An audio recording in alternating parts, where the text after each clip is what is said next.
아따 오늘 설 가는데 너무 추워버려요. 2410님 어서오세요. 반갑습니다.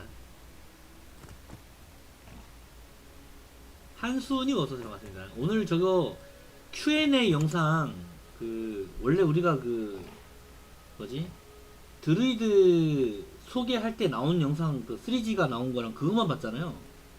근데 이제 Q&A 영상이 올라온 게 유튜브에 따로 또 있더라고요. 그래서 그거 번역본으로 얘들이 무슨 얘기하는가 그건 못 봤었거든. 그 내용들이 이제 나옵니다. 오늘 볼 거고요. 그 다음에 그쪽에 기장가 누가 드루이드 가지고 엑트 1장, 2장, 3장까지 한 플레이 영상이 있어요. 미리 엿볼 수 있어. 그러니까 드루이드 가지고 엑트 1장, 2장, 3장 뭐 매핑 돌면서 그 다음에 이제 보스전 하고 스킬 나는 뭐 써봤는데 뭐 내용은 이렇더라. 내일 써보니까 뭐 이렇더라. 장비는 제일 못 구했는데 장비를 잘 구했는데 스킬잼을 못 구했다. 그래 설명하면서 이제 계속 진행하는 게 있거든요. 그것도 영상 길이가 좀 상당하긴 한데 그거를 유튜브에 올라가기 때문에 번역을 할 수 있어요. 자동 번역이 되거든요. 유튜브는 그거를 한글로 볼 수 있더라고요. 그거를 좀 보면서 드루이드 플레이를 볼 수 있어요. 그걸 좀 같이 한번 봅시다. 준비를 해놨거든요.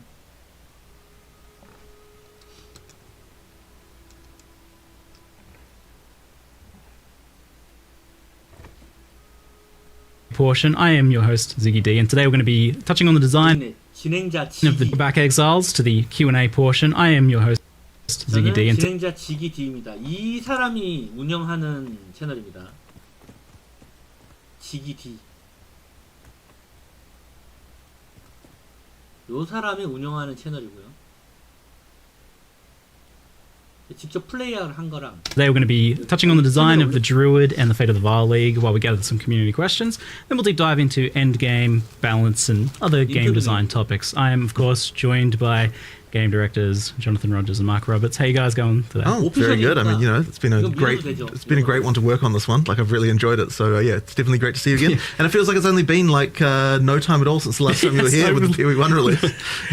It feels like only several weeks, and that's pretty accurate. yeah. We get to see you twice as often now, so that's fun. Yeah, I'm around every 2 months or so now. Roughly. It's great. I love it. Let's keep going. So I do have to open with this though. It's like Druid looked a little bit weak, I think, in the demonstration video today. Yeah, I think one of the issues that we have is like we're so concentrating on like just demonstrating how the mechanics work that we sort of forget to be like, okay, let's actually make sure the damage numbers that we're doing on this like test character we're filming here are actually like in line with what people actually normally expect. So yeah, there's just a few things there that we probably should have caught and made a little stronger there. But yeah, when you actually play it, it's certainly from the alpha feedback incredibly powerful. Like yes.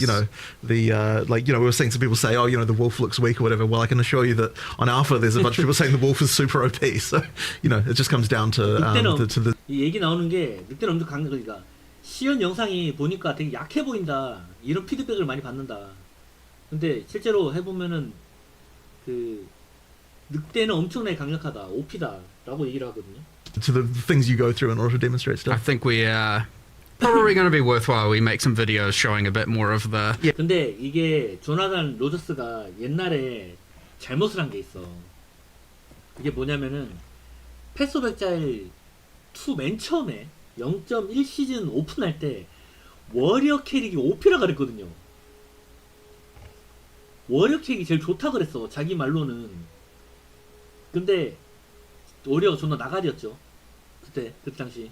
그래서 자기가 판단 잘못했다 이래버렸죠. 자기가 할 때는 액트 밀 때는 좋았는데 엔드게임 가서 힘을 못 썼다, 미안하다 라고 얘기를 했었어요. 하여튼 그런 전례가 있습니다. Yeah. Less demonstrate side and get them posted and stuff this week. Because honestly, you can just play it literally right now, and it's Yeah, I've definitely been playing and recording a bit myself, because I was like, when I first watched it as well, the draft, I was thinking, it's like, I don't really get a feel for what it feels like to actually play it. There's good demonstration here of the mechanics, but yeah, I can understand how from your perspective it'd be pretty easy to be like, oh, we want to communicate how this cool thing works and this cool thing works. There's a fine line there for sure, where if you get too hectic, people are like, I don't even know what's going on. They're just looking at a ruckus.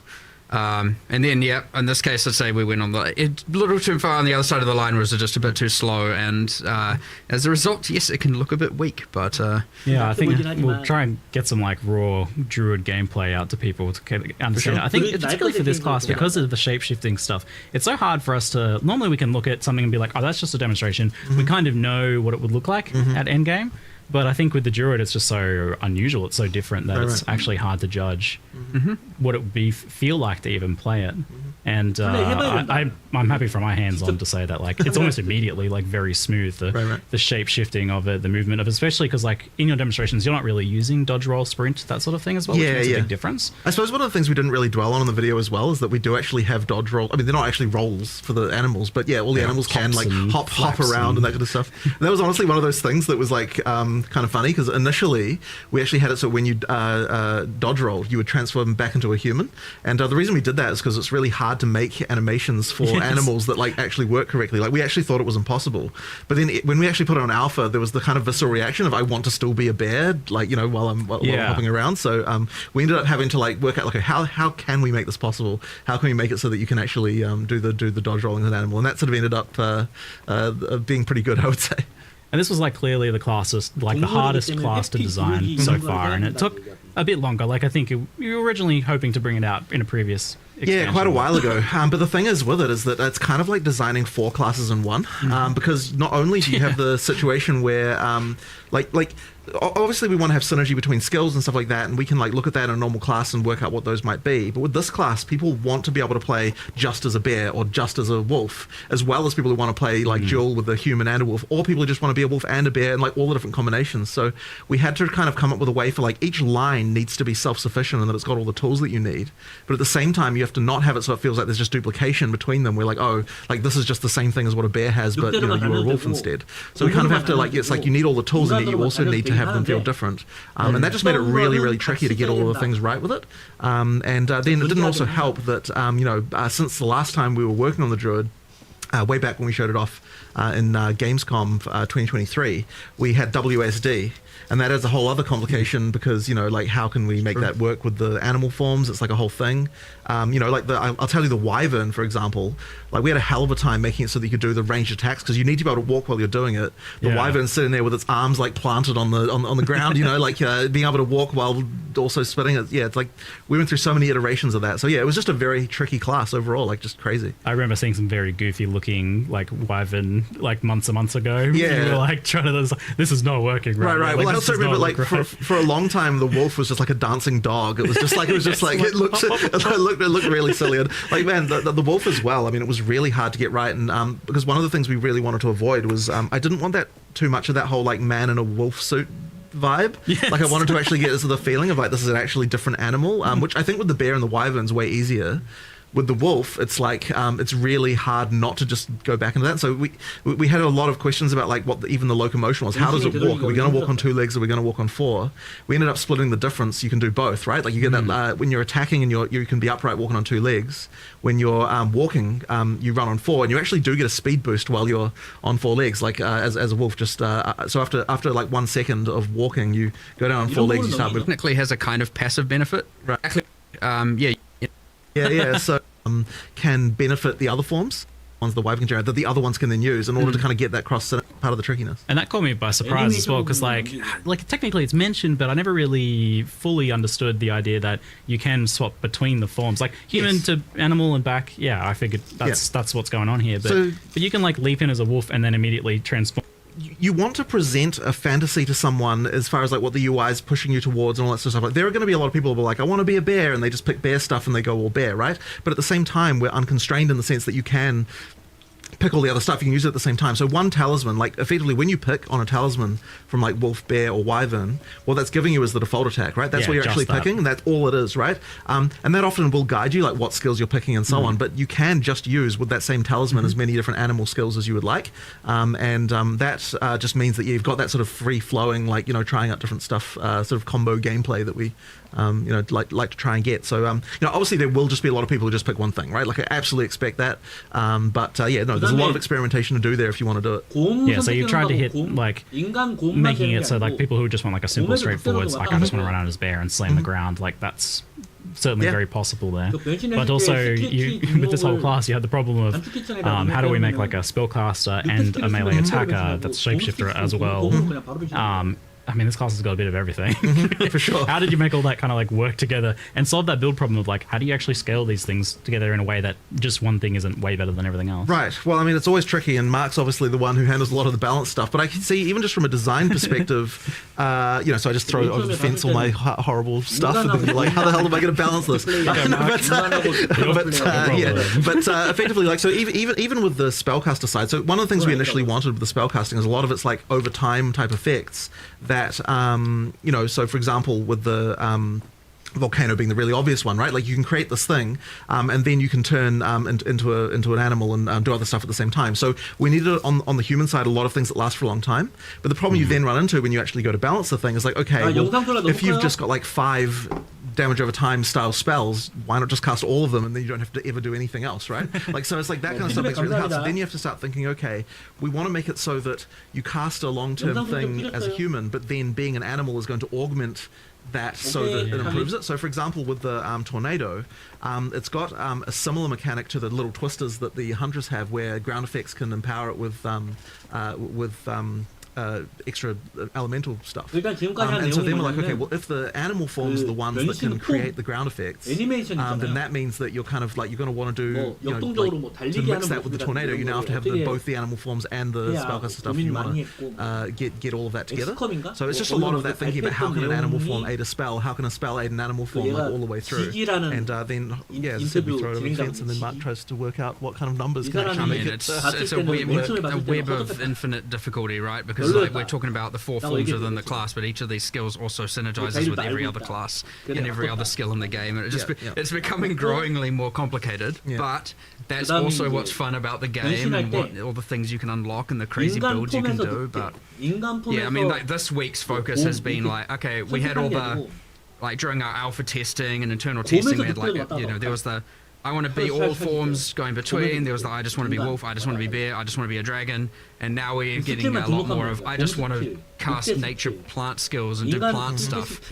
And so it's like, okay, well, how do we make that work? Well, because they're quite long duration, so we're having a bunch of complexity with that as well. And it honestly it does just spiral into like, oh my god, there's 20 million variables here. But it's fun.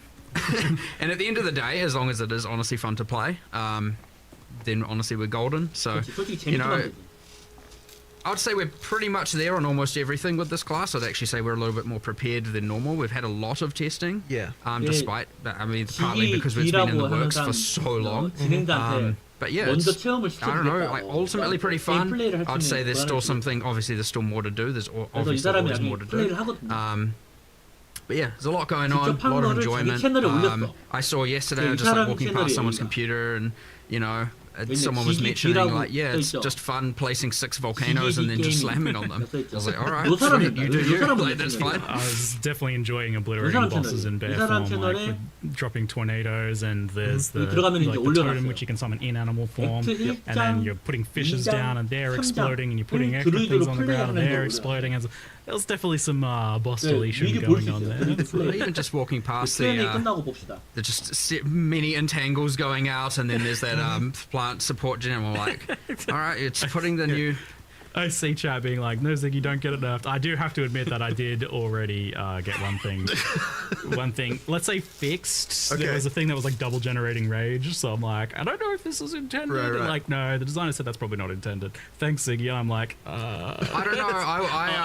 I will see where that goes, because I was like, no, that's fine. This is a fish. It made it to me, and I was like, no, I'm fine with that. Yeah, because it generates rage when you first slam, and then the fishes, every time they pulse, it generates rage. I'm like, oh, really? Oh, yeah. Oh, shit, I didn't even know that. Because like the totem's making it pulse, and that's generating rage. Right. I'm like, that doesn't that's seem intentional. It's fine. Yeah. It's fine. I love that, because that's like ridiculously powerful. That feels like way permissive.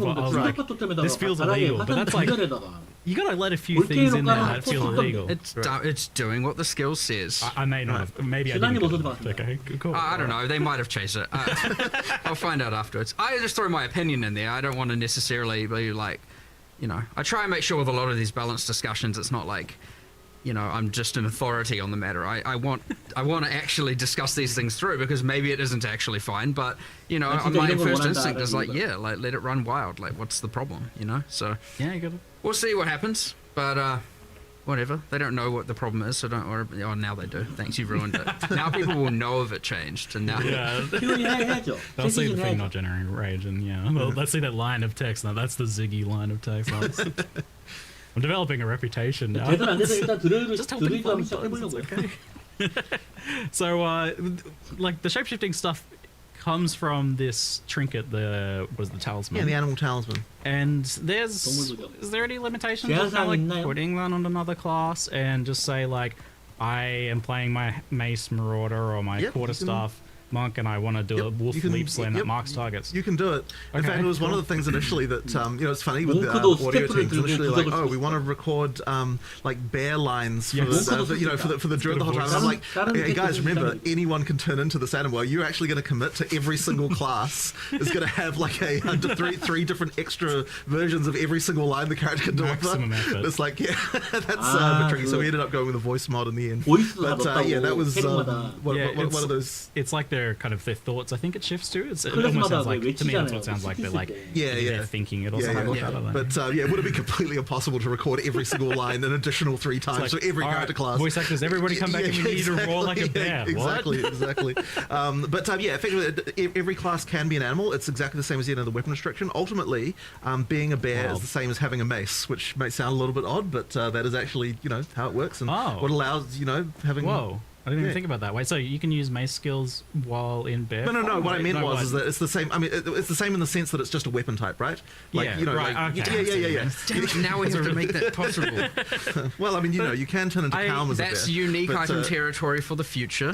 It often gets talked about, like, the idea of, like, why things like so weapon locked. And I've always maintained the position that you guys want to kind of do that as much as possible initially, and then in the future you can blur the lines a little bit. Like, there's maybe in the future, like, maybe this skill has a way of crossing over. You can do, but the thing is, a lot of the identity of a weapon type really comes a lot from what it can do, and so that's the main reason why we do it that way. But but the thing is as well, with the weapon swapping, you can still use skills from different elements, different weapons and things like that. Well, the thing is, like, it's funny that you mentioned that with the bear, because, like, definitely some of the bears, I noticed parallels between some of its skills and some of the mace stuff, and I could see absolutely combining, like, this bear skill that places fishes with the other stuff on the mace that triggers the fishes. Like, there's, like, very obvious, like, cross synergy build. Well, I mean, they're adjacent classes, right? I mean, you've got, like, strength versus strength int. Like, we want to be able to make sure that some of those key elements do, like, cross over, just so that to open up the way to have synergy between the different classes more easily. Yeah. Well, as you get more classes and more skills, you obviously get an overlap of the kind of mechanics and keywords and stuff, iterating, and thus they will always cross synergize. And where there still will be new things a class offers, yes, there's always going to be a bunch of stuff that they use that will then interact with all the other skills. So. Now you added plants and plants that grow from rain, and there's a plant. The deck side versus the kind of like just pure name strength int is like you've got the poison on the deck side versus the kind of like just pure nature like physical damage spells. It's actually been really fun designing the supports because the more classes we have, the more we can start on the opposite side of the tree as myself, but like watering the rangers plants is like a thing. They all have ways that. Yeah. I do like the idea of being like a rainy druid watering. It's a thing. It's easily a thing. It's not even hard to do as well. Right. It's kind of just like, thanks, druid, you buffed poison rangers. Yeah. Like, that's kind of just what happened. Yeah. All right, good. Yes, and the rain buffing lightning skills as well, like increasing shock chance. And stuff. 저에게 이분은 자유죠. 광활한 우주에서 하고 싶은 일을 마음껏 할 수가. It's pretty wild how much stuff you've just jammed into one class here. How did you like kind of settle on a identity for the wyvern in particular? I feel like people know what a bear is, people know what the wolf is. Yeah, and to bear in the self does get the it's like that's and change these things that happened in the campaign. I was like, this feels like a major variable. They're reworking it. You want to waste time, right. But we added more like ignite support. Spellcasters. I'm not saying it's not a problem. In some cases, Stormweaver even go further than that. Where that's but it also means is 100% brought into place, given caps, whatever the case is. But again, more like in 그냥 바로 95% of 저거 all the 보자. 액트 1장, 2장, 3장 미는 거 보자. 이게 지금 액트 1장 미는 거거든요. G'day folks, Ziggy here with a hands-on preview for the Druid. We'll take a look at the shape-shifting forms, Druid spells, and how the new class plays overall in the early campaign. I got a chance to record... G'day folks, Ziggy here with a hands-on preview for the Druid. We'll take a look at the shape-shifting forms, Druid spells, and how the new class plays overall in the early campaign. I got a chance to record this when I went to the studio to host the Q&A. Thanks to Games for covering my flights to do so. Keep in mind that as this was recorded more than a week from launch, it's non-final and stuff can and already has changed from what you'll see here. The new Druid archetype is flavored by the combination of... 탁탁 때리면은 밑에 레이지라고 써있죠. 만화 밑에. 이제 경로 스탯이 따로 있어요. 이렇게. 요게 쌓여서 elemental and nature 요게 활성화가 되거든요. magic combined with shapeshifting into various beast forms. It does the rare and challenging action RPG task of giving us the potential to play a hybrid of spells and attacks. The human form is where your spellcasting happens, and your beast forms are where your melee happens.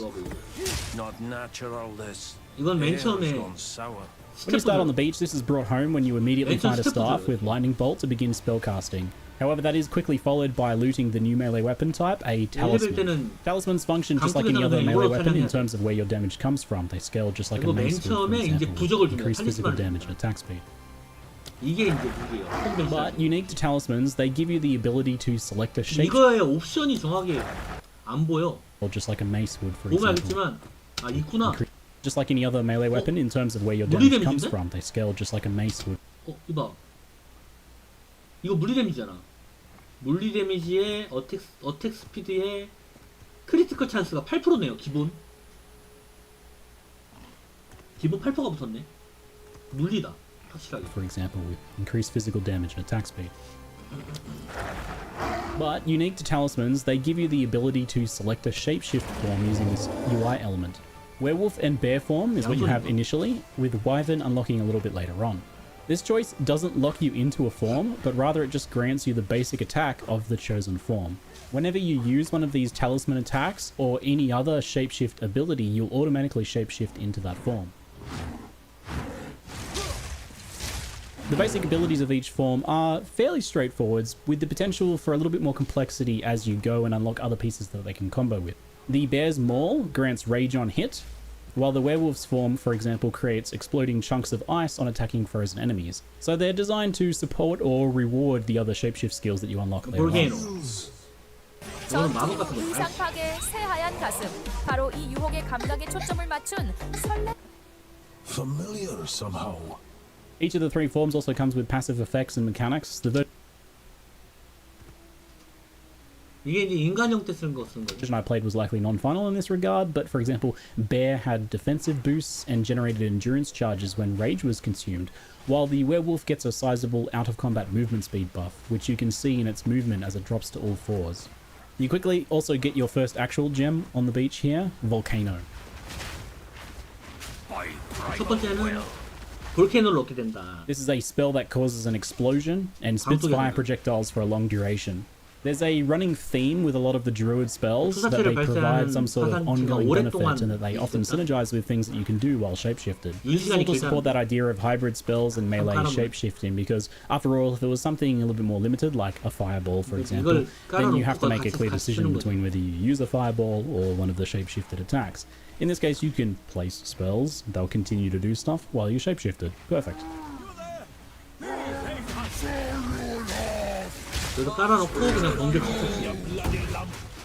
More on Volcano later. For now though, we can fight Miller with volcanoes and follow up with lightning strikes from the staff if we choose, or with our chosen shapeshift form melee, which is obviously what I go for. 평타 칠지. 맨 처음에는 스킬이 없으니까. 폼 변신 스킬이 없으니까 평타밖에 없거든.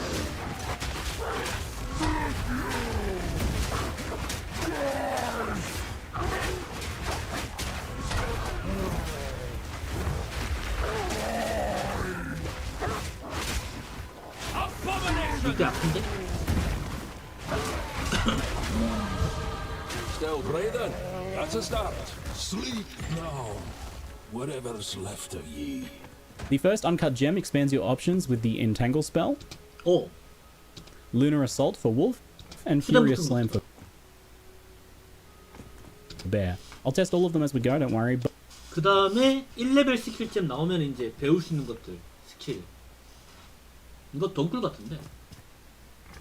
이거는 늑돌이 공격, 이거는 곰돌이 공격. 이게 얼음 공격 같은데요? 콜드 데미지 들어가는 거니까. 할킬 때 냉각 주거든요 이게. But I decided to kick off with focusing on 테스트 the 해볼게요. Bear's 하지만 slam combination first. The Bear's 우선 basic 곰의 attack 슬램 콤비네이션에 집중하게 됐다. 슬램. Maul generates 쿵 rage 찍는 on 거. hit, and Furious Slams 곰을 먼저 골랐네요. 슬램. 이게 아마 바닥 쿵 찍는 걸 겁니다. 퓨리어스 bends 슬램. rage to empower itself with a more 탁 치면은 이렇게 지금 레이지가 쌓였죠. 경로가 쌓입니다. 경로. powerful explosion that leaves 경로 behind 한 대 Jack. 때릴 때마다 5 쌓이네요. 5. 한 대. 석준짱 어서 오세요. 나 아까 거기 어플 들어가서 라이브방 가서 노래법 불렀는데. 새벽에 5시인가? 5시 반인가? 갑자기 팔로워가 확 늘었어. 그거 놀고 오니까. good ground. 쿵 찍는 거. 이게 이제 새로운 스킬 배운 거죠. 1렙짜리. 쿵 찍는 거. 요게 지금 배운 겁니다. 근데 경로가 없어도 그냥 사용이 가능하네. The fact that you're spending rage also means that this constantly maintains endurance charges due to the Bear's passive bonus. Rage has been 패시브 보너스 때문에 지구력 충전량이 지속적으로 유지된다. simplified across the game, with rage spenders now more consistently costing 10 rage. 아, and 경로가 계속 the new visual 유지된다고? effect maintains endurance. The fact that you're spending rage also means that this constantly maintains endurance charges due to the Bear's passive bonus. 안 나오잖아. Rage has been simplified across the game, with rage spenders now more consistently costing 10 rage, and a new visual effect shows in your 처음에 character 엑트 이렇게 밀 것 같아요. to indicate that you have at least 10 rage, making you 경로 하나 glow, 쌓고 even in 쿵 shapeshifted 찍고 forms 슬램 too. 찍고 So this 하. means that whenever you're glowing, you know that you can 쿵. use a rage spender. I find the Devourer first up, so we get the first 그 다음에 이게 뭐야? 엔레이지드 어택 데미지 스턴 빌드 어택 타임 락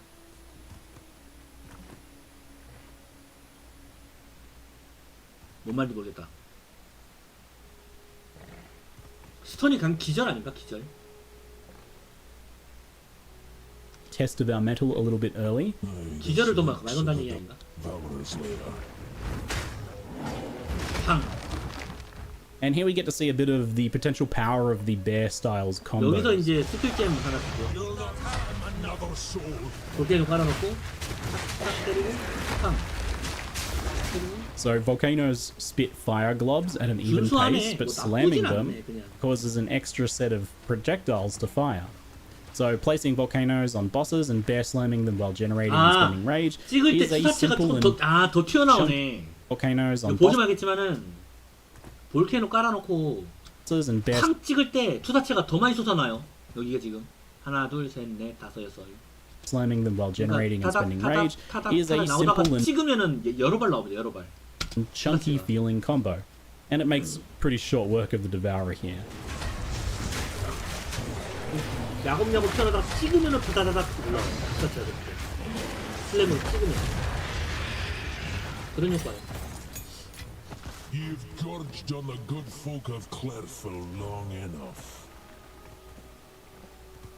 With the first support gem, I grabbed 저거. Fist of War to empower the Furious Slam, which 이건 뭐야? with the first support gem, I grabbed Fist of 피스트 오브 워. 전쟁의 주먹?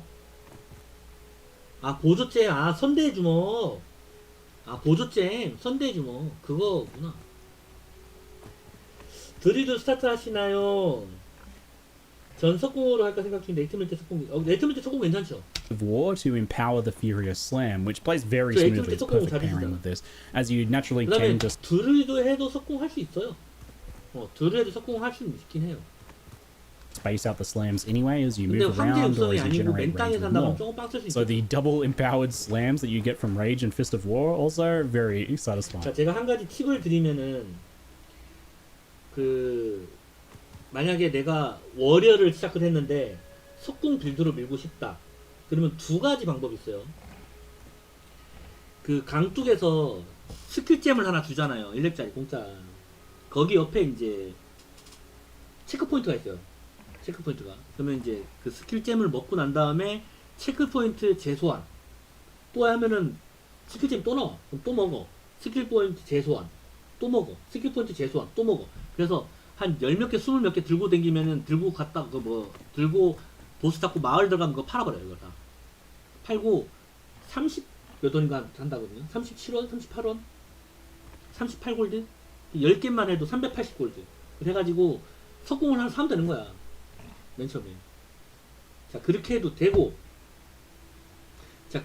되고, 아니면은 석궁을 맨 처음에 이제 살 돈이 없다. 아니, 이제 체크포인트 몇 번 하면 귀찮다. 그러면은 그 머서너리를 하나 만들어요.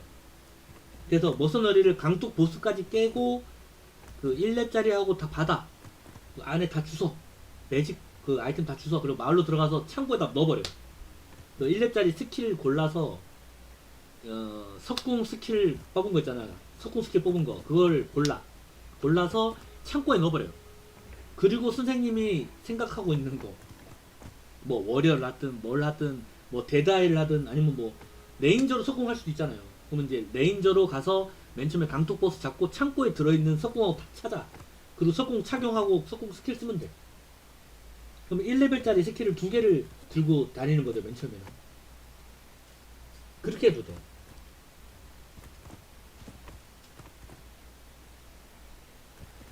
초반 석궁 스킬하고 보드잼 같은 경우는 제가 볼 때는 맨 처음에는 그냥 유탄이에요. 유탄. 폭발 유탄에다가 그 퓨즈 뭔데? 잠깐만. 퓨즈 뭔데?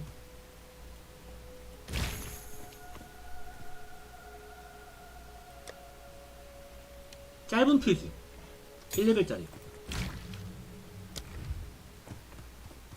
짧은 퓨즈라고 있거든요.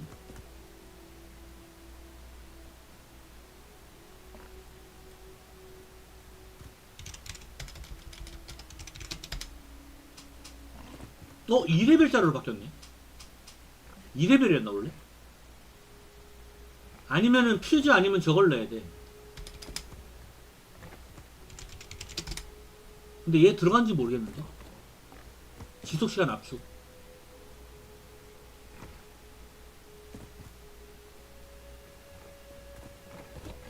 들어갈 듯?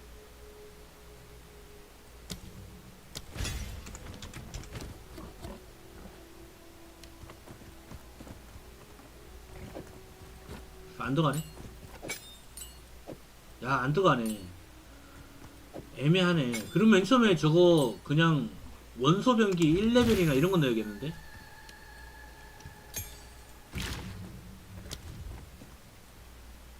화염 조율도 괜찮고 범위 확대도 괜찮고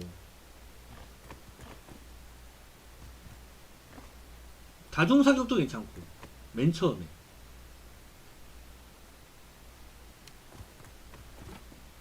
다중 사격도 괜찮겠네요. 근데 터지는데 시간이 좀 걸려요. 중요한 건 터지는데 시간이 좀 걸려. 저 맨 처음에 안 넣기 시작하면. 자, 저게 2레벨에 있구나. So pretty happy with that as a first support gem choice for this playstyle. There was some other interesting options there though, such as Overabundance and Burgeon for Volcano. So Overabundance lets you have a max of 2 volcanoes out instead of 1 at the cost of 50% less duration, which I think is a pretty good idea in many cases. Volcanoes out instead of 1. 과잉 공급. 화산을 하나만 생성한 대신 최대 2개까지 생성. At the cost of 50% less duration, which I think is a pretty good idea in many cases. Brings them down to something like 4 seconds maybe, but I think that's a very good trade-off because you can slam multiple of them down. Support gem choice for this playstyle. There was some other interesting options there though, such as Overabundance and Burgeon for 과잉 급증. 과잉이나 급증. Volcano. So Overabundance lets you have a max of 2 volcanoes out.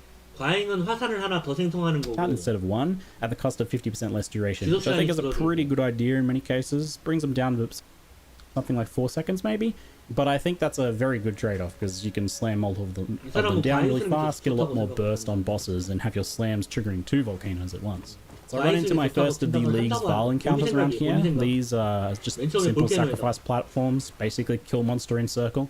Thankfully, they aren't even too strict about you needing to be in the circle. You just kill monster from the circle. 이거 안에서 재단하는 Thankfully, these just 처음에 리그 V가 이제 바알 얘기합니다.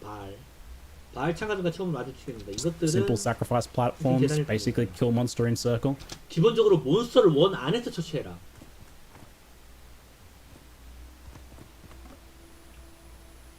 바로 안 터지긴 하는데 좀 답답하긴 해요. 근데 어떤 방식으로 처리해야 되면은 몬스터를 한 방 쓰고 몬스터를 몰아 맨 처음에. 그러니까 몬스터 만날 때 한두 마리 만날 때마다 잡는 게 아니고 몬스터를 맞닥뜨리고 날 쫓아오게 만들고 여러 마리를 모아서 유탄 하나 써놓고 유탄 근처에 얼짱얼짱거리면서 구르기 하고 있으면 빵 터지면서 그 주변 일대가 다 죽거든요. 그렇게 한 방 처리하는 식으로 가야 돼요. 근데 유탄을 왜 쓰냐면 유탄 보스들이 존나 세요. 그걸로 보스 다 잡아요. Thankfully, they aren't even too strict about you needing to be in the circle. You just kill monster from the circle. So this video is primarily about the Druid. I'm not really going to be focusing too much on the league mechanic here, but I will touch on my very limited experience with it. The basic premise is kill monsters from 6 circles, and then you go raid a ruined temple for loot and a bunch of crafting options to improve your gear as you level. It's fairly raid a ruined temple for loot and a bunch of crafting options 스킬잼? 저 스킬잼 to improve your gear as you level. It's It's fairly unintrusive as you play through, and then you get the chance to spend a little bit more time in the actual temple to do some gear crafting. That felt pretty powerful. For now, though, I get a chance to pick up the Wolf skill, Lunar Assault, and the plant spell Entangle, so I'll test those out in the near future. Entangle first, it places a fissure that grabs nearby enemies to deal rapid small hits of physical spell damage while slowing the entangled foes. Skills like this are always really good for utility, like Oil Grenade, for example. Slowing enemies is really effective on crossbow. Like Anticipate, Entangle might feel similar here as a utility spell. And similar to Volcano, it's got that duration-lasting benefit design. So it kind of means that regardless of your actual leveling setup, your build, you can throw in some Entangles for some extra damage and slowing. I'm immediately pretty impressed with the feeling of bear form for blasting bosses here. Double Empowered Volcano Slams is very rewarding.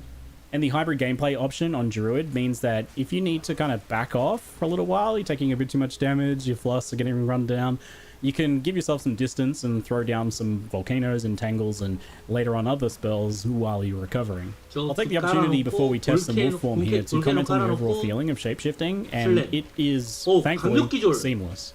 GGG have done a really good job here of leveraging the weapon swap system, especially after they kind of changed it to not have delays and things like that.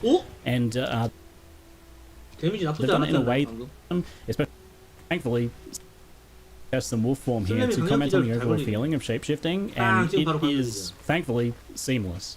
GGG have done a really good job here of leveraging the weapon swap system, especially after they kind of changed it to not have delays and things like that. And they've done it in a way that requires zero thought on the player's behalf, which I think is really important. We've dumped a bunch of new players on the Druid here, and then you had to like teach them a bunch of complicated weapon swap mechanics and set up for the UI. It would be a real problem, but you don't actually have to think about it or do anything initially to use it in its simple form. So spells just naturally swap you to human form and your staff or wand so that you can use them, right? Because they don't necessarily work otherwise, and the shapeshift abilities need the talisman, so they automatically swap to that and thus swap you into your form. There's no real delays here, and it just feels smooth and seamless, even swapping between multiple forms.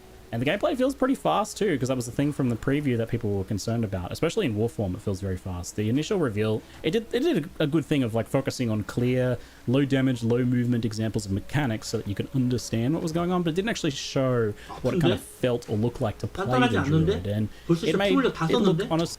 난 이게 튼튼하게 맞고 다니는 줄 알았더니 피 물약 봐봐요. 없어요.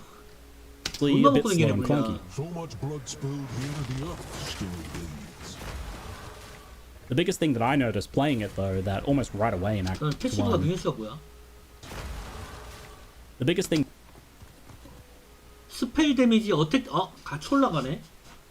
주문하고 물리 데미지하고 같이 붙어 있네요. 8%씩 맨 처음에.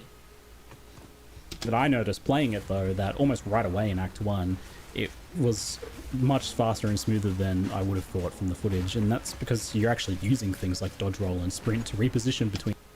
야, 이거 내 생각인데 주문하고 저기 같이 붙어 있으면은 저쪽 노드 이용해가지고 키타바가 이번에 저거 바뀌었거든요. 그 공격 시 스택이 차서 화염 주문이 거기 자동 발동되는 게 있긴 하거든요. 그게 상향돼서 마나 소모 없는 걸로 바뀌었어요. 근데 이제 공격 그 타격 횟수가 존나 많은 스킬을 쓰면은 스택이 존나 잘 차. 그래서 화염 주문이 파파파파막 나가요. 막 그냥. 그럼 화염 그 물리 공격을 했을 때 화염 주문력을 어떻게 올릴 거냐에 대한 난제가 있었거든요. 전에는. 근데 만화도 많이 들어가고 그래서 안 썼거든 사람들이. 유기했는데 그거가 쓸 수 있겠다. 이번 시즌에 키타바 화염 주문. attacks. And you obviously have a lot more damage than what they use in those previews. And now onto the Red Veil Zone, I decided to test the early game werewolf style a bit more. Lunar Assault is a large slash melee skill that has a very high freeze rate and cold conversion.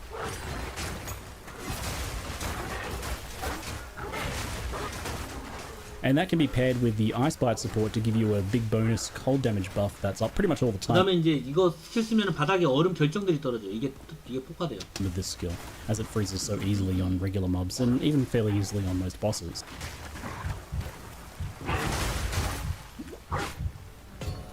물약 존나 못내.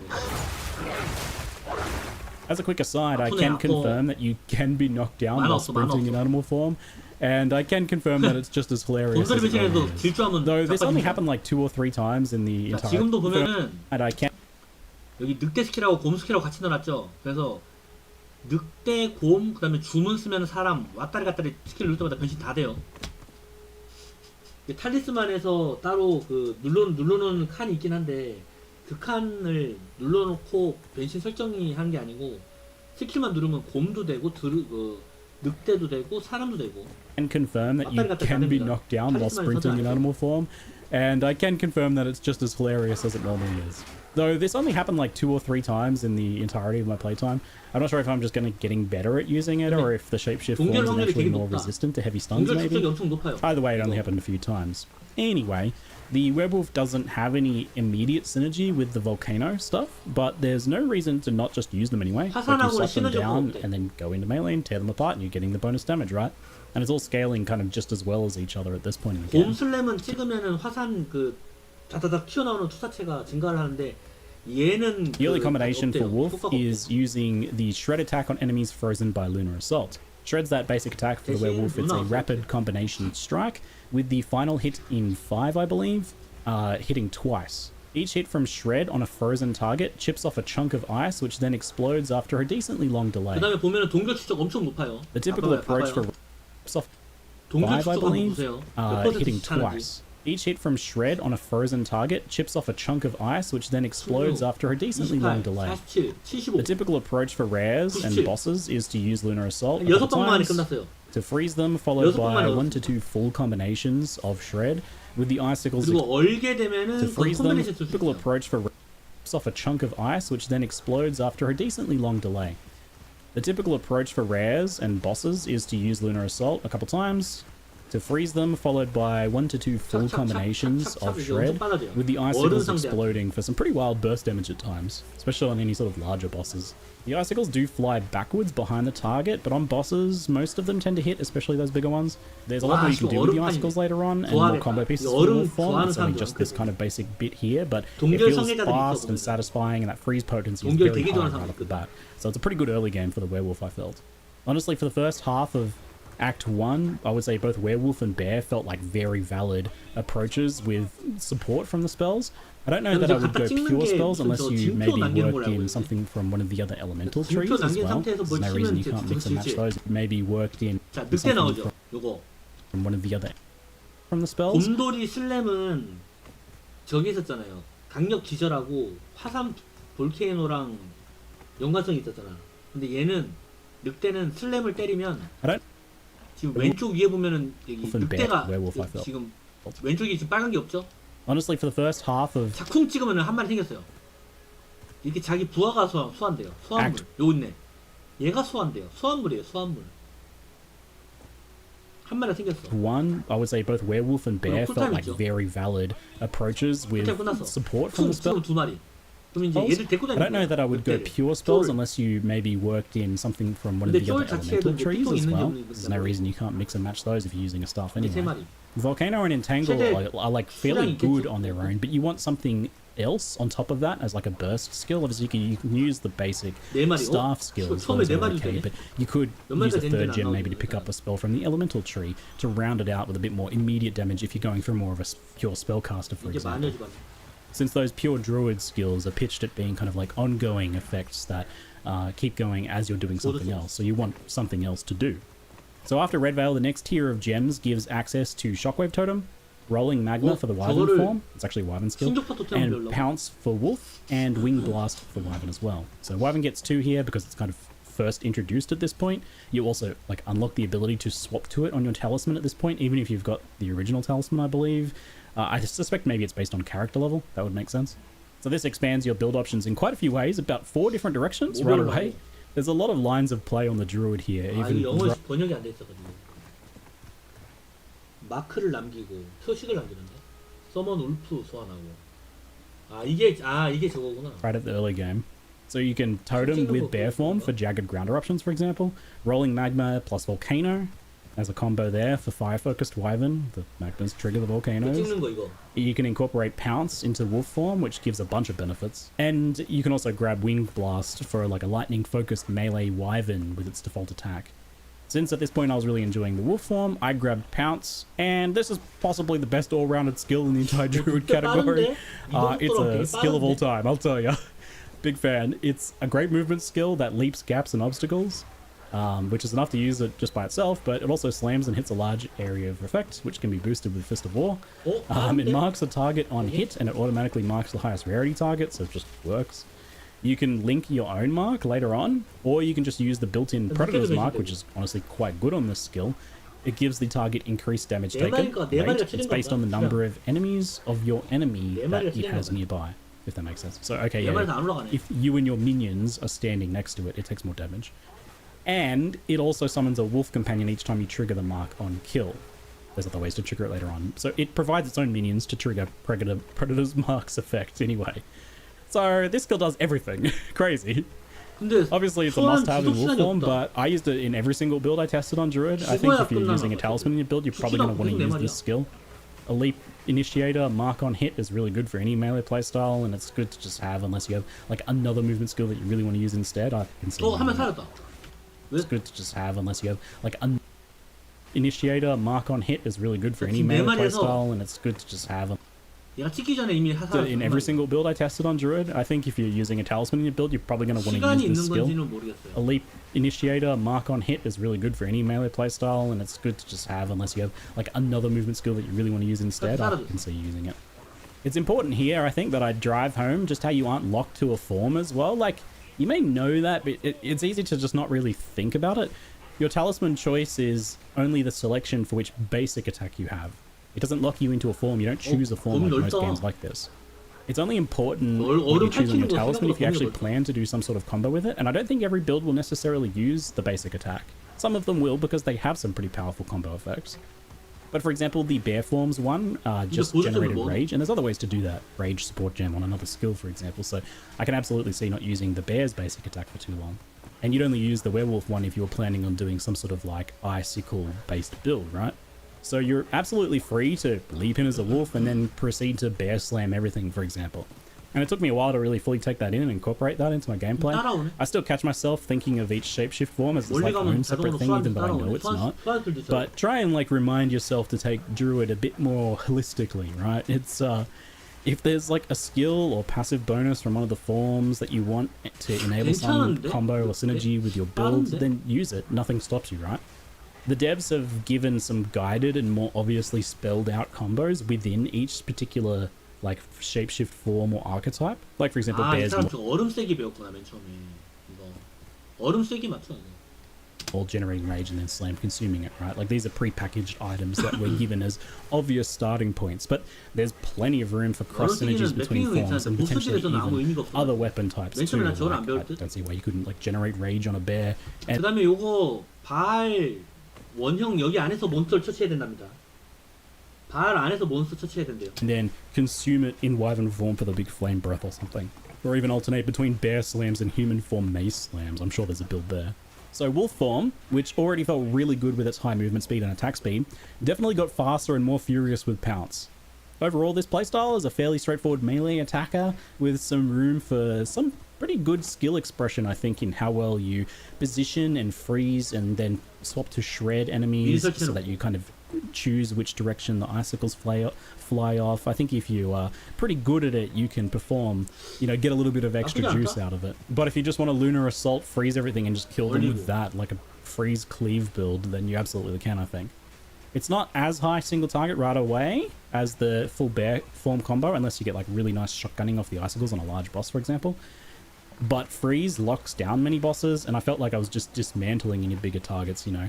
It's like by the time they go to do their first real attack, you freeze them and then they're nearly dead, so a lot of the fights were just kind of over before they began. 12월 1일부터 월드 오브 워십에 접속하면 9단계 군함 5척 중 하나를 무료로 획득할 I did dip my toes into the Wyvern form next to mess around with some of their skills a bit off and on. I played with Rolling Magma and Volcano as a kind of ranged Wyvern.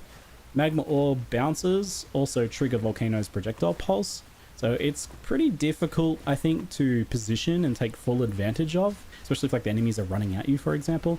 Something like Entangle can slow enemies down to help with that, so you can throw down some...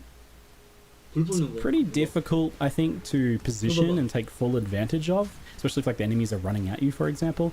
Something like Entangle can slow enemies down to help with that, so you can throw down some Entangles and Volcanoes, and then shoot out some Magma Orbs to do some of that.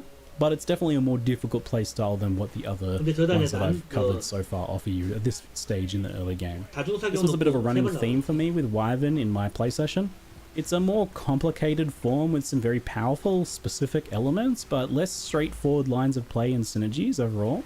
It's also the one that's probably seeing the most changes from what I played to when it launches. I already know some changes that I'll mention as we go. I will come back to Wyvern a bit more later, because I had my first little temple foray after my 6th Vaal sacrifice here. This place has gone to ruin. Power blankets this altar. So the League is introduced to you with a just very simple initial design. You place some basic rooms. It almost doesn't matter where you put these first ones. Later on, where you place them upgrades, but it highlights and makes it super easy to no-brain it if you want. And then you just run that small temple to clear the rooms you placed, leaving whenever you want. You don't have like a specific objective here. You can clear the rooms and you'll get like a, I believe, a portal to send you out of there once you're done with all of the rooms. But basically you're just going in there for the actual specific rewards of each room. And that is like a bunch of chests and weapon racks and things that drop gear, or a bunch of crafting benches that do like a bunch of chests and weapon racks and things that drop gear, or a bunch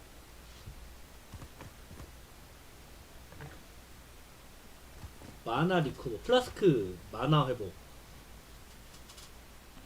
그다음에 기절 그 뭐지? 기절 뭐지? bunch of crafting benches 하여튼 방어하는 거. that do things like improve quality, add sockets, let you 돌렸는데 레어가 되네요. reroll a magic item. 벨트 안 보여줘. 씨. 얘는 주문력, 파이어 데미지, 마나, 시전 속도 18, 지능 8. Which is really good while leveling.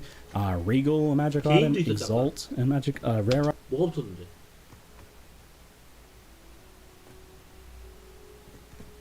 어? 아 밑에 한 줄 붙었네. 개인 4 라이프. 몬스터 죽였을 때 생명력 4 획득. Item and so on. So just doing like one or two of these. 액짤이네 액짤. 오픈은 내일 새벽 4시입니다. 내일 새벽 04시. Quick little temple forays each act will give you a pretty decent chunk of gear improvement. I think I did one per act. You get a really good amount of items to craft too, but I recommend hanging on to any like specific bases you want to upgrade as you go into one of these. So for example, your next weapon base that you need to craft, you know, you don't have to use crafting currency, you can just go into the temple and make it. Or maybe you like need movement speed boots, so keep a nice pair of boots in your inventory 많이 주네. to potentially craft movement speed on. That's how I ended up getting some of my movement speed boots. I've never had so much like sock. 추뎀, 물추뎀, 물추 물피추에다가 좀 뭐야 스킬 2레벨 스킬 올 밀리 스킬 모든 물리 스킬인가? 밀리 스킬이면 아니면 모든 근접 스킬인가? 근접 스킬이겠죠? Fitted in quality gear while leveling in Path of 아니 Exile 모든 2, 공격 스킬 as I have with this 밀리면은 temple. 공격인가 그러면? 모든 공격 같은데 근데 2레벨이 붙는다고? 잠깐만 Path of Exile movement speed boots. I've never had so much like 양손무기라 그런가 보다 양손무기라 그런가 봐요 물피추에다가 2레벨 불렀어요 모든 공격 스킬 레벨 2레벨 그 다음에 이거는 크리가 기본 크리가 11% 존나 높은데요 기본 크리가 이게 기본이에요 pocketed in quality gear while leveling in Path of Exile 2, as I have with this temple. 잘한다 I need more time for that. So after my quick 5-minute temple gearing session, I quickly returned to the cemetery to absolutely embarrass Draven in wolf form, and then 그래서 사원 가서 강해지고 난 다음에 레이븐을 빨리 망신을 주기 위해서 재빨리 묘지로 돌아왔다 do much the same on Lachlan too, which is often a decent difficulty spike for a lot 지금 of... 그 바알 사원이 있으면은 사원에 들어가라는 얘기입니다 지금 들어가서 강해지거든 리클랜드 얘도 지금 보면은 딜 살짝 잘 들어가죠 사원에서 먹어온 아이템으로 얘를 조지고 있는 상황이죠 액트 빨리 밀는 것도 좀 그런데 이 사원 들어가서 아이템부터 강화시키는 것도 생각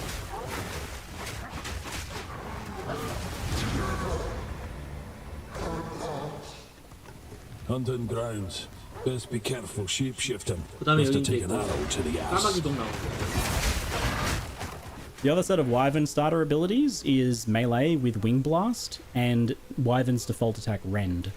So Wing Blast is a bit like Spear's disengage skill. It's a backwards leap that can get you out of harm's way and do some other utility things. But in this case, it also is a large AoE that stuns primed for stun enemies and triggers an extra explosion for some nice kind of AoE clear on those stunned enemies. It also generates charges on stunning enemies, power charges with a surpassing chance, it's called. You can scale it past 100% for more charges, potentially, for example. That's how that works. And one change that GGG has already told me about here with the more charges on those stunned enemies.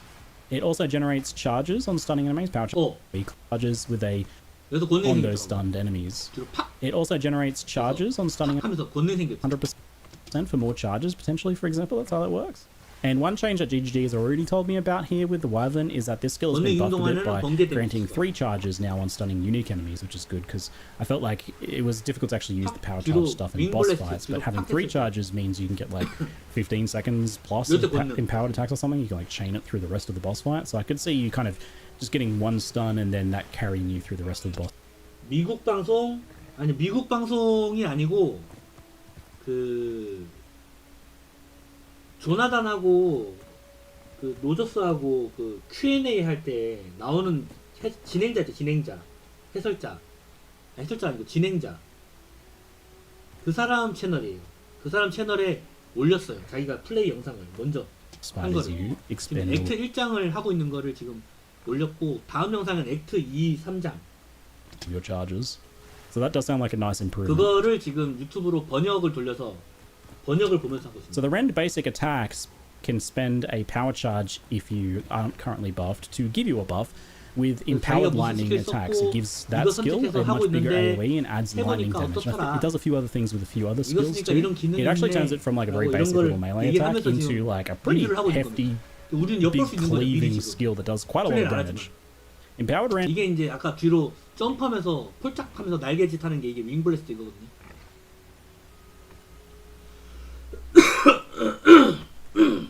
It is slow, but it is big and chunky and really satisfying, and I'm really hoping that there's some potential for like melee Rend builds that maintain empowerment with that, because it felt really good when I was cleaving my way through packs with it. Wyvern's early game was definitely the hardest to get the hang of all the kind of fights here. 세 발에 At least when you 나간다. try to stay purely in Wyvern form, 근데 난 because 저거 세 again, 보이던데? just like you can just use something like 이거 Green 세 Blast 보이던데? alone for 이걸로만 melee escapes 세 보이던데? skill, and then like play your bear build, right? There's no reason you have to kind of like force yourself to stay in any one form if like overall it doesn't feel like it's paying 지금 off for 나온 게 you. 화살 Still kind of wrapping my head around that. 덩쿨하고 I did also kind of take Wyvern through one of the most difficult areas in the early game here, but 그리고 once 세잖아요. on that. 불만 I did also kind of take 봐봐. Wyvern through one of the most difficult areas in the early game here, but once I got through there, the first Spirit 불만 Gem 세잖아. gave me options 봐봐요. of Savage Fury, which is basically a Druid-like Berserk buff that drains your health for a short boost to speed and damage. 이상한 짓거리 It 안 하고 looks 불만 뽑아서 very strong for bossing, and it's probably not too 아, hard to 많아? manage that life loss as long as you got like a flash 많아 charge or 때문에? something. Probably well worth it, and I expect we'll see some use. Anything that boosts your damage and speed for a duration is usually a popular 이거는 이제 choice. 정신력 잼입니다. 새로 나온 정신력 잼들이죠. 맨 처음에 뭐 덩굴 뭐 이런 게 있고, 그 다음에 이게 앵그리? 경로 관련된 버프가 있나봐요. 경로 관련된 정신력 잼입니다. 연무 속의 왕 처치하고 난 맨 처음에 주는 거. 영어라서 모르겠다. 히트당 1퓨리. 한 대 때리면 경로를 더 얻는다는 거죠. 모어 10 1 per 스킬 20 맥스 20 퓨리. 어? 경로가 더 올라가? 이게? 50까지 올라가는 건가? 모르겠다. 그 다음에 1세컨드 퍼 퓨리. 이거 1초당 뭐 또 생기는 게 있나 본데요. 그 다음에 뭐 데미지? 모어 데미지 21% 증폭? 모어면 증폭 아니야? 어택 스피드 버프. 아, 경로 효과들이 더 올라가는구나. 무빙 스피드, 어택 스피드, 데미지 미쳤네 이거. 이 또라이급이네 이거. 정신력 스킬 이거 또라이급이네 이거. I didn't get to test it in this run though, as to 그럼 뭐야 밑에 또 이건 또 로즈 3퍼. 아, 없어진다는 건데? 맥시멈 라이프 퍼 세컨드. 초당 3퍼에 생명력이 사라지는 거 아니야? gems are pretty hard to get hold of in the campaign, and I instead went for Briar Patch. So this buff stores some melee physical damage that you deal to enemies to automatically place a thorny ground when you next cast a spell. So if you put a volcano down, you'll be surrounded by. 이거는 뭔 스킬이냐면은 아까 지금 100에서 0% 됐죠. 근접 스킬을 때리면 얘가 충전이 돼요. 그 여러분들 그 뭐지? 충전되는 스킬 중에서 뭐 저런 거 있잖아. 충전되는 스킬 중에서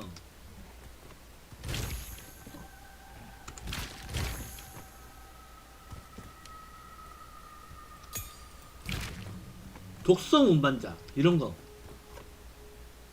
독 에너지 같은 거 충전되다가 그게 충전이 100% 되면은 스킬 누르면 팍 발동되는 거 있잖아요. 그것처럼 똑같은 거예요. Thorny 이거는 ground 덩굴이 생겨. under if you 근데 저 cast like 덩굴이 a 무슨 lightning 능력인지 strike or something, it'll be thorny ground as well. It's got a built-in delay, but it's 아, 덩굴로 뒤덮는데 cast 그 위에서 마법을 치고 안 쓸 것 같은데 그 위에서 마법을 쓰면은 또 뭐 a 강력해진다. lightning strike or something, it'll be thorny ground as well. It's got a built-in delay, but it's super easy to charge up with 탁 just 누르면 like a 이 지역이 생겼죠. single pounce 여기서 on 또 enemies, 뭐 for 마법을 example. 써야 된다. It's pretty low impact overall, though I was thinking that there's probably some 충전은 good 되게 잘 utility 된다. supports that can go on there later, especially for 자주자주 잘 plant 된다. druid styles. 충전은. Between Thorny Ground, Volcano, Entangle, and Totem at this point, we have a lot of persistent effects we can dump out before engaging in melee, and they all scale fine together at this point in the 근데 game, 금방 right? Like, 사라지는데. so there's no real reason to just not go ham and use everything. It's just like throw everything in the kitchen sink at the boss, and then go in and bear slam them. You know, you got time often while most bosses are doing some sort of monologue to like pre-place like 4 Entangles, 2 Volcanoes, 별론데? a Totem, and automatically place down the other Thorny Ground. So you're absolutely going to go that route. The other notable spirit gem choice that I passed up earlier was Herald of Ice, and I wasn't able to get my hands on one for the rest of the 근데 그 3-act 피 session, 흡수 which is 있잖아요. something I 피 wanted to 흡수. note because it's a bit of a 그것만 shame because I 있으면은 played it and loved a lot of the wolf 아까 form. 그 퓨리 관련돼 가지고 그 정신력 스킬 써도 될 것 같긴 하다. 피음만 잘 탱기면. but I never really felt like I got the full picture of what it plays, like what it plays like to clear as an ice wolf. Because it feels pretty good, but it was missing a bit of AoE clear. That's the thing it probably struggled with the most. And not having Herald of Ice was like obviously the missing piece of that puzzle. So just keep that in mind as you watch that wolf gameplay in the future. The missing piece of that puzzle. So just keep that in mind as you watch that wolf. Not having Herald of Ice was like 화산 볼케이노 쓸 때 그냥 쓰는 게 아니고 이거 기를 모아요. Of that puzzle. So just keep that in mind as you watch that wolf 팡 써요. 그리고 gameplay in the future. And just mentally add some of your own ice explosions. 그리고 기 모을 때 watch that wolf gameplay in the future. And just mentally add a puzzle struggled with the most. And not have pretty good, but it was missing a bit of AoE clear. That's the thing. 여기서 화산 안으로 지나갑니다. 일로. 여기 지나가면서 이 볼케이노를 한 번 더 쓰면은 probably struggled. 지나가면 여기서 볼케이노를 써요. 그럼 충전이 돼요. 볼케이노 사용하고 그 볼케이노 위에서 볼케이노를 충전을 할 수 있어요.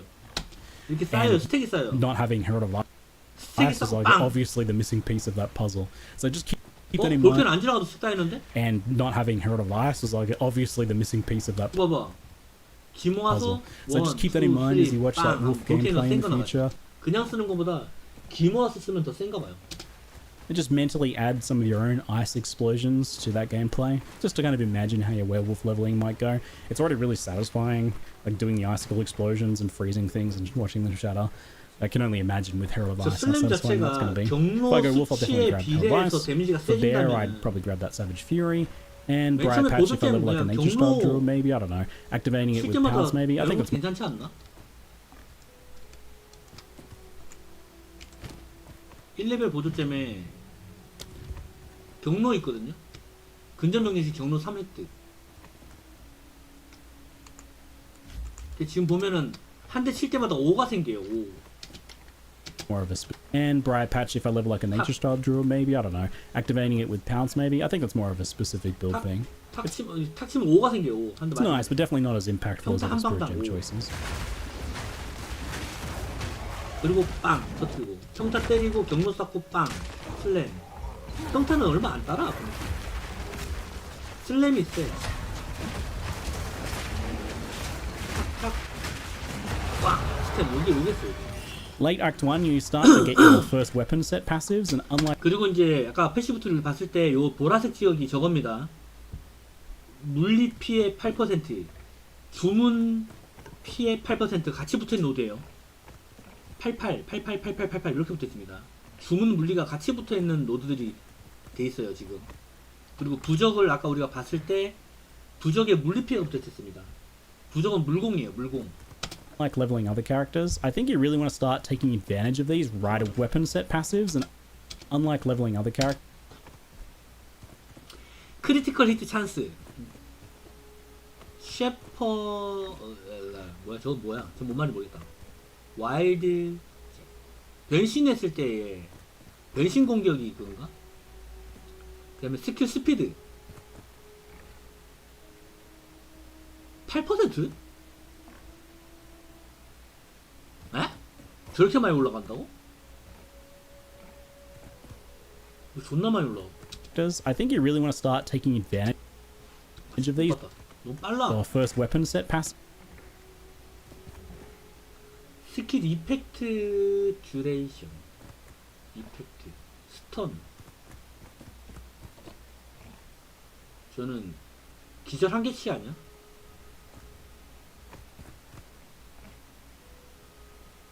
아니 기절 유발인가? And unlike leveling other characters, I think you really want to start taking advantage of. 하여튼 왼쪽 편이 변신 폼 쪽에 라인. 오른쪽은 최대 마나. 그다음에 마나 리제네이션 재생. 마나 회복. 마나 여기는 주문 관련. 이쪽 라인은 주문 관련, 이쪽 관리는 변신 공격 관련. These right away if you're going spells and shapeshift combo. 광고 죄송합니다. 왜 안 보이 혼자 본다고요? 잠깐만, 내가 혼자 본다고? Which are absolutely. 아닌데? 같이 보이는데? I think you should. It's super fun. So it's pretty simple initially to start doing this. If you've never messed with the weapon set trees, it only really gets confusing when you try to do respecking typically. That's when you kind of got to wrap your head around just how it works. 잘 보이는데? But initially you can basically just kind of like throw any duration or clearly spell-oriented clusters on the staff weapon set and any shapeshift 늑돌 같은 경우는 같이 소환해놓고 데리고 다닐 수 있어요, 아예. or survivability nodes or melee damage stuff on the Talisman set. 몸으로 다닐 수 있어. I spent and tinkered with these a lot as I went, and it felt like a pretty nice payoff for it. There's like quite a lot of it going on that you can cherry pick between in the Druid area of the tree. It makes sense. I 난 이게 좋은데. think passive tree support is like super important for this sort of like hybrid play style, and it's good that that kicks into gear pretty early on if you want it. For Executioner, I decided to revisit the Bear Slams. They performed pretty well early on. I was keen to see how they were holding up at this point. I had the totem now to add in, and that triggers the jagged ground from the empowered slams to create another explosion for some more bonus 좀 전까지 본인 은신처 봤다고요? 아 그래요? 종골님 어서 들어갔습니다. combo damage.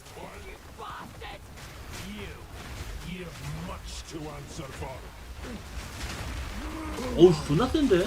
딜?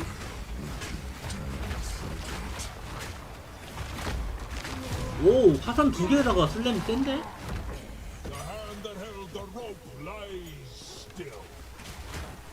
And yeah, their form is pretty amazing on bosses, and overall pretty well rounded. It felt like the most well rounded of them, like powerful single target, decent AoE clear, maybe a little bit slower, offset by just switching into wolf form, and nice defenses too.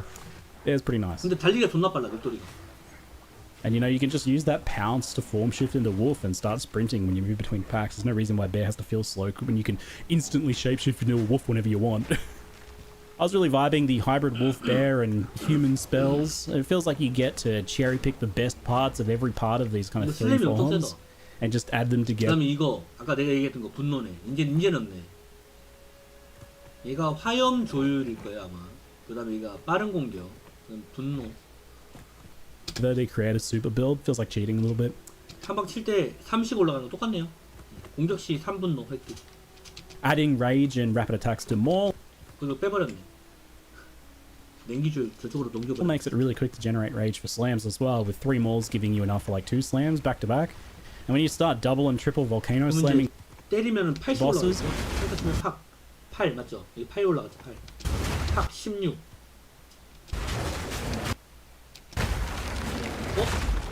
잠깐만 소모가 정해져 giving you 있네. enough for like 2 slams back to 슬램이 모든 분노를 다 쓴 경로를 다 쓴 게 아니고 back. And when you start double and triple volcano slamming bosses, 팍 16, 팍 3번 때렸어요. 24가 쌓였어요. 경로가 24야. 슬램 꽝 지금 14 됐어. 한 번 내려칠 때 경로가 10이 딸습니다. 10. oh yeah, so good. Poor Candlemass and indeed poor Geonor. Guy really got outclassed on this whole shape-shifting trope, even after selling his soul for it, right? So anyway, I don't know if you can hear in the background, but I have a newborn baby and our family's all sick right now. So I'll end part 1 of this preview here and optimistically hope to be able to get part 2 out before launch if I can. I'll try. Forgive me in advance if it's a bit later or if I can't make it. At times like this, I think it's best to just celebrate the small wins. Like, you know, making a part 1 preview and getting it published.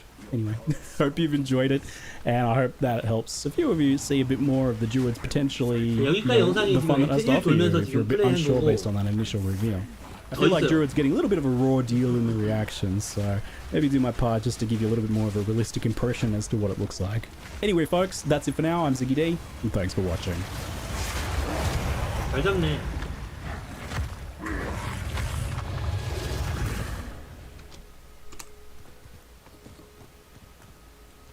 엑트 2랑 엑트 3까지가 또 있습니다. And 혼자는 MMO 광고 죄송합니다. 게임 이제 좀 외롭지 않으세요? 스타 레조넌스에서는 같이 하는 재미. G'day folks, Ziggy D here, back with part 2 of my Druid 그럼 이제 엑트 2장부터 엑트 3장까지의 hands-on preview. Thanks again to GGG for flying me over to the studio, and keep in mind that this footage is a week old and non-final. Things can and have changed.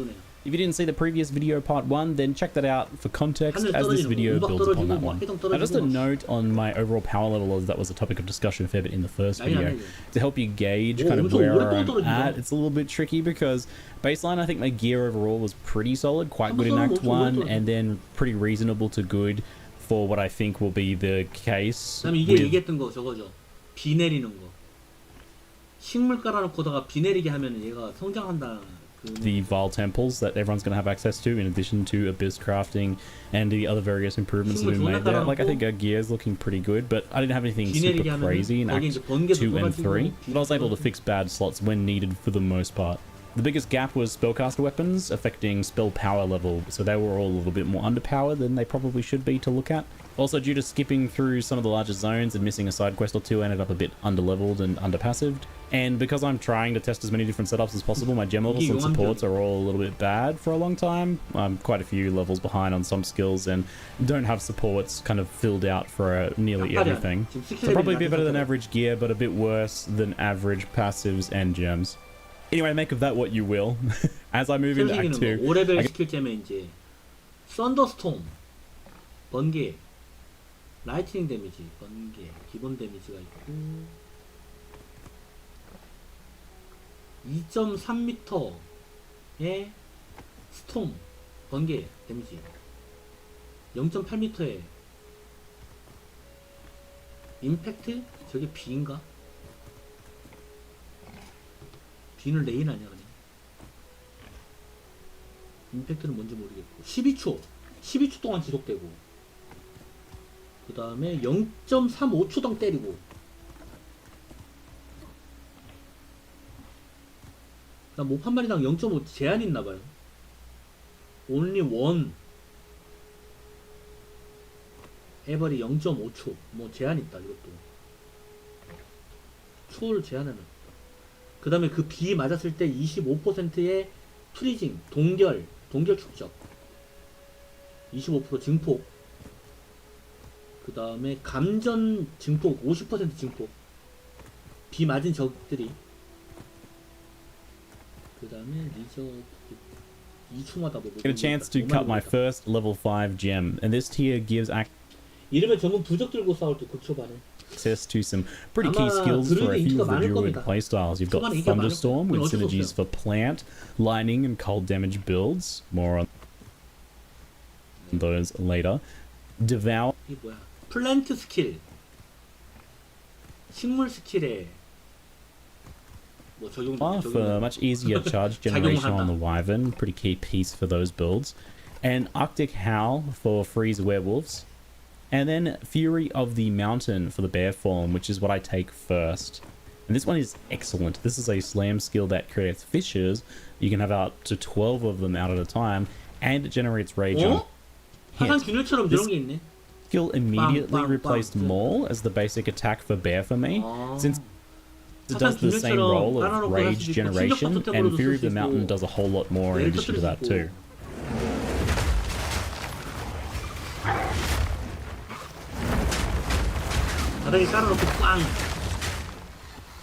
As a Fisher skill, Shockwave Totem can trigger bonus pulses, so that's a lot of extra damage for you. And there's even better news here. The pulses can also do a lot of extra damage for you. And there's even better news here. 못 봤어. 잉크 데미지요? 그냥 이거는 8% 데미지 증가.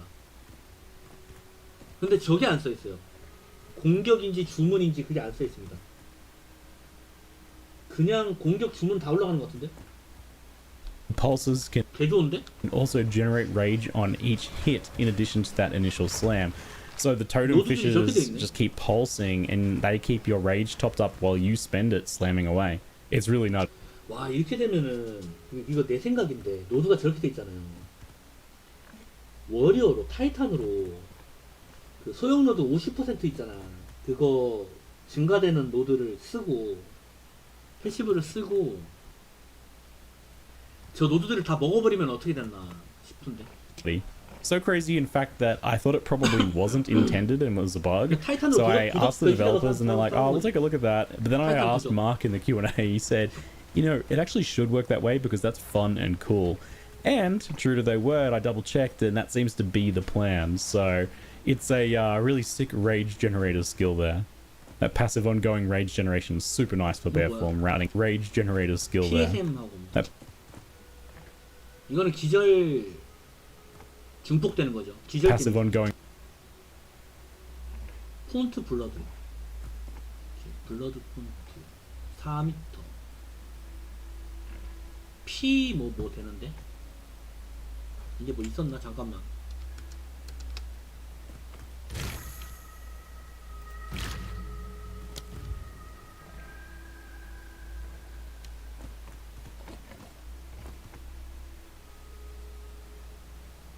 새로 생긴 거다.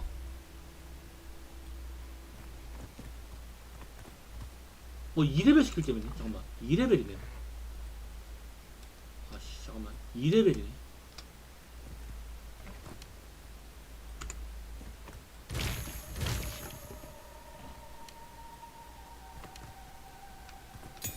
나 보조점 왜 이렇게 없냐?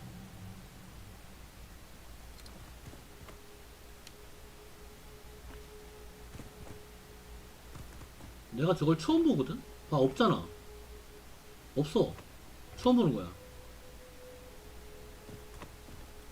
신규 보조잼이에요, 신규 보조잼. Rage generation is super nice for bear form, routing that out a lot. And on top of that, Fury of the Mountain, since it's a slam skill, each of the initial hits can trigger volcano projectiles. So you can dust down your volcano projectiles and slam those out. As a bit of a side note, that's kind of related to this. In the updated patch notes, they just posted that the rage decay rate was halved and the time before it begins increased from 2 to 4 seconds. So it's now much easier to keep rage up between packs as well. So all around rage and bear form is looking really comfy to play. There's so many lines of combo interaction around rage and bear form is looking really comfy to play. Approach, you've got Volcano being triggered by Fury of the Mountain and Furious Slam. Then you've got Shockwave Totems triggering the Fissures from Fury of the Mountain and the Jagged Ground that you create with Empowered Furious Slams. And it's all fueled by the continuous rage generation going on from the totems triggering the Fissures on enemies, powering those Furious Slams. So it's kind of looping. There's a lot of feedback loops of damage going on here. Makes for pretty satisfying bossing. And it's actually like pretty straightforward to play as well. You don't really have to think about all of those like complex lines of play. You just kind of do all the things on top of each other. It works great. So I didn't actually play this setup for too long because I was a bit unsure if Fury of the Mountain was working as intended. So I don't think I did it full justice gameplay wise. But basically you can drop a volcano or two with the extra charge and a totem, then Fury of the Mountain, a couple Fissures out, pounce in via wolf form, and then Furious Slam repeatedly until everything is dead or you repeat that cycle. At higher levels, I think you'll be able to work in Ferocious Roar with Infernal Cry, should be a great addition, some extra fire damage, and Rampage and Ferocious Roar with Infernal Cry should be a great addition. 균열 나가는 거에다가 쌓이죠. 6 평타는 5가 경로가 올라가고 extra fire damage. 이 화산 균열 같은 거 쌓는 건 6 올라가요. 6. And Rampage could also be lots of fun to use instead of or before the slams, maybe, to trigger the Fissures as you run around. Anyway, I'm sure many of you at this point are sold on Bear. I know I am. So let's take a look at some of the other things. Arctic Howl is a Cold War Cry-like skill for Werewolf form that deals some cold damage in an area and knocks them back. Mainly though, this one insta-freezes any enemies that are primed for freeze, which is, I believe, anything over 70% freeze build-up on bosses and lower for other enemies. Upon freezing enemies or hitting an already frozen enemy, Arctic Cry gives your allies bonus cold damage and chilled ground generation, and it empowers some of your own attacks with added cold damage. So the fact that it works on already frozen enemies is really key to it not being awkward to use. I mean, it's great when it lets you freeze enemies earlier, especially bosses, but in most cases, regular enemies are just frozen from one Lunar Assault anyway, right? You're doing so much damage proportional to the health, and we have so much freeze build-up scaling that everything's frozen and you don't really get it. You kind of miss your opportunity if it was like that.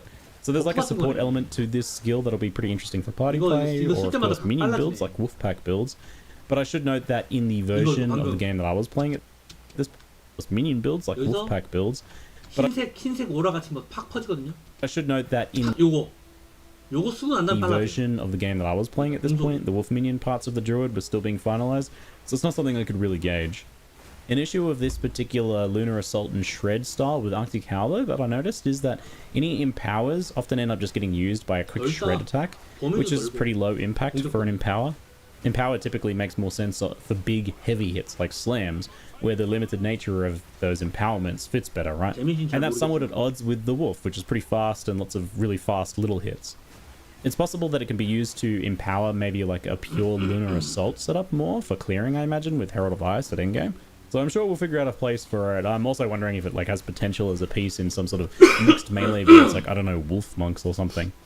Despite Empower not adding much for my playstyle, I still ended up using this skill as a way to freeze bosses early, and I also linked it to Ice Bite as a way to generate the Ice Bite damage buff. So that was nice, but definitely lower impact than some of the other skills that we got for the Wolf form. 당신의 핸드폰 이 자극을 견딜 수 있는가? 깜빡이지 마라. 이것은 CG 애니메이션이 아닌 2025년 대한민국이 준비한 Early in Act 2, I had my next entrance to the Val Temple, and things started getting more interesting with more options for rooms and actual room upgrading occurring. For example, linking the workshop to the bronze workers, which I was able to place to create 4 tier 2 rooms. I think ways to upgrade guardhouses are also possible at this level, as I recall seeing those a little bit later on. So this is still very simple, early intro tutorial level sort of stuff here, before you unlock the time travel version of the temple later on. But with further improved crafting and loot rooms now at this point, so it's a bit more impactful on your gear upgrading. Crafting and loot rooms now at this point, so 7%의 번개 데미지 추가. 그다음에 힘 6. It's a bit more impactful on your gear upgrading. The special rare monsters in some of the 못 봤어. 야, 안 보여주는 게 어딨어? The rooms were pretty spicy as well. 와, Then the icicle shred wolf action seemed to be getting rare monsters in some of the rooms were pretty spicy as well, but the icicle shred wolf upgrading, crafting and loot rooms now at this point, so it's a bit more impactful on your gear upgrading. 제왕 된 거. 아, 여기 나왔다. This special 자막 때문에 안 보인다.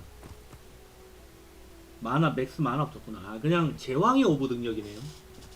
rare monsters in some of the rooms were pretty spicy as well, but the icicle shred wolf action seemed to be getting more and more effective as I progressed, and I didn't have too many difficulties. I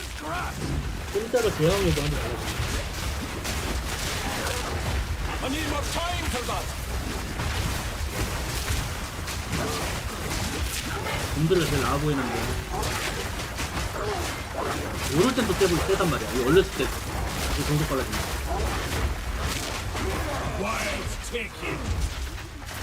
And indeed, after my little temple foray to upgrade my gear, I peaced out and went right into the Rudia fight, where we get to see the power of freeze scaling this setup has access to here.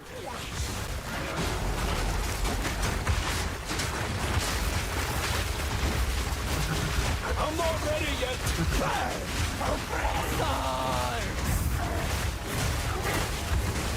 I think she got to do like one flamethrower attack in between long freezes, which are starting to get scaled by some freeze duration buffs at this point from the tree and supports. She didn't even get a chance to do her final melee form. Ooh. So after that, I got to try out Thunderstorm. This is a spell that has a lot of different applications. It strikes 거기서도 과잉 들어가네. an area with lightning bolts over a long duration, so it's just another sustained damage thing you can throw in. But it's a combo piece for quite a few setups because the rainstorm like also creates rain. It moistens things. The rain drenches enemies. I feel like this is a meme skill at this point, so POE, making them have it makes them have substantial buffs to the chance to be shocked and their freeze build up on the enemies that are drenched. That rain also waters your plants. So silly. We'll take a look at that one later, but for now it's pretty effective as a booster akin to, say, Volcano for Ice Wolf. We just throw it down for some extra damage. I used the extra charge to be able to get 2 of them out from the support overabundance, and that was a noticeable amount of extra sustained damage. And then on top of that, it would moisten the enemies, making them even easier to freeze. Not that I really needed that at this point. Pretty nice on bosses and rares, and it gave me a bit of boosted kind of area denial management since I didn't get to try Herald of Ice in my testing with this playstyle, so I was lacking a little bit of that AoE clear, which this helped make up for.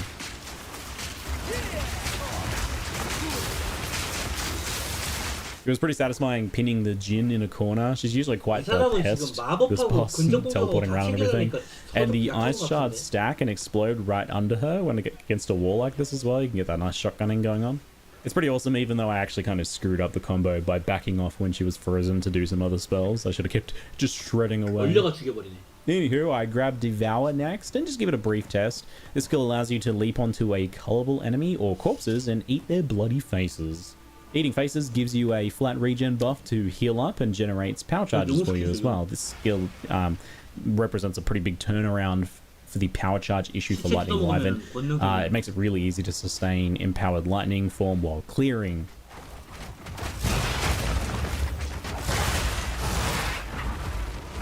It's not like killing Palmon Monk, I think, since the fact that you can use it on corpses means that you can basically use it when you want. You're not trying to like time that very narrow window of trying to get some cullable enemy to cull.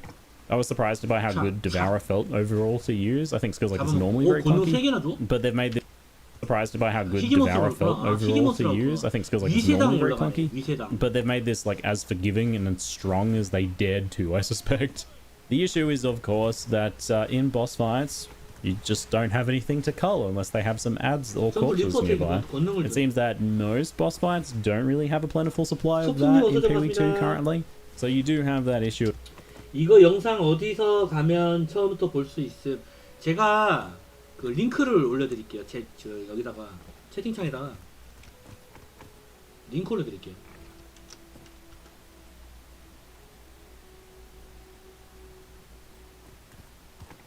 Not having access to Devour during 우리가 업데이트 패치노트 볼 때마다 그 보는 진행자 알죠? 진행자 개발자 그 로저스하고 그 털보하고 되게 앉아 있는 다리 꼬고 앉아 있는 사람들 말고 진행자 있잖아요. 안경 쓴 사람. 그 사람 계정이에요.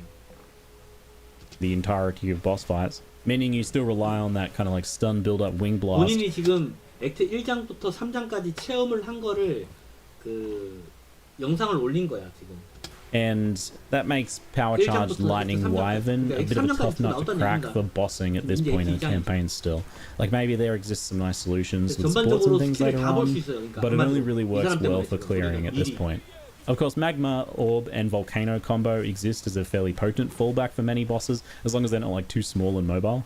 And Thunderstorm as an extra addition now gives you a shock boost and some extra sustained damage that you can weave in. 여기서 이제 가장 최고 등급의 스킨 나오잖아.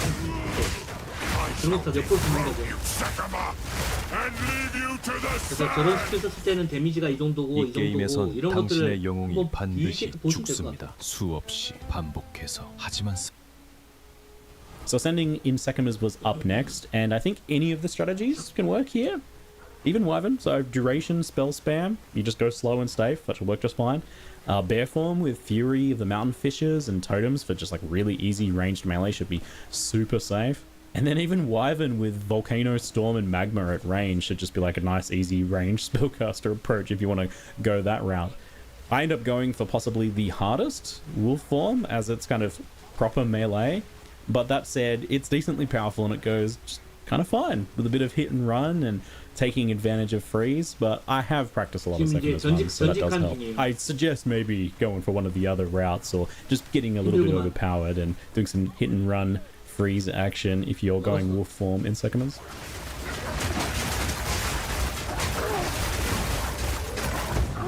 Out for the slam.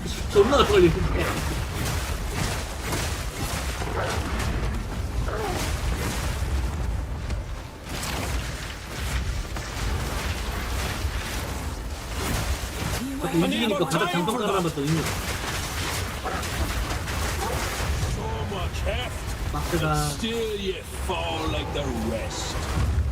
So as first 이게 이제 빌드를 잘못 짠 거예요 지금.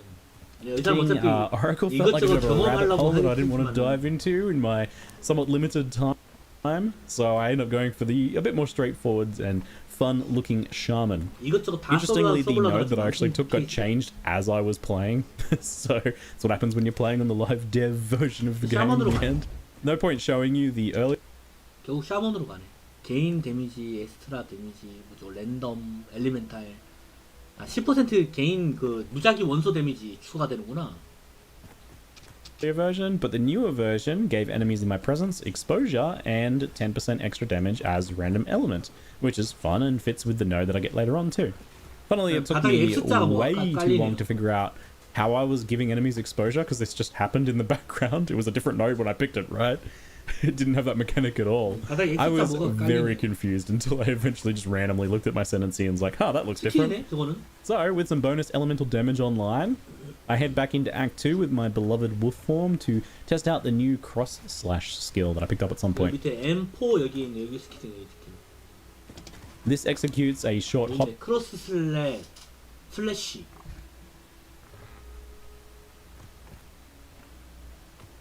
가우지 범위가 4.7m, 1.6m.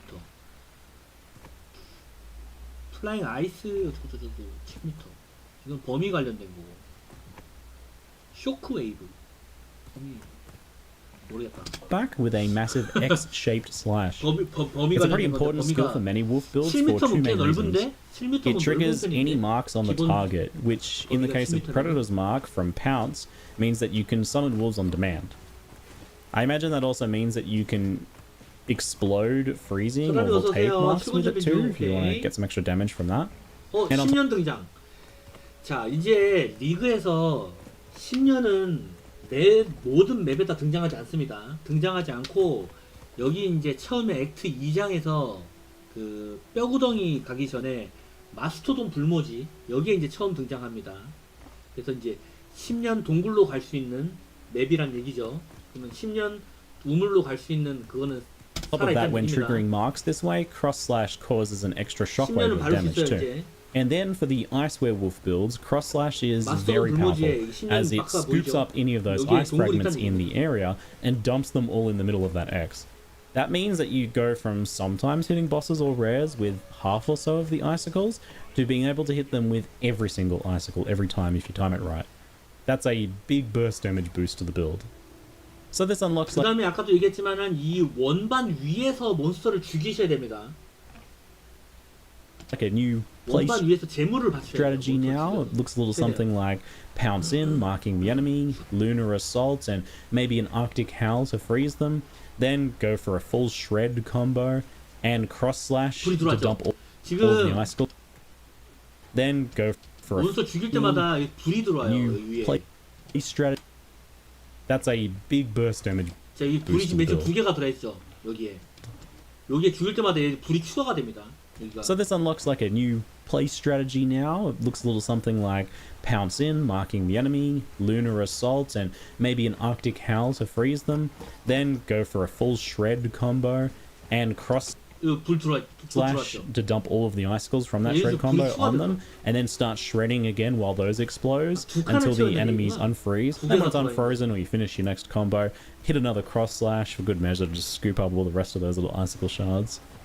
With a bit of attack speed scaling, it seems like you definitely get time for like 지금 과잉 보조점 넣었어요. 그래서 B는 단일 스킬입니다. 한번 사용하면은 여기 쓰고 해가지고 막 이렇게 깔아놓는 게 아니에요. 번개랑 B는 한쪽에만 깔아놓고 여기다 깔면 원래 사라집니다. 근데 과잉 보조잼으로 지금 뭐 번개 줄기 두 줄기가 보이죠? 두 개를 깔아놓은 상태예요. Full shred combos during the course of a lot of freezes. 그래서 지금 Especially if you start scaling freeze duration as well. 두 개를 깔았어요. 그러면 이제 사라진 한 개만 남은 거예요.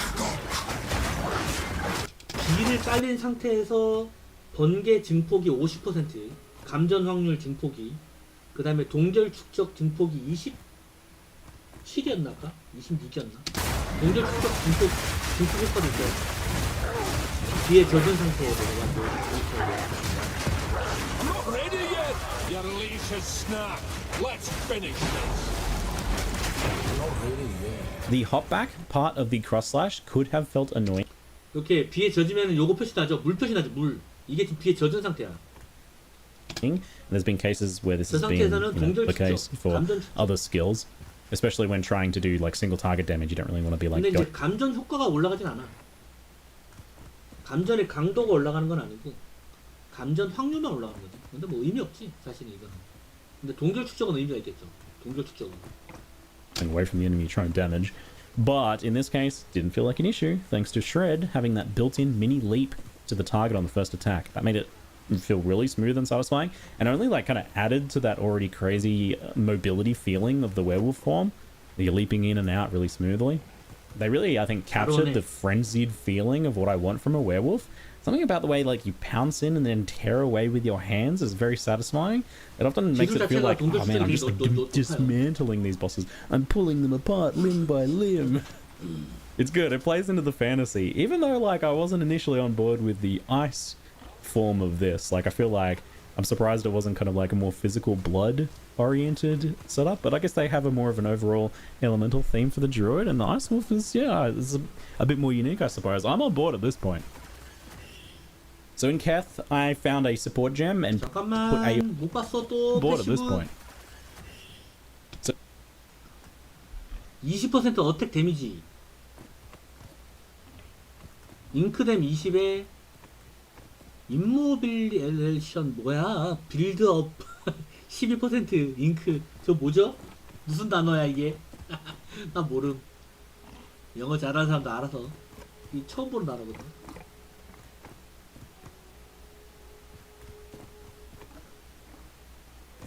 뭐가 12% 추가돼 있는데? So in Keth, I found a support gem and put AoE on crossline. 그 다음에 이쪽은 워스팅 캐스트 데미지, 히트. 뭘 하는지 모르겠어. 뭐가 25% 뭐가 올라간대. 찬스, 하인더, 스펠. 주문 관련된 뭔데? 이쪽은 파란색으로 있는 거 보니까 주문 관련된 건데.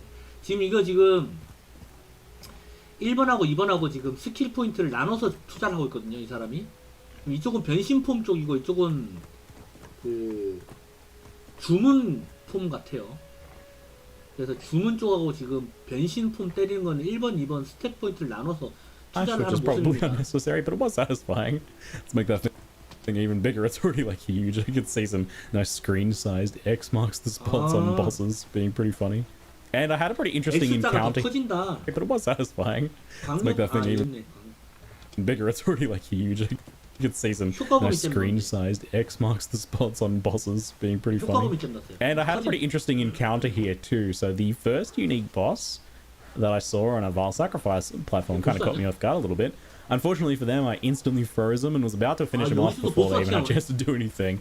But I decided to hold back and just give them a chance. I wanted to see what the boss did. 쟤잖아. 잠깐만.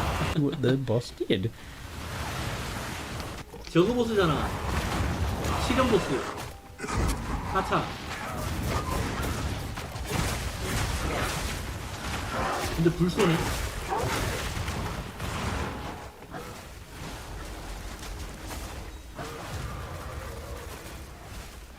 Shortly after that, in this fun tomb encounter, I was really sad that I didn't choose Herald of Ice earlier. Because, oh man, that's going to be so satisfying there. Well, it launches soon. I can try that again, perhaps.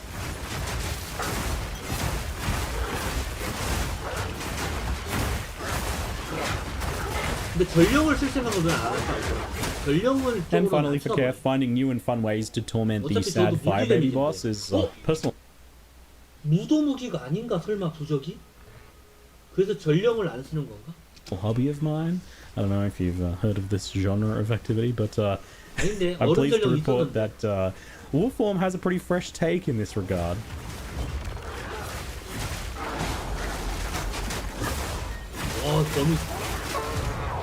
He finally summoned the will to bring up his health bar, only to get frozen and then killed. 엑스타 끄는 거 쿨타임이나?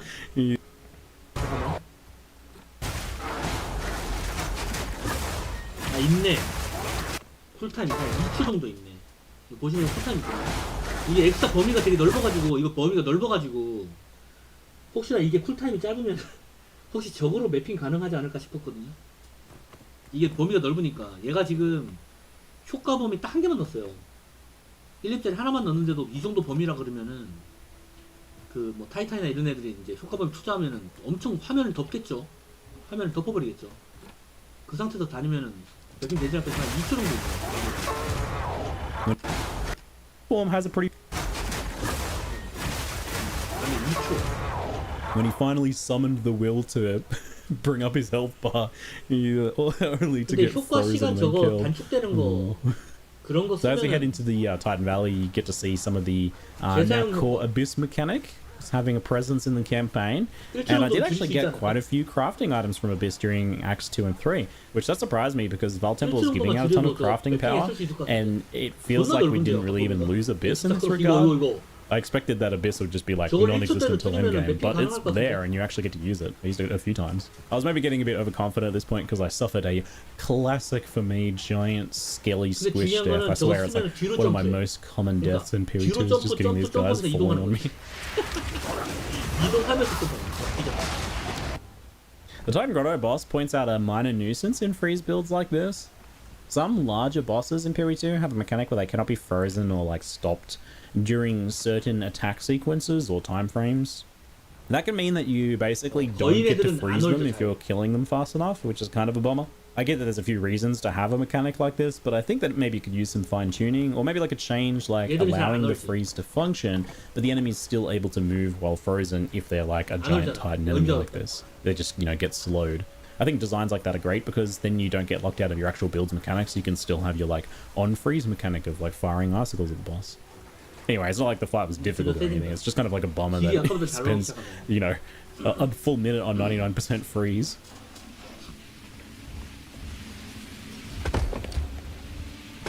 I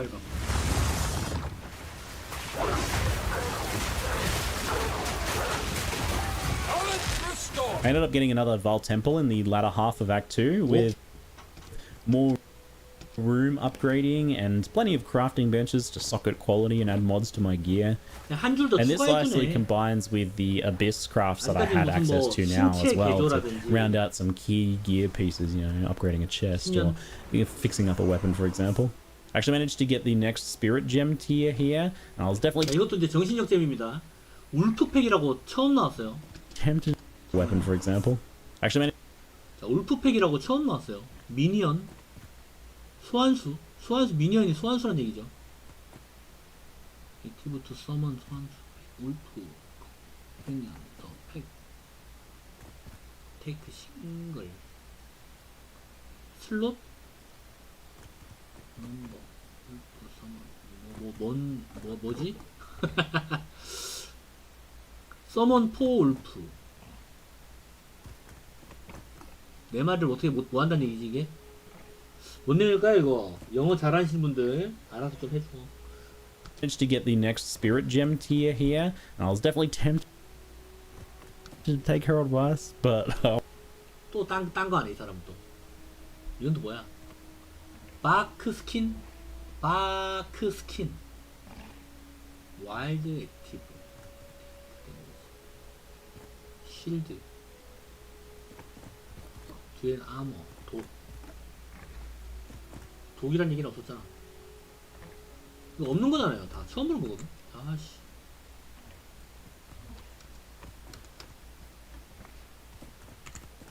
처음 보는 거거든.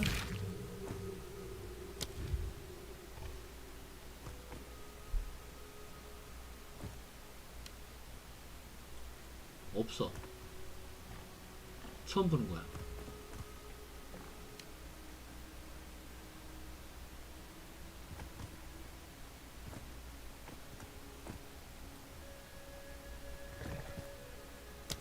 둘 다 처음 보는 거야. I wanted to check out some of the new stuff. There's two new options here. So Wolfpack, it does exactly what you think. It summons a Wolfpack. 드디어 버렸어.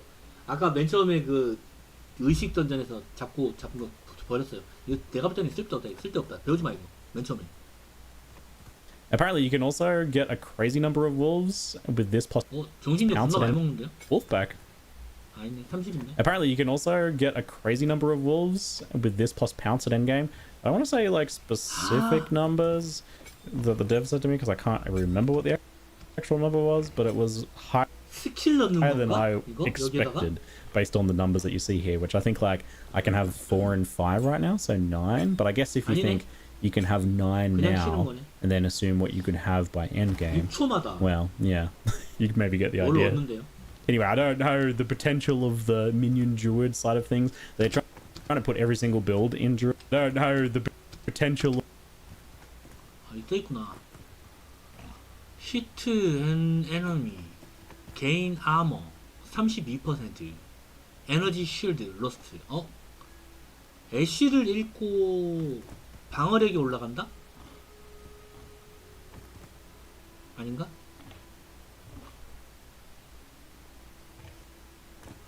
아, 애쉬과 방어력이 뭐 상실인가? 얻는 건가? Of the minion druid side of things, they're trying to put every single build in druid, so I'm sure some of them will probably not be fully well rounded. 이게 내가 볼 때는 방어 기제예요. 방어 기제 이건. But I don't know, maybe there's some wolfpack potential there. Anyway, I opted for the other choice, the defensive spirit skill bark skin. This grants you a flat armor bonus for a duration based on damage taken on hit to your energy shield. 아, 늘어나네. 늘어나는 거네. 이거랑 애쉬라고. With good energy shield recovery and armor plus duration scaling, for example, I think you can probably stack some pretty substantial armor from this. I'm actually kind of shocked that it doesn't have like a hard limit. I'm used to skills like this having or needing hard limits because inevitably some player gets infinite armor from it or something. But I guess in this case, since it's duration based and it requires enemy hits, like I don't think you could self-hit yourself with this or anything. It's probably, that makes it a bit more reasonable. Anyway, I really like this skill. It's actually kind of messed around with a little bit for building my character, even though I was just in the campaign. I didn't really need it. I took the Zealot's Oath keystone to convert. 이거는 키스톤, 라이프 리커버리 품, 리젠, 에너지 실드, 생명력 가지고 뭘 하나 보네. 에너지 실드. Life regeneration to energy shield regen when my life was full, and that keeps it. 생명력이 가득 찼을 때 생명력 재생을 에너지 bomb 재생으로. 와. 좋다. Present in combat much better than recharge, and that enables bark skin to do a whole lot more, I think. It's not really like a flashy skill, but I don't know, I really like this one. It seems fun to build around hybrid life ES, regen, and stacking defensive buffs that like spike the more dangery, and I like that style mechanic. It's neat. And with Druid having like a lot of access to elemental damage taken to armor, I can anticipate, you know, this having a bit more of an impact as well.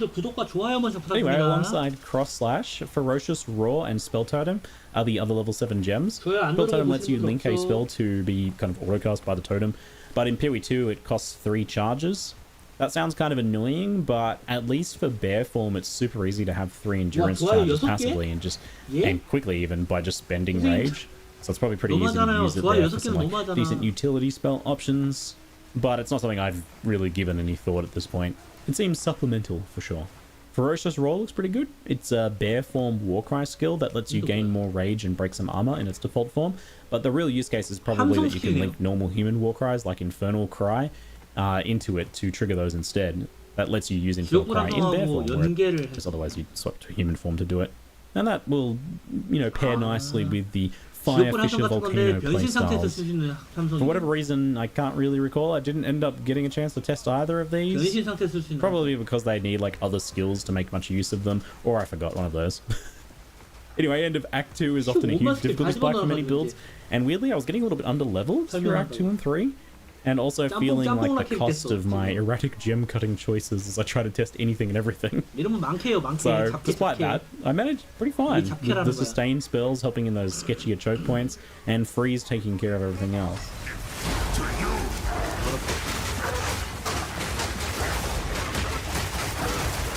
And then with Jamin Ra himself, I was actually pretty dang impressed. I managed 3 freezes in second form, and while my damage had fallen off a bit at this point, it was pretty damn smooth fight. He didn't give me much grief.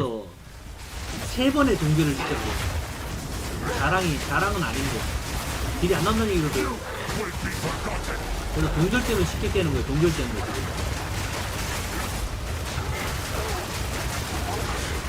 I need more time for this.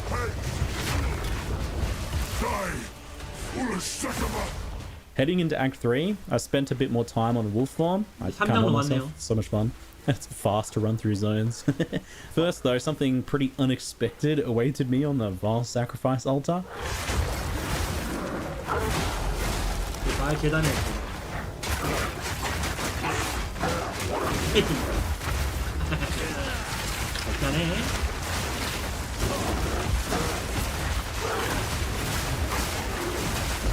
죽었다. 역시 What 머리 the 박살. heck, GG? That's pretty 이게 뭐야, cheeky, GG? putting another death monkey in this act just here randomly. Anyway, it's time for that build change up. Apologies in advance, but I do not get time to return to bear form. But you know it's good, right? I think you've seen enough 여기서 to 이제 say that. 적어주죠. I do have something else for you though. 상자 열면. The moment that some of you have been desperately waiting for. It's officially time to water my plants. Now we're path of exiling. 이제 내 식물에 물을 줄 때가 됐다. 그러면 여기 식물에는 의미가 없고 이 식물에다가 됐는데 이제 내 식물에다가 물을 줄 시간이 됐다. Gem level 이걸 9 기대하고 gives 있는데. Thrashing Vines. It's a plant spell that summons large vines that slap the ground and enemies too. With that, plus Entangle and the Thunderstorm spell, Entangle? we have everything we need to water our plants. The accelerated growth support seems pretty key here. That's a good one to incorporate into this. It lets you trigger exploding flowers whenever you overgrow your plants. Oh, it's so good. So each plant spell here has a mechanic where it will overgrow in some way if watered by thunderstorms. I can't get over how silly plant druid is. Anyway, for Entangle, it makes the fishes last longer. And for Thrashing Vines, it makes them 50% larger and do 50% more damage. So really chunky for that. But Entangle's not really doing much. Just making them last longer is not really a big deal by itself. It's not something you would do if you weren't just kind of doing it for other reasons anyway. But that accelerated growth gem adds explosions. So that makes it absolutely worth it. I'm pretty sure you can also do the same thing on Briar Patch too, though I'm not sure I ended up testing that.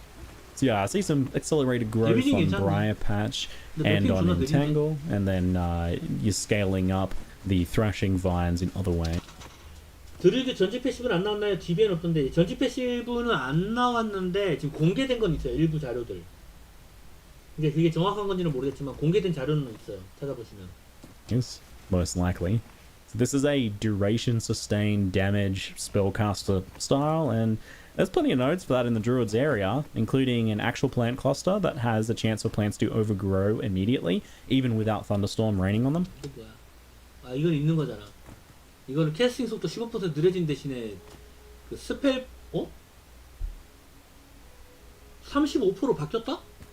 이거 신중한 시전이거든요. 이게 35% 증폭에다가 15% 감속 스피드 바뀌었네요.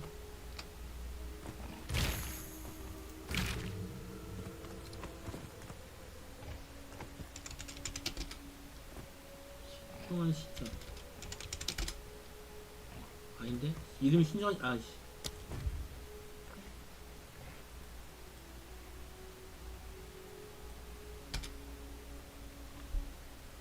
저 표시가 맞는데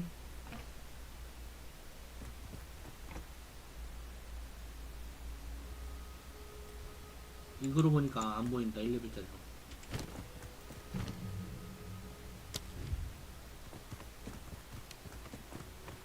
상향된 건가 본데. 보드잼도 옵션 변경이 있네요. 내가 알기로 30%로 알고 있거든요. 있네. 신중한 시죠. 아 똑같네. 아 35였구나. Sorry. Sorry. So that with the support from earlier means you get some exploding flowers when that happens too, so that's a nice little boost. It's mostly physical damage here with the plants, so you could likely walk in the later tornado spell that's physical as well. And maybe you can even 이 식물이 go 물리적인 poison. 데미지가 I know there's plenty of gems pitched in that direction because of the existence of like the other plant stuff on the other side of the tree. 이게 식물이 가시 피해 pitched 뭐라고 누가 댓글 Spell 담은 걸 that's 내가 봤는데 physical damage.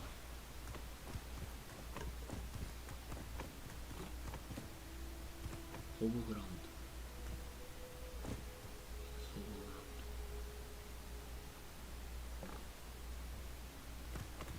디스 물리피해. 물리피해죠. 이게 식물 주제의 물리피해입니다. 힘하고 인트가 들어가요. 그래서 힘하고 인트가.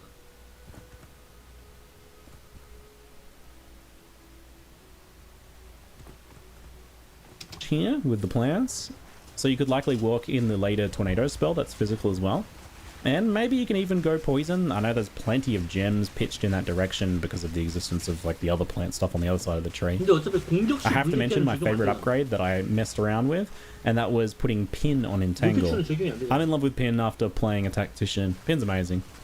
And Entangle did an excellent job of rapidly building up Pin too. And I do think Pin or some sort of slow scaling seems like a very good idea here, as you really want to cause enemies to, you know, just get bogged down and stacked up in your 4 overlapped entangles and 2 giant vine slap fields with briar patches and double storms on top. You know, that's where all the fun's happening. You want all the mobs to be in there. So pitting them in place is really nice. But you could totally add maim and do like slow effectiveness scaling as well. I've done that sort of stuff on grenades before, it's really nice. Now you may be thinking, looking at the footage here, that DPS looks a bit meh, and you'd be right. But in Rainy Druid's defense, I was still using my level 2 fire damage staff at this point, so I just kind of forgot about it all this time. I was focused on the damage staff at this point, so I just kind of forgot. 또 아머, 애실. 12% 방어력에다가 12% 애실. Forgot about it all this time. 이거는 2% 스킬 스피드 에 마나 리젠 30배 마나 추가에다가 마나 재생 14%. So focused on the other 얘도 스킬 스피드에다가 shape-shifting stuff. Classic spell cut. 이거는 뭐야, 아머 16%, 아머 16%, 애실 20%의 엘리멘탈.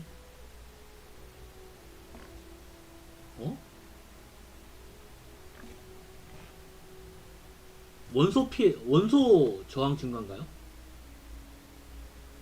Faster builds using Act 1 weapons into Endgame, right? But bear with me though, as I do get myself a physical spell staff kind of soon. It takes me a little while, but I get it eventually. In the meantime, I do grab Oil Barrage for the Wyvern, which exposes and slows enemies just like Oil Grenade. But we'll come back to this skill a bit later, as it's got a pretty fun empowered version that I test later on. So my lower DPS from gear and underleveled gems and missing passives and all that caused me to have a bit of mana issues with this playstyle here. That's not untypical for things like this, and it was made much worse by my questionable choice to use overabundance on everything, doubling the cast that I needed to do, you know, lacking DPS. I'm happy to say that this was a problem that solved itself after I got a couple of upgrades, since it was mostly just the fact that I was missing a lot of damage ultimately.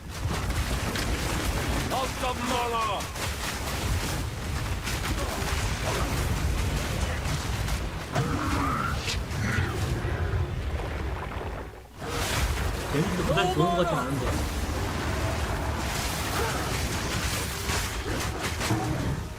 Despite my waning DPS at this point, Zakoto went pretty smoothly in this play. 자기도 알아. 현재 제 DPS가 다소 떨어지긴 했지만.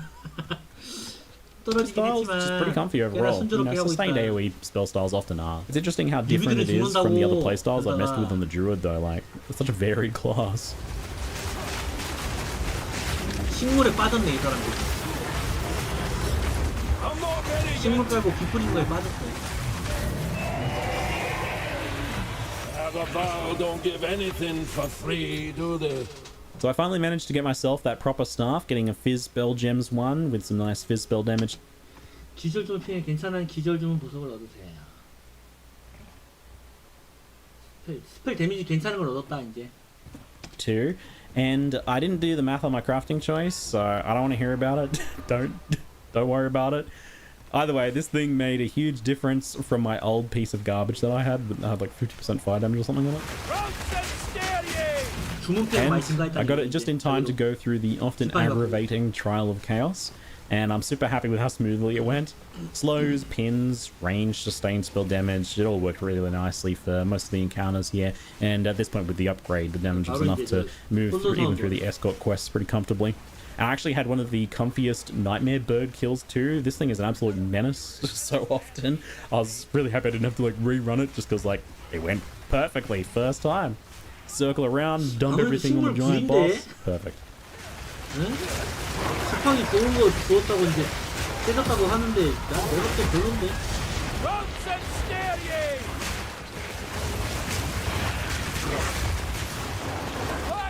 너무 별론데? 식물에 빛 뿌리는 거? 화산도 없고. Do not get so conceited. Your flying days are over, friend. So this let me unlock the Bringer of the Apocalypse node, which I test a little bit later on, as I was still testing the Planty Druid on my new stuff. I just got the stuff, let me have 새 캐릭터 나중에 식물 드루이드를 테스트하면서 좀 더 살펴봤습니다. 방금 직원들 a chance with that.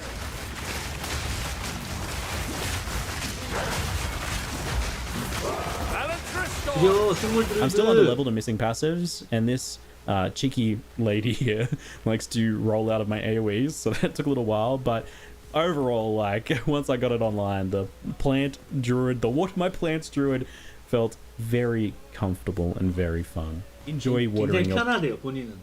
편하고 재밌게 느꼈대. plants at launch, garden druids. So next up, I wanted to mess around a bit more with Wyvern and also test Apocalypse, the uber skill from the Shaman. We'll get to Apocalypse in a moment. First, I wanted to return to the Oil Barrage skill. What's normally a utility skill here becomes a pretty hilarious lightning single target barrage when empowered with a power charge. So it spends a power charge if you have one to make the barrage much longer with a bunch of added lightning damage. And if you have 3 charges, you can just like hold the button down for one long mega barrage. With Devour, you can very easily, you know, generate 3 power charges. So I was actually able to use this in the melee lightning form a bit more comfortably here. Indeed, like the combination now of having Devour, Wing Blast, and Oil Barrage made Wyvern feel a bit more well-rounded, but is still definitely the more complicated one to play here.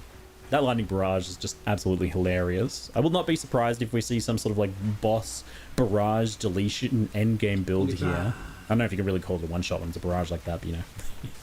I expect to see something disgusting with this. That's if, you know, people figure out some easy way to get those first set of power charges. 점점 잡게 됐어. 이렇게 키우면 안 돼요, 우리는. 예? 우리 드루이드 키우면 이렇게 하면 안 돼. 이 사람처럼 하면 적대. 옵션도 너무 오래 걸리고. 잠못 잡다 뒤지겠네.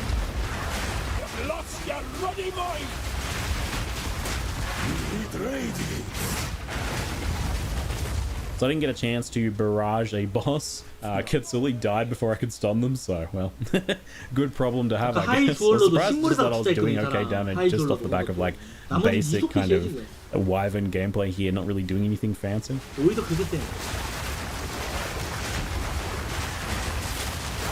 늑대가 막아준다, 늑대가 막아줘.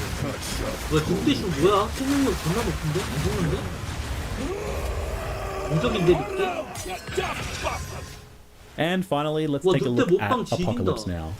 I didn't really have any supports for this skill, so this is just pure vanilla Apocalypse. But it's pretty strong right away, and it seems useful pretty often too. Apocalypse is a glory skill, with glory for this being gained by hitting enemies with elemental damage. So obviously you're just doing that constantly, especially with like the sustained spells, just constantly ticking that up at max rate. So it's easy enough with the added random elemental damage on the node that you get before it as well, so it's going to happen regardless of your build. 좋다. 쿨타임 없나? 계속 떨어지는데? Using the skill causes a long duration where you passively rain down meteors, hailstorms, and lightning crashes randomly around you. It's duration based as well, so, you know, there's room to make it last longer too if you want. What can I say? Skills like this are really fun. I expected to struggle a lot on the Viper boss. She's tiny, she's dangerous, she moves around a lot. Doing this on Wyvern, I was like groaning walking up to it, but it was okay. Apocalypse and some range spam from Wyvern form handled it fairly well. Even if it wasn't super quickly. 아포칼립스가 랜덤으로 떨어지는 게 아니고 몬스터를 지정을 해서 타격을 해버리는데. 지금 여기 떨어지는 거 보면은 Wyvern, I was like 이쪽 편은 안 떨어지거든 지금. groaning, 이쪽 부분은 walking up 떨어지거든요. to it, but it was okay. 멀리 가니까 떨어지긴 하는데. 아 이거는 저 몬스터 공격이죠. Apocalypse and some range spam walking up to it. 몬스터 공격이고 around a lot. Doing this on Wyvern, I was like 계속 groaning, walking up to it, but it was okay. Apocalypse and some range spam from Wyvern form handled it fairly well. Even if it wasn't super quickly, it went okay. I'm coping.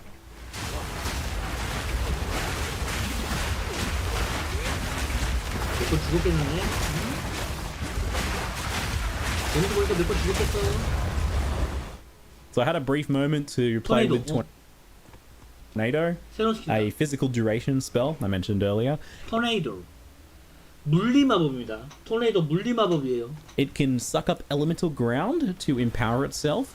The only problem is that 엑트 2장에서 그 목마르는 리친가 뭐 걔가 쓰는 스킬이다 이거. 엑트 2장에서. it's surprisingly hard to do that on the druid's basic skill set at 그 least. 스킬이죠. So there's the oil barrage is the only way that I really know of by default, and you can ignite that, but it's a little difficult to do, and it leaves oil ground if it's the non-empowered version. So if you have a power charge and you try to put oil ground down, it will just use the lightning version instead. So that's kind of funny. 화염의 토네이도 됐어. 토네이도가 바닥에 불 지르니까 그거 먹고 화염 토네이도가 됐어. It will just use the lightning version instead. So that's kind of funny.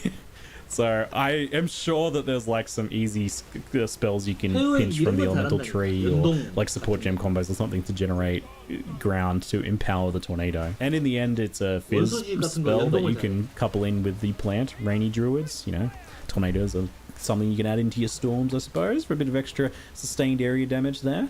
And you can also work it into your elemental builds with that ground empowerment. It's another sustained spell you can throw down before shapeshifting too. You've got a lot of them at this point.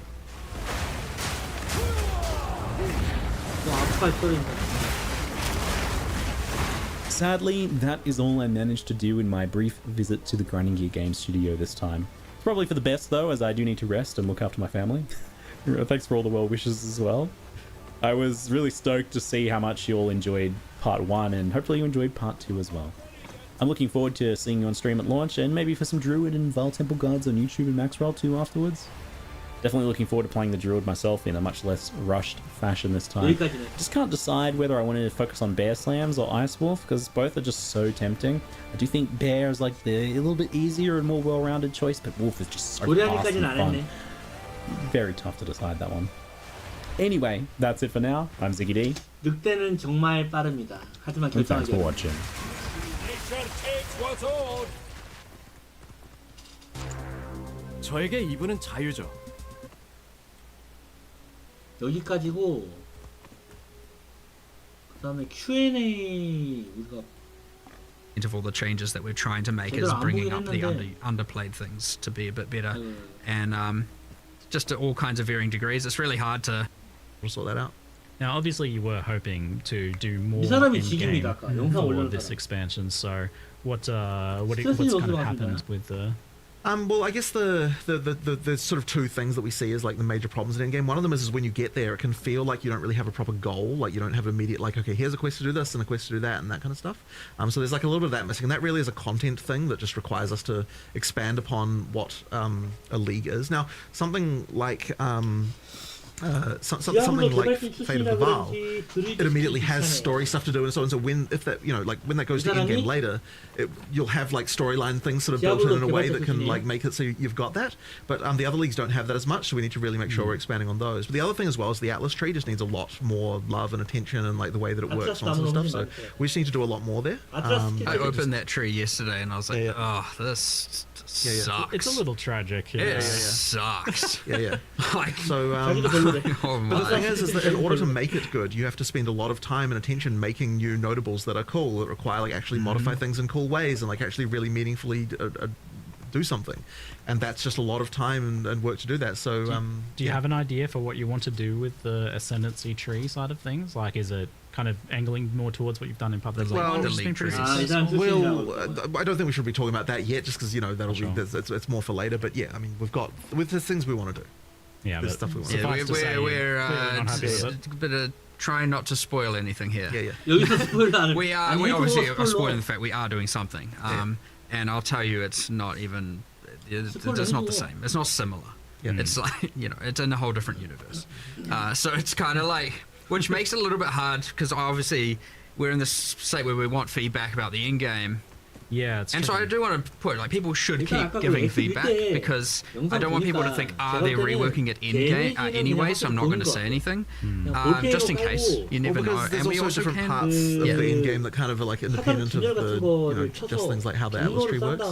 So but yes, that tree is effectively going to be completely reinvented. So that will get a full drastic change, and then the something that like POE1 with the whole complete your atlas being a very clear, very obvious goal. You just complete all the maps and you get your atlas is complete. And then there's heaps more beyond that, of course. There's all the boss farming and all the different progressions, and even that has like multiple quests throughout the main quest line with the different pinnacles and all that. We just don't have any of that really. It's just immediately into this infinite unguided adventure, and there's a little bit of things with the corrupted zones and a bit of that, and like, you know, the burning monolith, but it's still mostly unguided. You don't really feel like you have like, I've completed the main thing, now I'm going to farm, you know, at the moment. It's pretty unsatisfying, I'd say. So really trying to drive that home.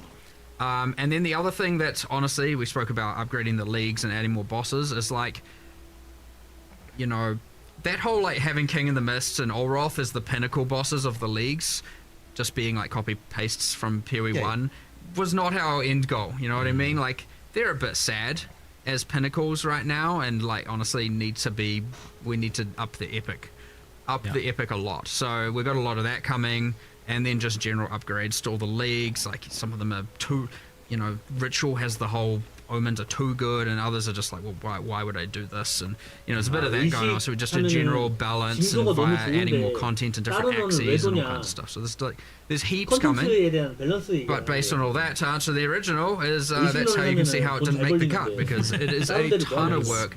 It turned out to be way more than we had anticipated, and it was just like, oh damn, we kind of talked about wanting to do an in-game upgrade, a big revamp in 040, and now we've got too much work, and we still believe it's the right thing to do, so we're going to commit. And normally we often get faced with the option, do we cut it down to make it fit, or do we commit to it all and do it? And I don't think in this case we could have cut anything without kind of just honestly making it look half-assed, to be honest. So we were like, no, we need to do it all, which means, unfortunately, yes, it's not going to make 040. But then we were like, well, we can't just now do nothing. So what can we do? Well, obviously, we're not just going to be because we're doing an 050, we'll just leave the fog alone. Yeah. Obviously bad, which was a bug, by the way. Really? All fogs, like the volumetric fogs in the game, have a cutout around the player that like cuts out and then tapers off. And all fogs in the games, there's multiple different fogs, had it except for Delirium Fog. It was the only fog that didn't have this. So that was, well, like, we can start there by re-adding it, and then we'll iterate until we feel like it's about right. But yeah, kind of sad when you look into these things and you're like, oh damn, it was just broken the whole time. But either way, like, you know, player doesn't know if it's broken or just intended. So obviously, fixing it is the important thing. But yeah, I know there's that guy on Reddit doing a post every day, and you can finally rest. Thank you for your service. Your watch is complete. Yeah. 근데 서판에 나쁜 옵션도 있었나? 그는 모르겠어.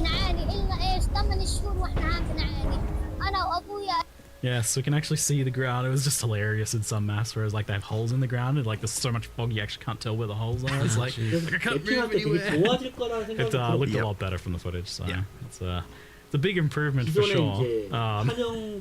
So you mentioned that, but there was also another kind of key change that you wanted to make sure to get in this one, and that was the kind of like monster density getting swarmed issue. Yeah, that's a very interesting one, because so when we were doing 031, this was actually already a thing that we were tabling and talking about. We kind of thought that players probably wouldn't like it because you know, like monster density can be a very touchy thing, right?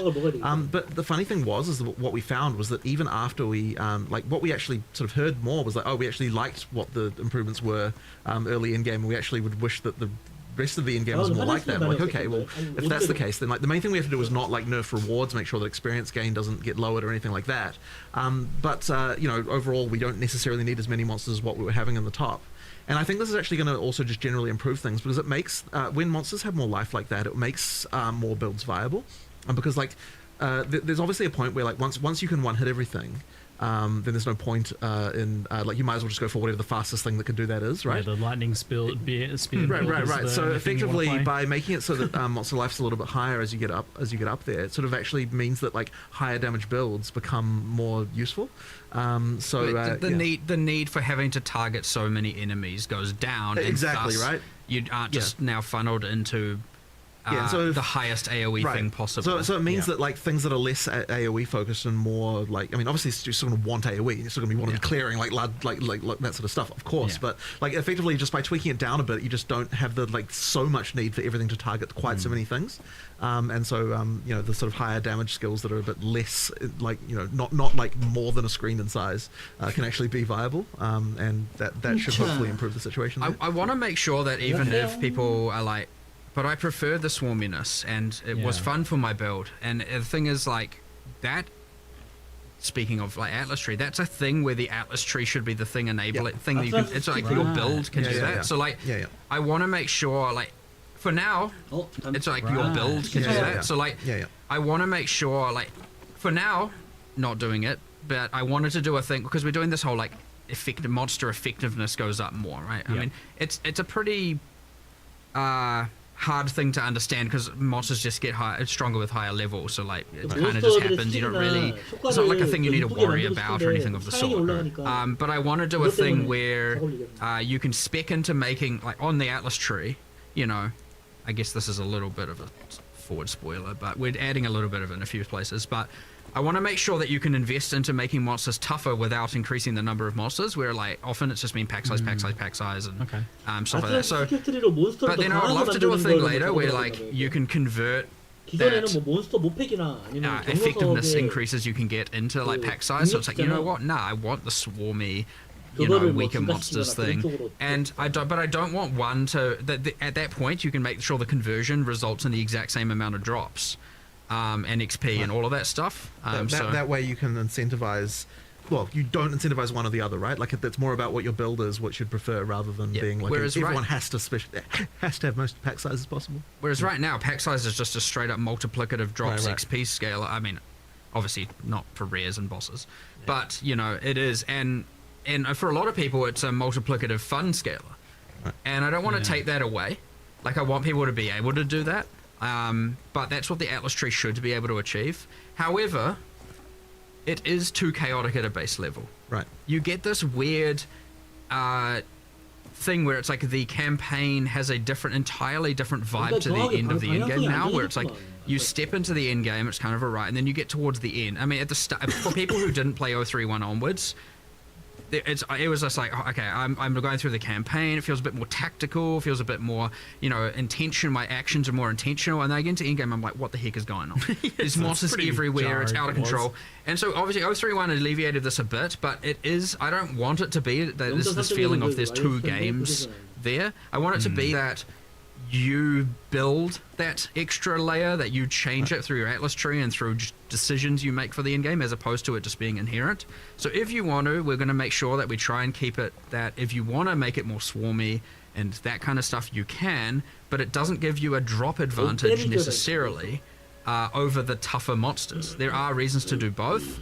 That's fine. There'll be heaps of mechanics and stuff, but like, ideally, you can kind of play the game you want to play the game, and so in our tree and our builds, much like you can play the character how you want to play your character, we can do that with the end game as well, and that's the beauty of the Atlas Tree, so and the keystones and stuff like that. So,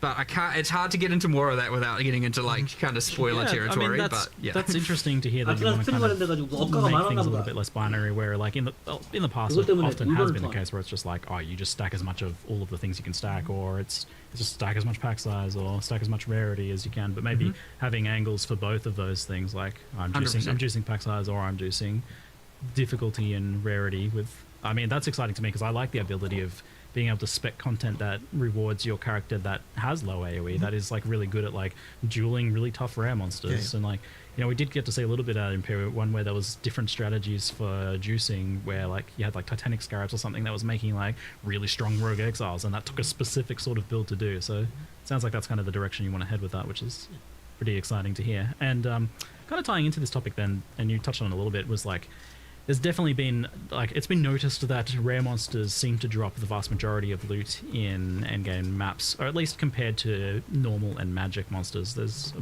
bigger difference, I guess, than has been the case in the past. And where are you guys at with, like, noticing or feeling that, or what problems do you foresee with that? It gets talked about a lot. I don't think it's necessarily wrong that it's like that. One of the things we really want to try to make sure of in POE2 when we're sort of doing a sort of from scratch pass on this is that the amount of rewardingness of something is equivalent to the amount of difficulty that it takes to kill it. Yeah, I think with the balance of how things are and the options we have now, it probably makes sense. But yeah, it looks like something you'll be keeping close eye on moving forwards then. Sure. It, there's a bit of they're trying to... And where it was like... In Fate of the things, you have a unique item room. Sure. Yeah. You know? Like, but it's not just like a floating symbol above the monster. Right. Yeah. Which also, you know, immersively, I don't know what the heck that is, but what is it? It's just nothing. It's a clear and just obvious like, game mechanic. I see some like floating, glowing cash money dollar bills above your head. Guy's loaded. Whoa. Don't kill me. Don't kill me. You can't have my loot. 몬스터 머리에 떠 있는 숫자만큼이 제가 이 게임 돈으로 3일 보인다. 동안 하다가 제품이 있는 모바일 몬스터 게임을 어려울수록 다 드랍률이 삭제했습니다. 시기 드랍률이 올라가니까. But I just remembered you spoke about rare monsters, and I was like, hold on, did we? I don't think we deployed or spoke about this change, but I know that taking away all the rare minimap icons was a bit anger-inducing.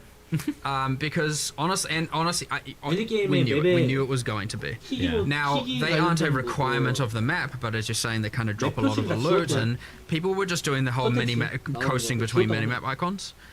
The middle ground we've come to here, which I think is quite cool, is once you've activated all the checkpoints in the map, which sometimes is 4, 2, you know, the things for fast traveling and respawning, then all of the things Appear on the minimap. Appear on the minimap. You know, the funny thing is I thought we already deployed that.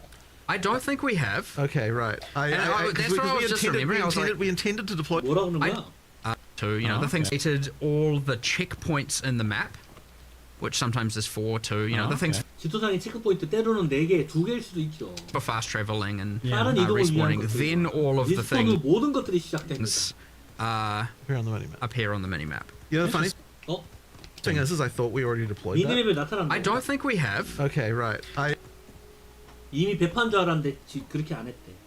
못 했대. That's what I was just remembering. I was like, we intended to deploy that back when 우리 배파를 얘기해. people were complaining about it, and I feel like 그때 사람들이 불평하듯이 체크포인트 있잖아요. 그 맵에 이제 몇 개 없잖아. 그리고 이제 막 특정 지역에 몰려 있고 그거를 얘기하는 거예요. maybe we just kind of forgot. 그거에 대해서 개선한 so 거예요. you just play your map. You generally find the checkpoints. If you're in a straight line map, there's one at the start, one at the end. Yeah. How the heck are you missing rares? Anyway, I don't know, but it can happen. Yeah. But it doesn't just reveal the rares; it reveals everything. Every icon. Yeah. So strong boxes you missed, rogue exiles you missed. Okay. Just so basically you can find if there's any content that you still wanted to grab. Now some people might argue, hold on, I'm just going to 상자 같은 것도 reveals every. If you're in a that back when people were complaining about it, and I feel like you generally find the checkpoints. If you're in a straight line map, there's one at the start, one at the end. Yeah. How the heck are you missing rares? Anyway, I don't know, but it can happen. But it doesn't just reveal the rares; it reveals everything. 그러니까 희귀 아이템만 보여주는 건 아니다. 그것은 모든 것을 드러낸다. 그러니까 미니맵에 뭐 설정할 수 있는 거. Every icon. 모든 아이템. So strong boxes you missed, rogue exiles you missed. Just so basically you can find if there's any content that you still wanted to grab. Now some people might argue, hold on, I'm just going to run around the entire map, activating them all, and then go clear. And I was like, well, okay, if you want to waste time. Right. But you're going to clear the map while you're doing that, right? 아, 나 그 패치 내용에서 들은 것 같은데 그 맵에 체크포인트가 몇 개 더 있으면은 4개가 있다? 그러면 4개를 다 찾는 순간 모든 맵이 다 밝혀진다 라고 본 것 같아. 그걸 본 것 같아. 그 내용 얘기하는 거야. 우리가 그 체크포인트가 몇 개 있는지 모르겠지만 가다가 중간에 있고 뭐 저 끝에 쪽에 있을 수 있죠. 그걸 체크포인트만 다 찾아내면 모든 맵이 다 밝혀진다. You know, probably clear the whole map anyway. Yeah, so it's kind of just meant to be a like, look, you've explored at least. 이제 체크포인트는 다 밝혔는데 내가 지금 만약에 이 맵에 뭐 균열을 안 깼거나 아니면은 뭐 의식을 다 들겠거나 뭐 그럴 수 있잖아요. 그러면 의식 런하러 왔는데 그 의식 하나 그 구탱이 찾으려고 돌아다녀야 되나 전 맵을. I mean, like, if there's generally speaking, if you've got like a big square or circle map, you're going to have 4 checkpoints. You activate all 4. You've at least explored. 검은 곳을 4곳 설치해야 됩니다. 활성화해야 됩니다. 4개 모두. 그러니까 이제 이게 체크포인트 활성화를 얘기하는 것 같아요. probably 75% of the map, right? Yeah, it's about getting those last things, and and then it's like, okay, look, you're now allowed to see if you missed 그 정도 anything. 확인하면 맵을 한 75% 이상을 밝혔을 것이다. The closest place where the stuff you missed was, which is kind of nice. So it kind of helps with that. So Now, we did finally find a solution. I'm hoping this is a good middle ground. Because yes, then at least you've done 75% of the map probably without just doing blind mini-map gameplay. And then from that point on, it's like, look, yeah, I get it. You probably missed something. You know where it is now. It should actually maybe overall be even more helpful because it's not just revealing the rares. It's going to reveal even more. So you'll know about everything else you missed. So we'll see how it goes. But yeah, I understand that was a bit of a aggravation for a lot of people. But you know, that's a perfect example of, again, it's why I don't want people to not give feedback. Because like this kind of stuff still should be fixed pretty imminently. And so yeah, it's a good case study, because I'm honestly surprised that you did do that, because this seemed like I loved the rare icons, but I was definitely a victim of the I'm only looking at the minimap now, so it kind of seemed like a change for our own good situation. But what you're doing here, this is a good middle ground. Yeah, it seems like it's saving the players that feel like that they're FOMOing because I know I missed a league mechanic in the map somewhere after this, that is really bumming me out, and then they have to go and crawl back through everything and waste a bunch of time, so that's just kind of saving them that. Sounds like a good compromise change. A nice little extra bonus reveal there. Good stuff. Yeah. You just said rare monsters and I just had this random good. Wait, what more words can I say? Probably should have put that in the live stream if we hadn't deployed it yet, but everyone forgot. It's in the Q&A. Good stuff. Yeah. We shall move on to kind of gear and passives, and this is in the topic of balance and character power, and this sort of stuff has been talked about a fair bit. Something that's mentioned a lot is that the ratio of player power that comes from gear versus what comes from Ascendancy and passives is much more tilted towards gear than in Path of Exile 1. And so kind of roughly for an example, the average POE2 passive is 10%, whereas the POE1 passive is 16%, whereas the amounts on gears are pretty similar. So the 100% increased fire damage on a wand is consistent as tier 1 affix between both games, meaning that more of the power is kind of being shifted away from the tree, the thing that you get by default, to gear. So this seems like a conscious decision to make gear more powerful. Is this something you've thought about or made specific strides towards? Probably the main thing that we wanted to do in POE2 was make it so that the tree is more we're trying to be more stringent about how the tree is multiplicative with what your gear does. That does make gear more important. I wouldn't say there's necessarily been a thing of necessarily wanting to the amount of power overall that you get from one and the other is more unbalanced, but it's just making sure that when you are using the tree, that it's specializing your character more towards what the bonuses that your gear is giving you to kind of make the two things together be sort of important to be thinking about both. So that was kind of our primary goal, but I don't know if you've got a different feeling about any of that.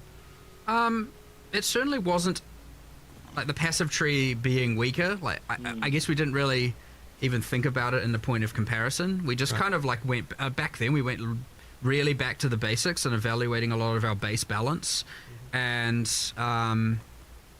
so it wasn't let's nerf it compared to POE1. It was more just what do we want gear to do? What do we want the passive tree to do? What do we want? And all of that at the end of the day is just relative to then how do we want the monsters to scale. 그 다음에 제가 갑자기 생각나는 건데 아까 드루이드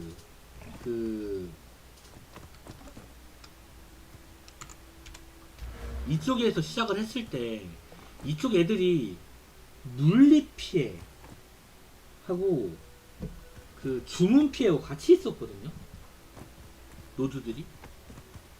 그런 쪽 노드에 시작을 하면은 그냥 2D 빌드로 가도 되지 않아? 일로 가서 그냥 카오스 타고 올라가고 이쪽 카오스 타고 올라가고 그냥 주문력 있잖아요. 주문 피해 그거 타고 가고 올라가서 방어력 애실로 가는 거지. 방어 애실로 가고 주문 찾아가 들어가는 거지. 이쪽 어디에 찍고 올라가서 주문 찍고 올라가서 카오스 찍고 올라가서 아예 그냥 2D 빌드로 가도 되지 않을까? 그냥 제 생각이에요. 그냥 확실히 빠르지 않을까 싶은 거예요. 액트 미는 속도가. 그리고 뒤에 가서 바꾸는 건 나중에 바꾸고 나중에 바꾸는 거는 and how to, which they're all different, right? The way that the monster scale per level isn't the same, the way that the tree and thus the tree benefits are different, the gear is different, and everything. So again, not really. It was conscious decisions, but not conscious decisions to nerf from POE1 or anything of that sort. That being said, yes, I mean couple other things. I mean, we made, for example, the decision that we wanted the class starts on the tree to be weaker than the exterior. So generally the nodes are meant to go up a little bit in power as you get further away, so you don't just get the class hopping kind of thing that historically occurred in POE1 quite a bit. The class starts were stronger than you get the M on the top and stuff like that. And so that was a decision we made. But yeah, I mean, I guess we did kind of have we want gear to be more important, especially base gear. I think we maybe overcooked it a little bit right now, but just a little bit with more the ease of it, the ease of getting it. But that's a whole crafting discussion, I guess. Talk about that too. More of an in-game problem. But yeah, no, I would say, I mean, I'm personally pretty happy, honestly, with how it is.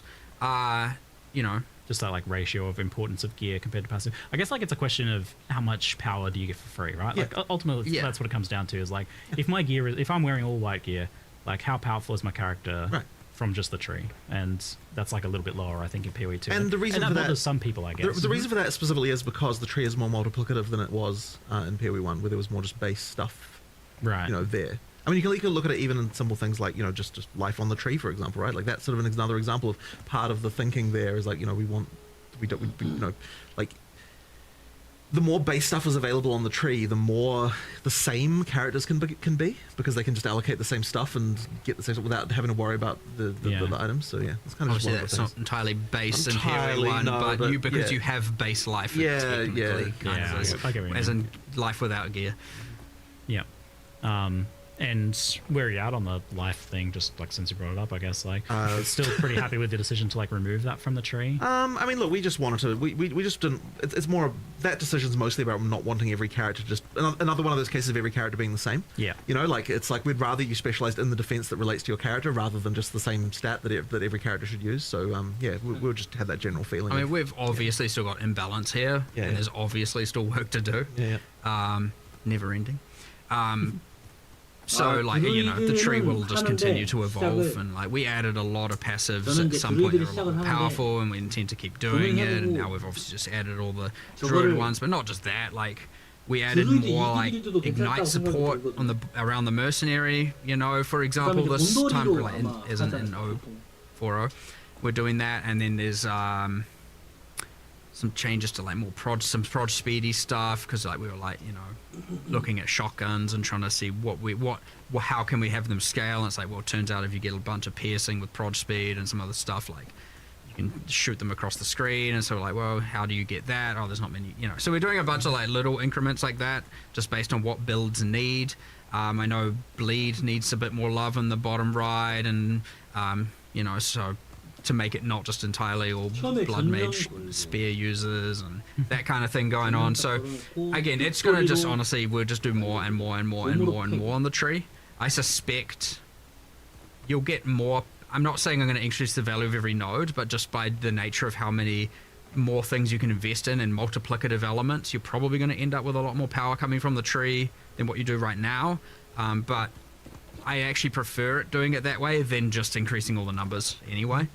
Because at the end of the day, if we then increase all the numbers and then it turns out the game is too easy, well, then you have to nerf something somewhere or just buff monsters, and then you kind of end up in the same place. So it's what did you actually achieve? So with the approach to life then, which I feel makes sense, not wanting the trees to look the same and whatnot.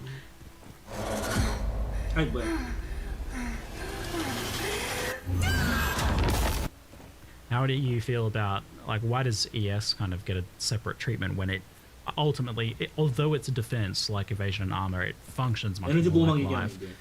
There's a lot of ES scaling, and ES numbers are pretty high compared to life, and definitely I mean, that's a current balance issue for sure, but just because it happens to function more similar to life, they're all at the end of the day a form of effective HP, right? So I mean, they just, as long as they're not entirely symmetric, which is what makes them interesting, which is why one works this way and the others work a different way. And but yeah, I mean, there's clearly a misbalance. I mean, you got issues with. 지금 애쉬라고 생명력 기반 그 방어 그 생존하고 확실히 불균형이라는 걸 본인도 인지가 하고 있네요.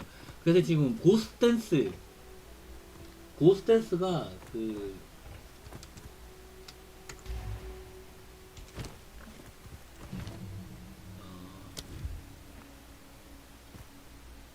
요 혼해춤 얘기하는 거거든요. 혼해춤 하향 먹였어요. 이거 원래 그 3.1초마다 획득하던 건데 이거 6점 몇 초로 2배로 하향 먹였습니다. 네, 애쉬를 견제하는 거예요. Ghost Dance obviously being a bit hectic and I guess going to start listing off things I'm going to nerf, I suppose. But 아무래도 높여야겠네요. you know, like I don't know. There's changes to be done here. There's a few changes coming. But it's we're at the point where I still look at it and I'm like, I'm pretty sure ES is still going to be pretty crazy. That being said, it's like, you know, I don't want to make any last minute kind of knee jerk reaction nerf kind of things around this. So like, because we've changed and rebalanced so much, it's really hard to know, and even changes to how the monsters scale and whatnot. It's kind of hard to know exactly how things are going to play out. So it's this kind of thing where I'm like at the point again where I'm like, all right, let's get all these changes out, see how the metas evolve, see what's good, see what's bad, and then like reevaluate it again. So ES is worse, but I don't think it's ES가 나쁘기 작은가 이제 에너지가 나쁘긴 한데 본인 생각에는 그렇지 않은 것 같다. Honestly, I don't think it's nerfed enough, to be honest. Is kind of where I'm at with that. So 솔직히 말해 너무 약해졌다. 애쉬이 너무 약해졌다. But we'll see. We'll see. 두고 보자고. 두고 보면 nudge in the right direction, perhaps. But I know in the past when we talked about 방어하고 저 세피 쪽으로 밀어준다는 얘긴가? this, we discussed around the idea of like letting energy shield values be high, but really focusing on the recovery side of things and making that the, like you just said, like making things not homogenous, making things different. Like life's really easy to recover, but energy shield's much harder to recover. Like you still kind of. That is still the intention, yes. That is still the intention. I like that. It's just really easy for all of a sudden some cool design to come out and then all of a sudden it's just a completely trampled recharge. And then it's just like, well, now why do I care, you know? And I mean, like, it's okay sometimes if it's like via an insanely, like, I mean, Essentia Sanguis is a perfect example of doing this, right? Like, it just straight up ES leech. And the thing is, like, I don't want to take that away. I just, you know, there's a level of, there's some balance to do and or commonality to do. Like, if that's a thing you strive for and can eventually achieve, and now your character's like freaking god tier, that's exactly what like high-end unique items should do.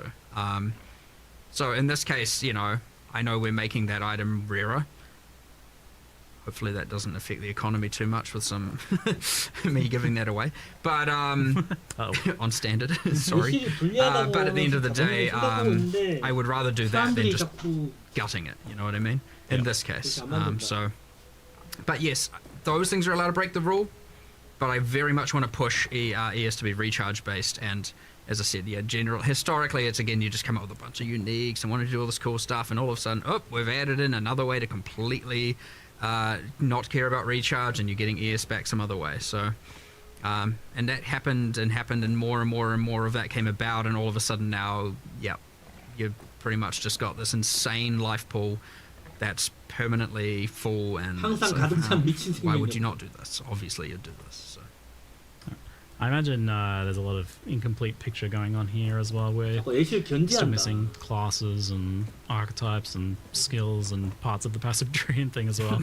It probably makes it hard to like commit too hard to certain areas of balance when it's such an incomplete picture.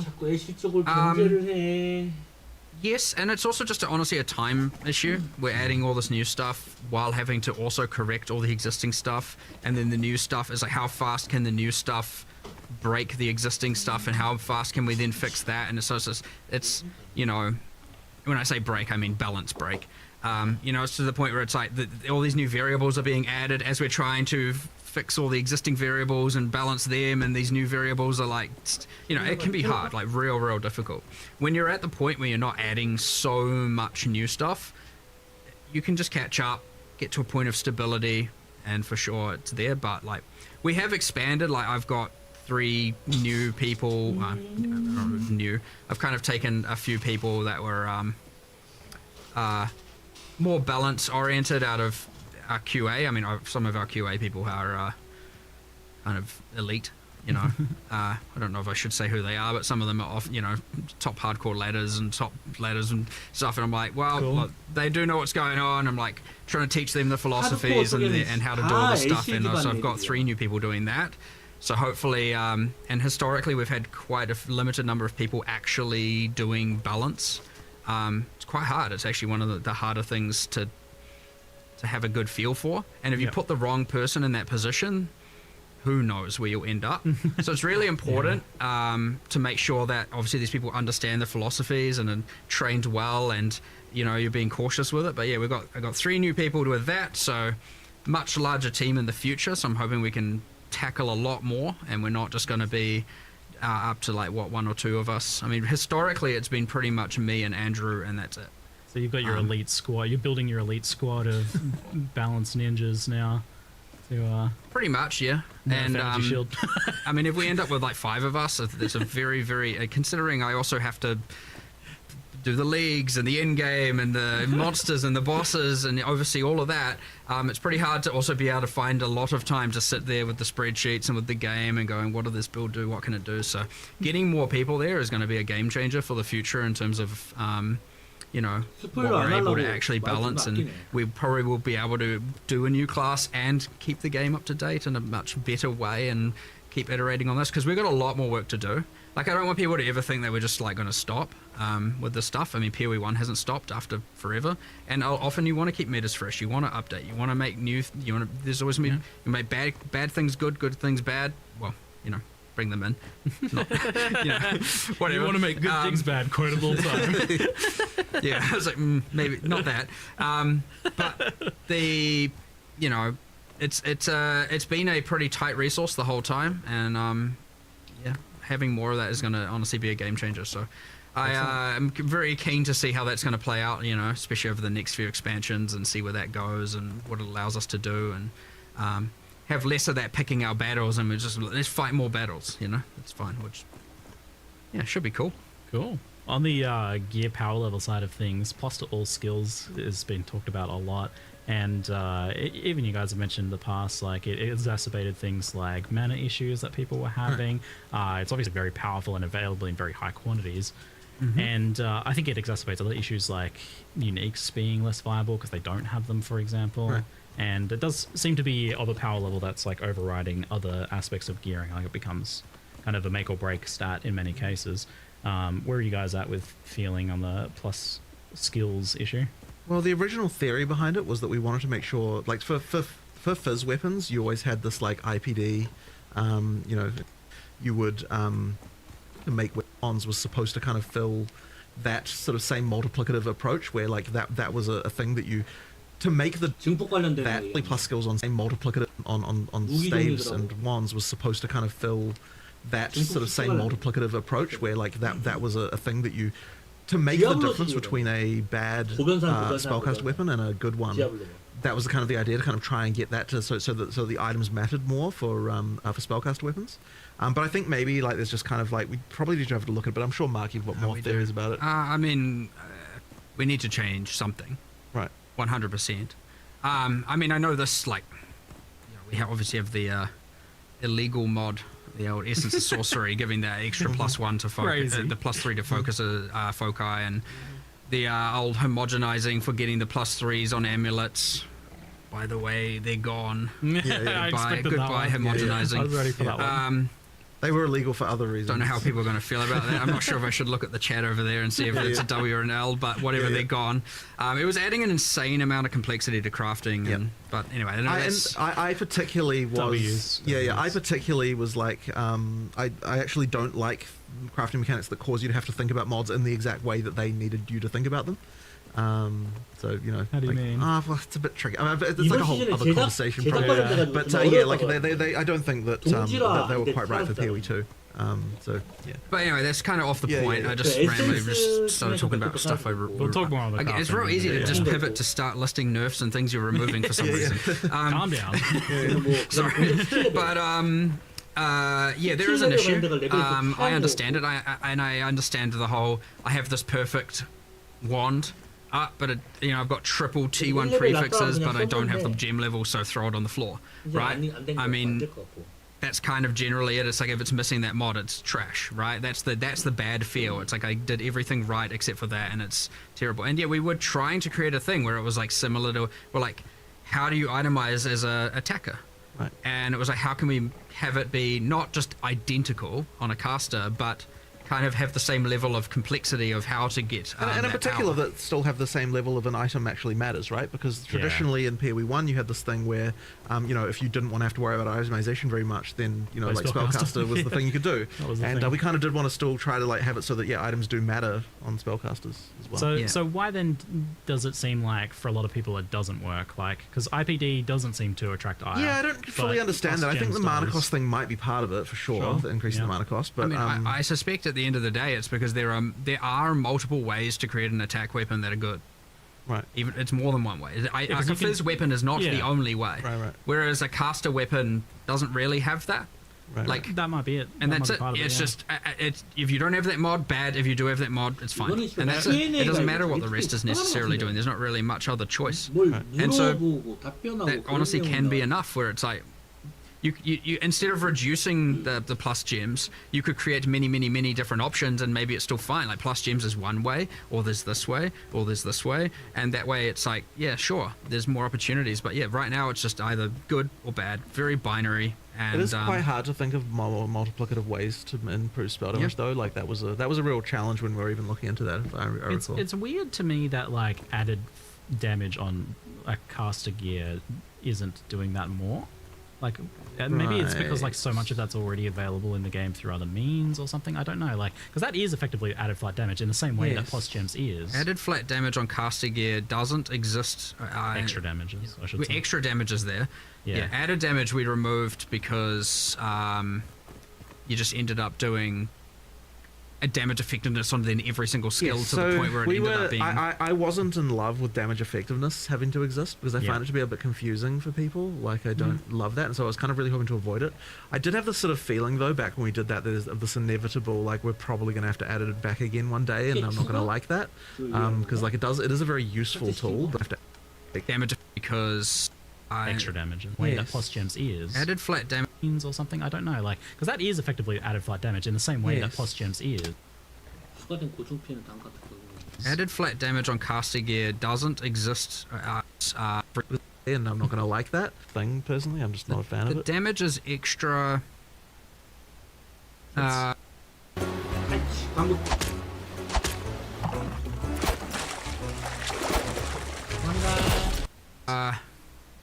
It's another take on that I mean, that's... Well, we've done I was just thinking of another change we've done here. So obviously, I'm pivoting a little bit, but it's still talking about caster weapons, so we'll say it's related. But in 040, we are doing a change where, even though we're not changing the plus spell so much, we are making it so that you can't essence +3 spells on the foci, which I said before, just to be clear, that is a change.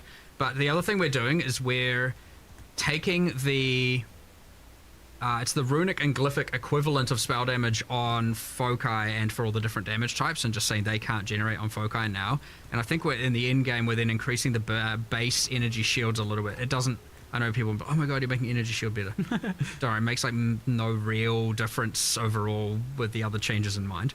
But the idea is being that a wand and a foci should be slightly more defensively enhanced, not offensive compared to a staff.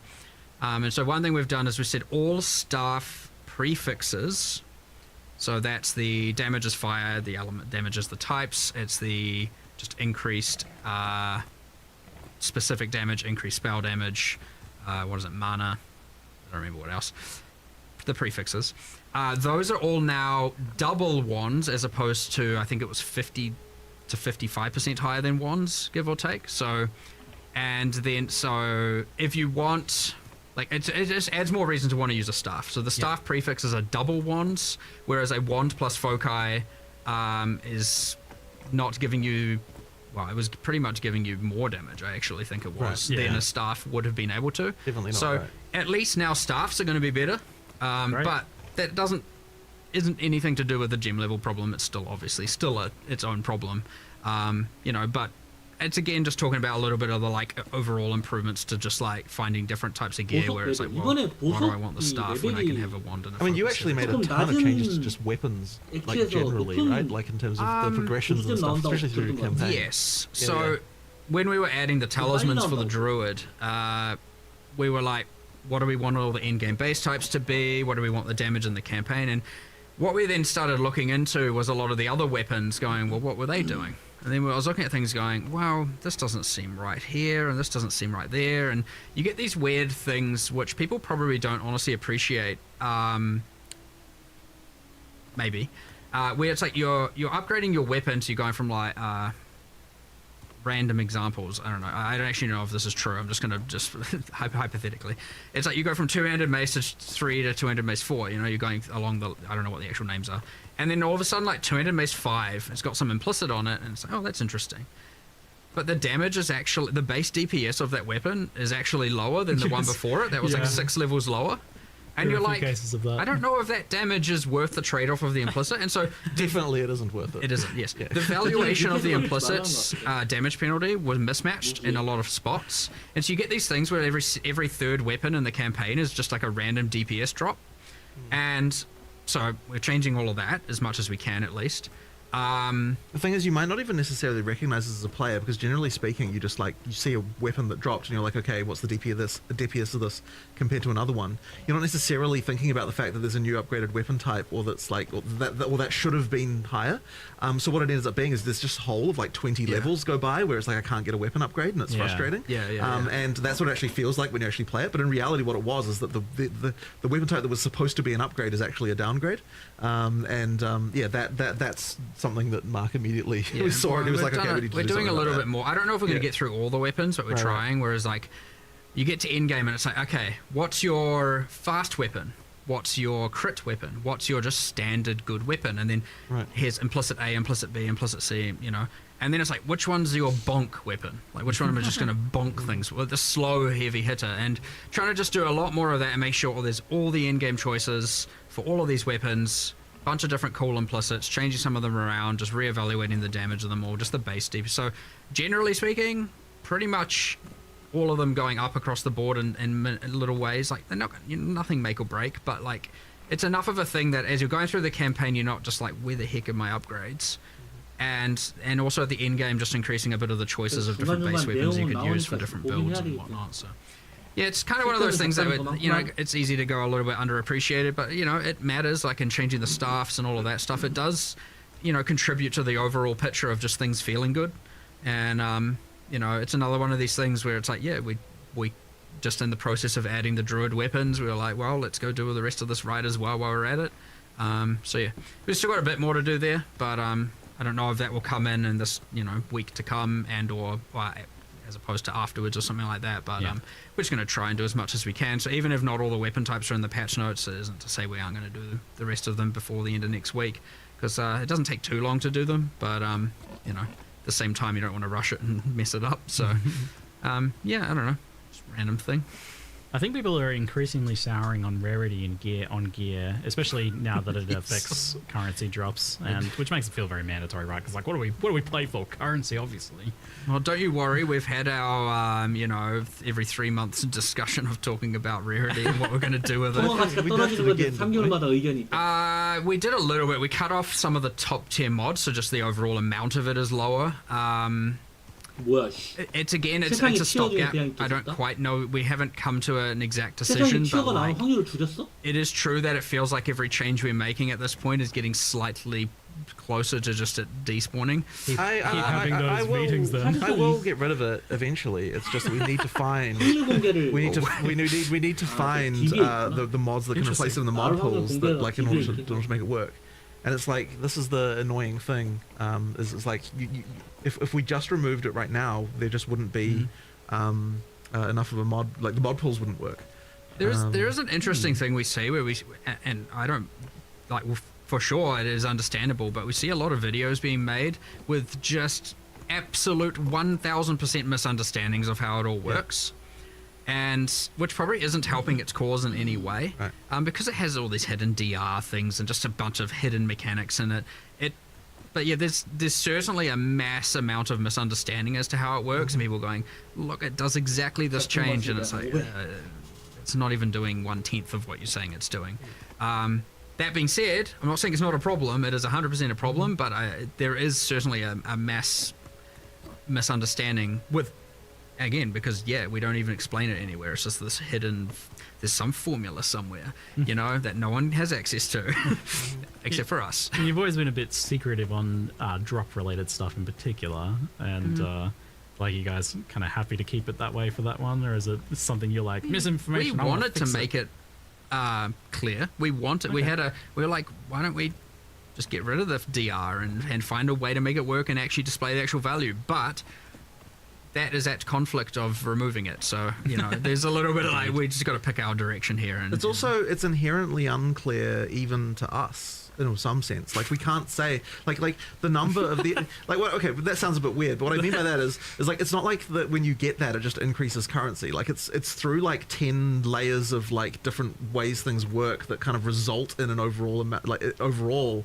in currency increasing. You mean like the content people are playing and stuff? Well, not just that, but even in terms of just the way the system works, right? Like, it's a very indirect method by which currency is increased. It isn't just that we just drop. It's not just like there's some code somewhere where it's like increase currency by this amount.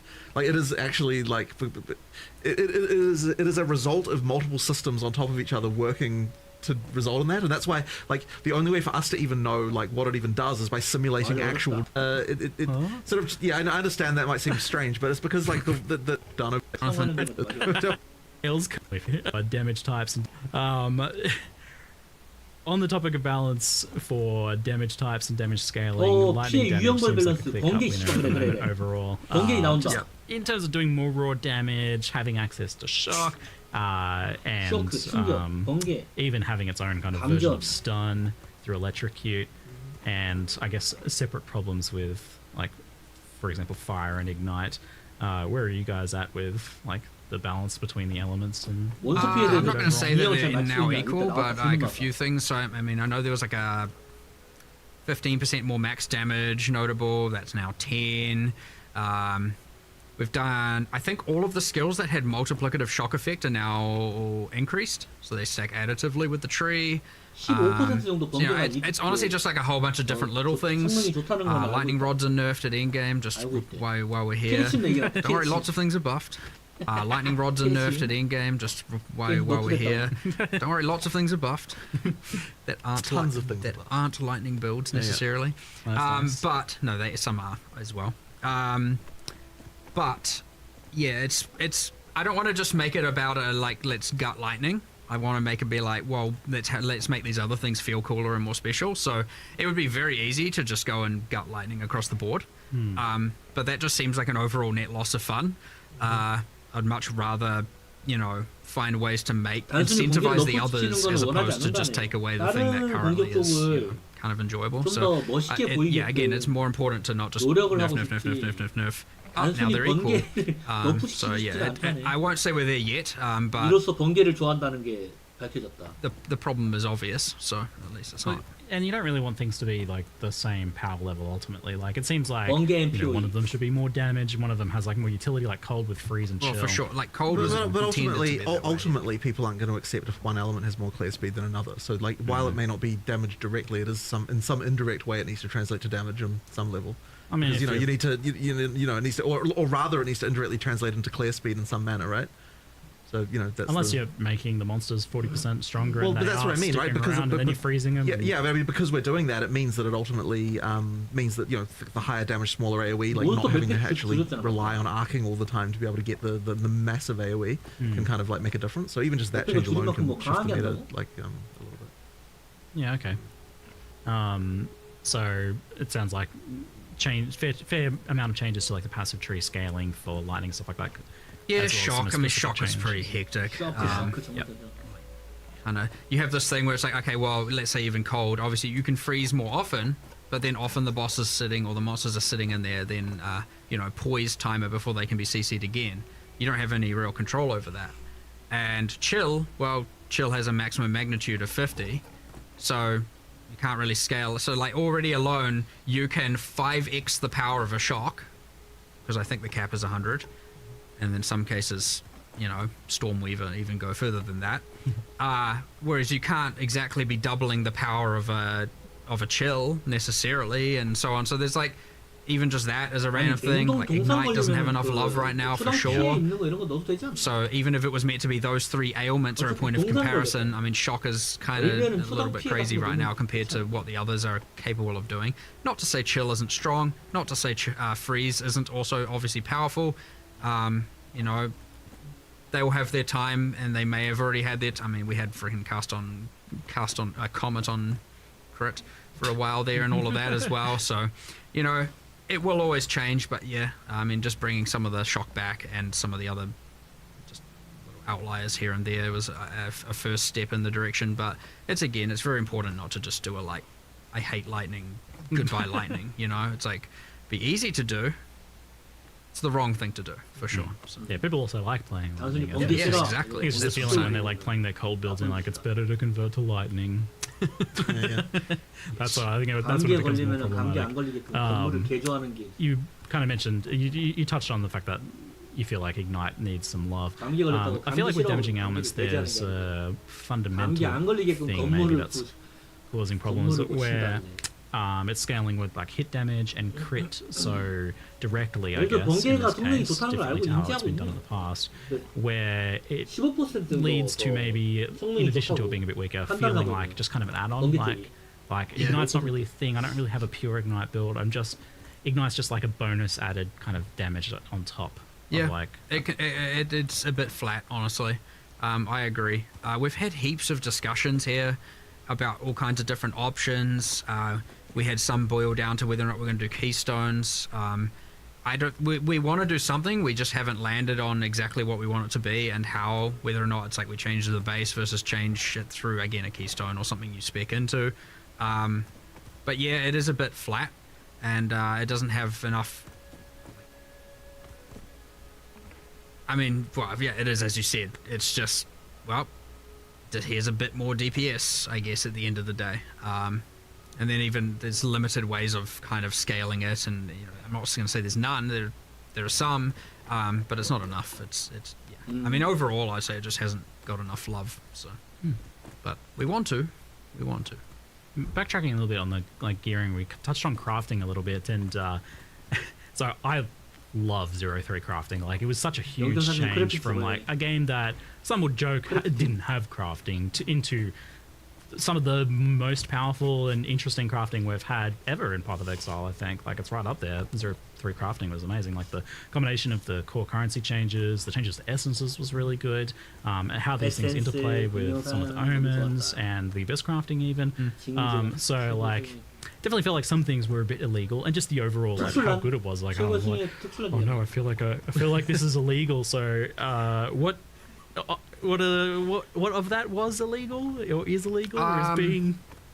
Well, you said essences. So we talked about essence of sorcery.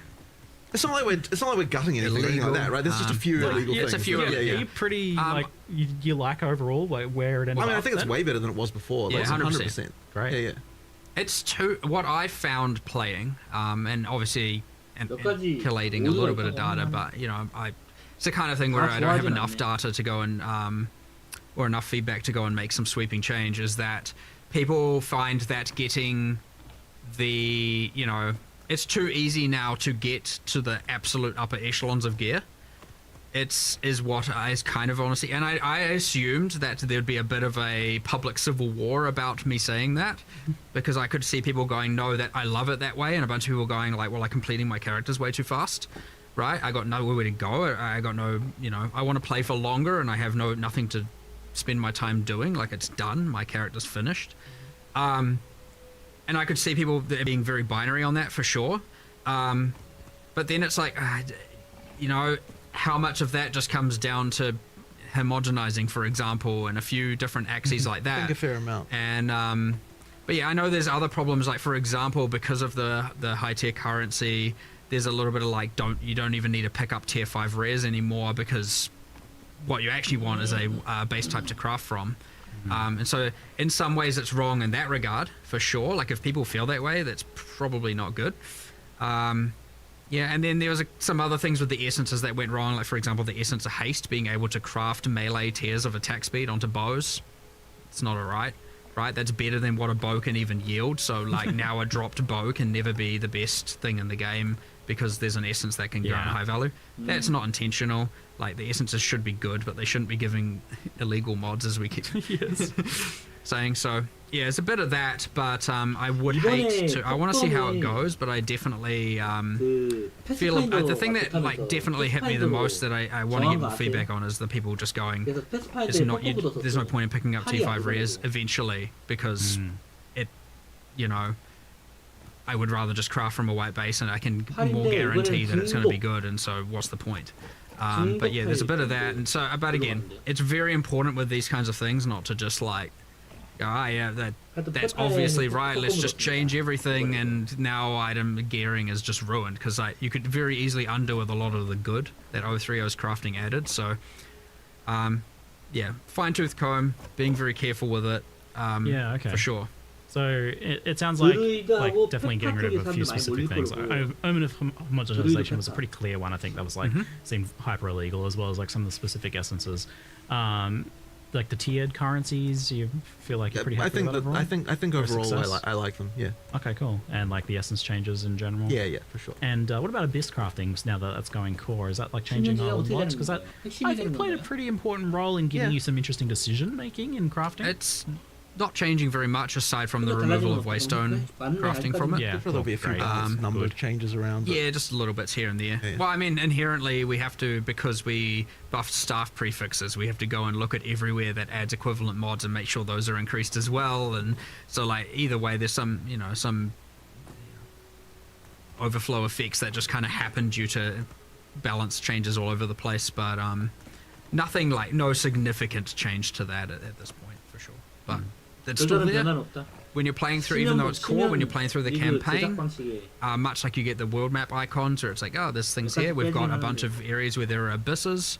I think it's 6, and each give throughout the entire campaign. Each will give a crafting thing, so you have at least 6 guaranteed campaign crafts. Oh, great, awesome. If you explore and do the areas, and you can see it on your world map if you've done it or not, and so you're giving you a bit of that throughout, so we don't lose that the league had. And then in-game, sure, use your tablets and then start running it, and you want to get the crafting. Well, I'm amped to hear that, like, overall it seems to be fairly intact then, because I was definitely a huge fan of like the direction crafting's taking there. So, and I'm excited to see it getting built upon with like the sacrifice of Vile stuff too. Well, new Vile stuff.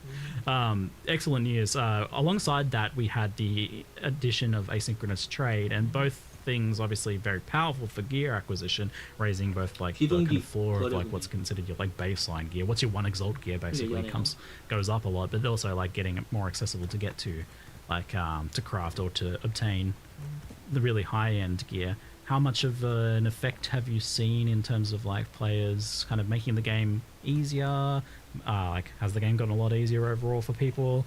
Are people like reaching their final product earlier? It's really hard to tell how much of it is the trade system and how much of it is the crafting changes. Like, it's actually really quite hard to handle.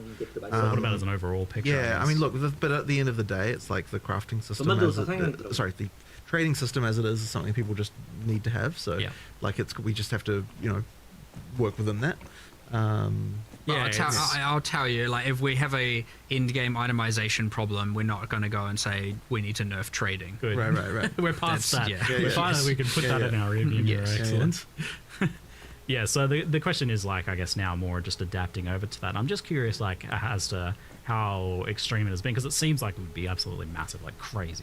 But it's honestly quite hard to tell, as I said, due to the other changes. I guess it's like a longer period thing to analyze. But then at the end of the day as well, you could say that if this is a feature we need to have, then it doesn't necessarily matter. Like, we just need to work with it and just deal with it. So, I know in the past there was a fear, and this kind of touches on crafting a lot, where if people could craft like really good gear super easily, that they would stop playing. Like the player retention would go down.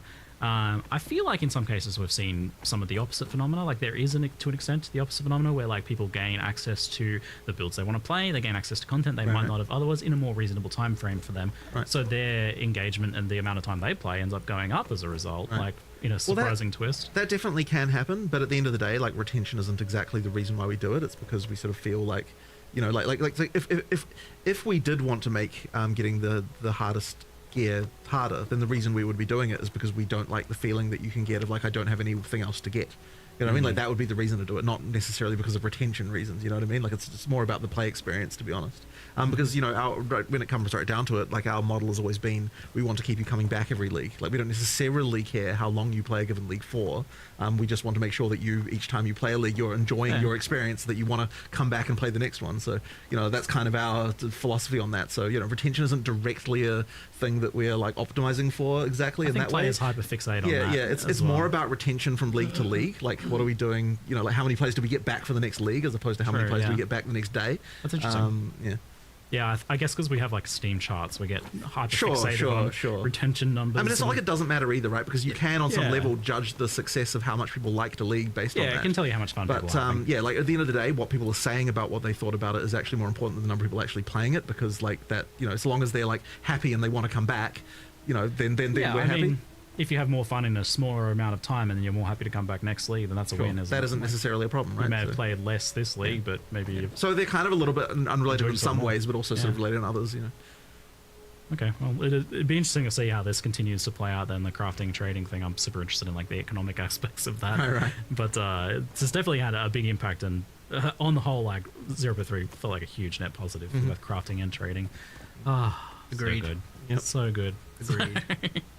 All right, we'll keep. I'll ask about that like everything. 거래가 잘 만들긴 했어. Like, where do you guys feel it's at? 이동기 거래가 진짜 잘 now. Can we scroll to the end? Thanks. There we go. So we had just a couple of random questions. I do see one in chat, but it's not really a question. People just typing move speed, but I don't really actually know what the context for that is. You guys know? It's the speed at which you move. Very insightful. Thank you. Maybe you guys could type a question in chat. I'm just saying instead of just chanting, but...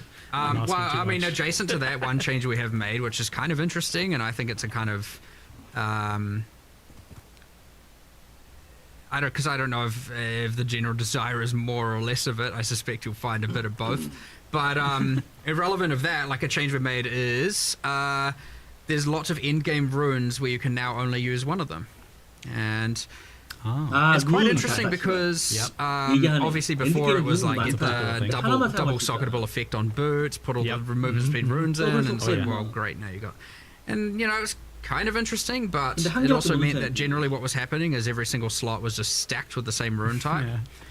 So now you're getting this like kind of nice mixture of different runes being used and different things, and it's kind of enhancing that. But yes, it overall makes the amount of movement speed you're getting from boots lower at the end game. But those were like very, very, very expensive. So which is kind of cool. What else is not much else has really changed kind of there. Like a rehashing of the old discussions of like the mandatory move speed on boots versus like implicits and things like that. I've always been a big fan of like a little bit of implicit movement speed on boots as you go up or something like that. But I know you guys are happy with like having move speed be an important stat on boots. Like, yeah, I guess, and maybe some people just want more move speed, but I mean, some people always will. That's a thing, yeah. There's probably some people that want to move faster. It's just less. I think there's some people who might want to have a less mandatoriness to have to move so fast as well to some degree, but I've been more on that side of things, like, you know, maybe make some of the maps a little smaller so move speed less important, I feel. We don't like mandatory mod items on... it was that topic. Okay, cool. Thanks team. Just confirming that. Yeah, I feel like that's been discussed fairly well at this point. Yeah, we're at the same stance on that, really. Which is, it's interesting because technically, if we end up acknowledging that is wrong in the context of staffs and wands, then we might have to reevaluate why it's right in the context of movement speed. You know, it's an interesting thing where one discussion might yield the other, because it's kind of a similar problem in both contexts, and we might end up who knows what side of the fence we're going to land on. You know what I mean? So I've seen Acolyte of Chayula get mentioned a lot. I have not played that class, so I can't speak to it too closely. But, is that that is getting we've done number Ascendancy. buffs at the very least, yes. 상태고 I think 이거 almost 좀 every 안 Ascendancy 잡을 class has some level, like, honestly, some of it is like one node changed, some of it, like, for example, Pathfinder's got 2 whole new notables, and, like, we got rid, I mean, Pathfinder just did that, we got rid of the poison spreading notable because it's pretty much Herald of Plague. And we just put the 4-pointer to the 2-pointer, so you get the actual more powerful spike one for cheaper. We got rid of that like multi-choice ailment mitigation, and we were like, well, it's the Pathfinder, so let's do some cool passive tree stuff. So pulling some inspiration from the POE1 Scion, Pathfinder can now also allocate passives from either the Witch or the Warrior start points, you know, for just like, you know, doing some crazy builds. And I think there's even a new notable on there where normally you have your highway nodes and it's like 5 dex and strength. There's also now 3 other options for the Pathfinder can take that node, and now there's 6 choices you can do on your travel nodes. So it's like, oh, I don't want as much attributes, I'll get instead damage. I think it's damage, defenses, and like cost efficiency or something. So you can kind of like better balance how much damage you want, defenses you want, or reduce. So it's like another kind of cool, interesting thing. So yeah, I mean, that's a class where it's gotten a bit more changes. Acolyte is numerical for now, but again, we want to do something grander with Chaos. It's on There's quite a lot of just monk list. generally improvements as well, just balance-wise, right? Yeah, I mean, at this point, every class has kind of got Been pretty changes everywhere. in the thick of it. I think the patch note currently lacks. We have a thing where we're doing a bunch of changes to specific monsters for being spectered. Okay. Like when we actually looked at it, we're like, look, if we just increase Spectre overall, it's going to increase the specific specters. Like we want to increase the amount of the pool of viable monsters for different cases. Yeah. So here's the thing. Now it takes it from a skills balance team into the kind of monster balance team situation, and like sort of different resource. So we're going to start doing that process where we try and do like, you know, 5 to 10 from here and here and here and here per patch, and kind of just start trying to get them to be more viable. It's specifically as specters, and honestly, you'll find most of the time it's just changing the cooldowns and changing the AI to be like not, because normally they're just like, I have to care about a player, and maybe some minions are there, but honestly sometimes they just don't even care about the minions. They're just like, nah, there's a player, right? They assume there's a player, because generally speaking there is. And so now when they make a specter version, well, there's no player for them to target. There's, you know, only monsters, and so they might be just making some silly decisions about how they're targeting and when they're using their skills and stuff like that. So want to do a bunch of that, but those won't be in the patch notes because the intention's that we're still doing them. I don't want to release a half-baked set of patch notes for that. The other thing is, I think we're still doing, I've held back from the patch notes, I've held back a bunch of the minion occult, specifically a bunch of changes around command skills and stuff like that, just because I want to just do a little bit more iteration before we release that. Couple of Ice Ranger changes. I think that's like a massive improvement to the Ice Ranger kind of play. I mean, using the existing skills, a lot of numerics, a lot of changes to ice fragments, stuff like that. What else is not in there? There's a few other bits and pieces not in the patch notes, and that's because all of our stuff is, and that's just not to say there's nothing changed. I've just taken them out for now because I want to make sure they're right. Otherwise, we have to give some false information and then change it, and it's not great. You've been updating the patch notes over the course of a week now, so people should still probably expect that. Yeah, for sure. Initial patch notes coming. I know they were like, I mean, I think we ended up changing something like 80 different unique items or something like that. Sick. Again, mostly focusing on endgame ones, bosses ones, mythic ones, working our way down the rarity. So like more of the ones that are meant to be higher value and meant to be higher effort. We've demoted some to be more common, we've promoted some to be rarer, stuff like that, and done a whole pass. But even then, like I know last night we were like, oh, there's like kind of 5 or 6 here that we're like maybe on the fence about. Let's, to be safe, pull them out, discuss them, reevaluate them, and then pull them back in the patch notes afterwards. Just to be safe, because again, I don't want to mislead people. I saw a question about that from our resident summoner expert in chat. But, the monster changes, like for making specific changes to monsters for specters, does that end up in patch notes? That seems like pretty hard to track. It will this time. Nice. Well, I don't think we've done much in the way of actual specific monster changes this time around, but this, what I was talking about doing will, yes. Okay, yeah. It just, what I'm saying is it won't be in the initial set of patch notes because we haven't finished them yet. So, but they will be, like, I think the patch note says, will be in a post later this week. Or later, you know, in the week coming. So a funny one in chat I see is like, when can we get more melee variety? I'm like, you guys literally just added like a new melee weapon. Like, I don't know if you guys know, but the Talisman's a melee weapon. No, melee is never right.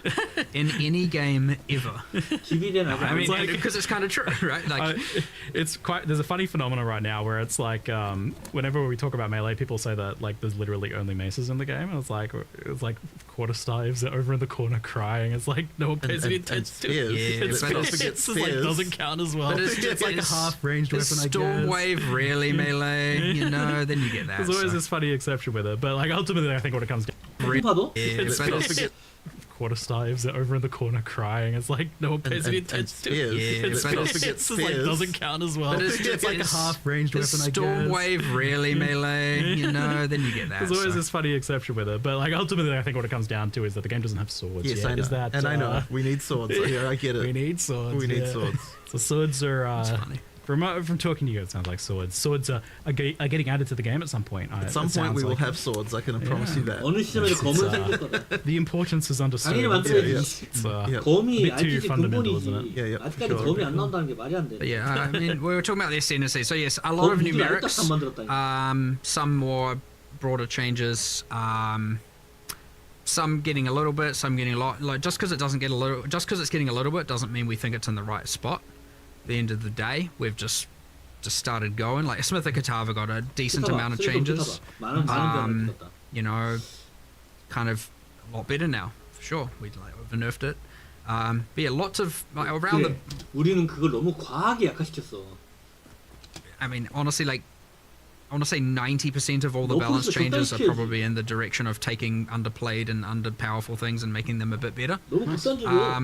That isn't to say that we've successfully made, like maybe at the end of the day, lightning archers are still somehow better than ice archers at the end game, but certainly the gap is narrowed and you'll feel less bad for playing one over the other, and less bad about decisions, and so that's ultimately the goal, and we'll get there eventually, but yeah, huge step in the right direction, I'd say. But yeah, and then things like Outer Louis, you know, all those outliers on the top end, those are coming down a bit, for sure, sometimes more than a bit, depending how extreme they were. Culmination's another one where like just having an uncapped combo thing when you get damage per combo. I mean, and then obviously you can just one-shot everything in the game at that point, so that's a problem as well. You know, some of these outliers 100% brought into place given caps, whatever the case is, but again, more like 95% of all the changes that we're trying to make is bringing up the underplayed things to be a bit better, and just to all kinds of varying degrees. It's really hard to. It's like, do you just do everything across the board and try and look at everything and give everything a minute, or do you really hone in on one build? And right at this point, we're trying to do a very widespread. Let's look at literally every skill and go, is there a decision we can? What would we do?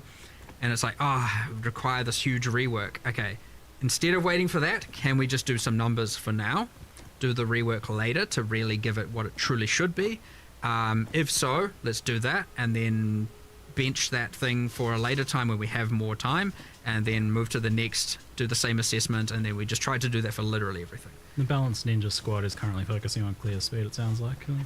Yes, but for things that are not already, you know, up at the top tier, generally. Right.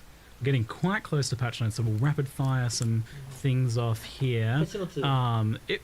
It seemed like at one point, like Druids were going to have claws as their weapons, so that has obviously changed to Talismans. Or they were like a long time. That was actually for the Huntress. Yeah. Oh, okay, weird. Yeah. So it sounds like claws are probably not going to be a thing then. Probably like, not anytime soon. Decided not less interesting than other options. Yeah. All right. Cool.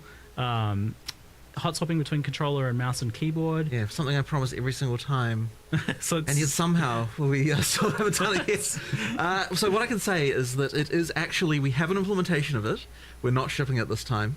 But it's much more close than it was last time. Like, there's just some stuff that needs to happen. But, like, you know, it is a thing that has been seen on a programmer's workstation as to work. But, yeah, there's still a bit more to do.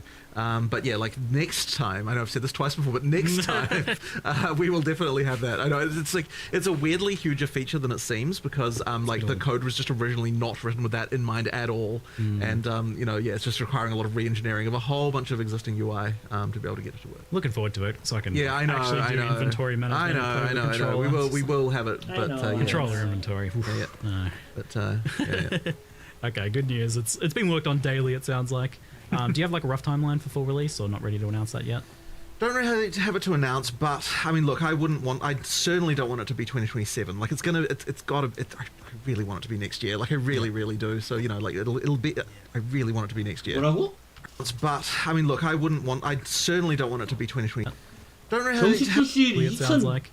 Do you have like a rough timeline for full release, or not ready to announce that yet?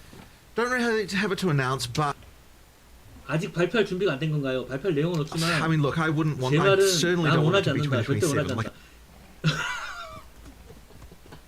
정식 출시 2027년이 됐으면 좋겠다. 예? 이 사람들 정식 출시할 생각이 없는데? 얼리엑세스로 계속 돈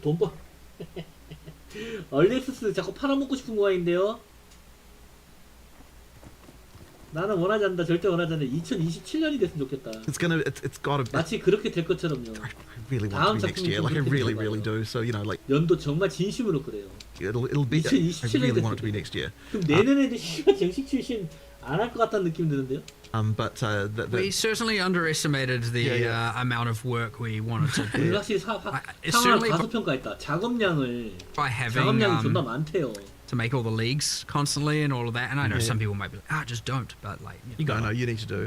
We want people to play the game still and enjoy it, and you know, do what we want to do. But so 아직까지 정식 출시하기는 버그도 많고 밸런스 잡아야 될 것도 많고 그 컨텐츠가 출시 안 된 것도 너무 많고 캐릭터 안 나온 것도 너무 많고. You get this thing where we severely underestimated how much extra time it would add. You're all cool of like, we want to do the 130 extra passes because it's cool.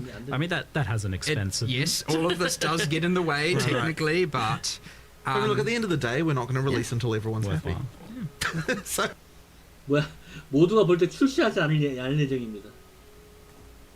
출시할 생각이 없는데 그냥 대놓고. That's true. Yeah, that's so true. that's what needs to happen first. So, you know, it's a good trade-off. Yeah. 저에게 이분은 자유죠. 광활한 우주에서 하고 싶은 일을 마음껏 할 수가. With the performance improvements, which look like really impressive, even more than the 25% you're saying, like looking at the side-by-side footage is like, it looks even better than that. Yeah, I mean, look, we did 25. I said 25% as a commitment because, like, that's kind of like I want to make sure, like, look, people are really sensitive to the stuff, so like, I wanted to make sure that we're not over-promising. Under-promise. And so under-promise and over-deliver was the plan, but effectively, like, I've been focusing a lot myself, actually, and trying to, like, make sure that it's getting better. Effectively, what we've done is, I mean, obviously there's just sort of traditional optimization that happens, but a lot of it is just effectively making sure we're multi-threading things better, taking advantage of more CPU cores.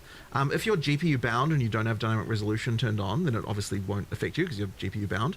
If you've got dynamic resolution on, so you know like GPU is not so much of a concern, then CPU was definitely a problem for just about everyone. Like, even really fast CPUs were having issues in in-game mapping. So the goal really was to make it so that, you know, like, when you've got a lot of shit going on, that your CPU is not overloaded. We did that by multi-threading things much better than we were before. And, you know, traditional optimization, just lots of improvements there. So yeah, like now, there's so many things that are working better than they were before. Like, in many cases, honestly, you see double frame rate, like, just straight up. Awesome. But as I said, like, not consistently in all cases. So and consoles obviously saw a huge improvement. They, you know, consoles just have weaker CPUs than PCs do. So therefore, when you're doing CPU optimization, consoles are what's going to benefit from that. And yeah, it's just a lot better. Now, one of the things I'm a bit worried about is that by multi-threading more things, you can run into multi-threading bugs. And so there might be, hopefully not, but there might be some more crashing going on when we first launch, just because, like, you know, like, the thing with multi-threading is that, like, depending on the exact scenario, different things can happen at different times. It can cause some issues. I'm really hoping we don't run into that. We're trying to do as much testing as we can to fix all those kinds of issues. Effectively, that would be the worry. But yeah, I think that it was definitely worth taking the plunge and doing that stuff because it is way better. You know, I probably should make, like, a video on exactly like some of the go into a deep dive into it at some point because it's kind of interesting. I know there's a Even lot of it detail feels there. like even still, occasionally you guys are still just finding ridiculous things. things. Like, Yeah. oh, we just made it a whole nother chunk faster. Yeah, And I'm exactly. Just because of some just ancient thing. It's just, It's we definitely still find some crazy stuff, and like it's going to be a lot better. I expect it's not even. It's just going to keep going as well. Yeah, no, exactly. So that's the other thing is like I want to spend even more time on getting this exactly right. We're not even at the point like when I'm looking at it now, I'm like we could still theoretically make this quite a bit faster than it even still is. You've been personally like really on this every time. I have. Just because recently. it's been such a big issue, and like I wanted to actually get back in there and spend a bit of time on it. And as I said, like already it's so much better now. But we'll be even better than that. Awesome, fantastic. It's great news. Patch notes are here. All So right. we will end there and let no people one's go interested and in listening to us read anymore. the They've got, patch notes. they've got All the right, stuff. everybody's gone. Yeah. No, thank you very much, guys. It was a pleasure to talk to you once again, and I thank you look very forward to checking it out and going and playing it some more. Excellent. Thank you very much. Thank Well, it's you. good to have you here. Alrighty, thanks for the questions, everyone. 그러네요. DB에는 아직 업데이트는 안 됐는데 아까 뭐 소서 나왔다고 하신 것 같은데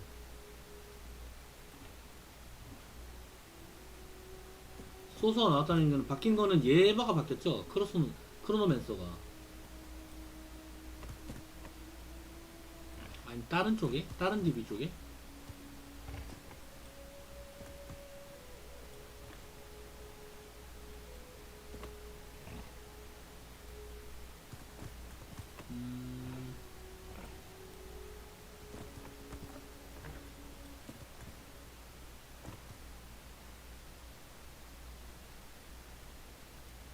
바뀐 게 없죠? 이것도 아직 50%로 돼 있고.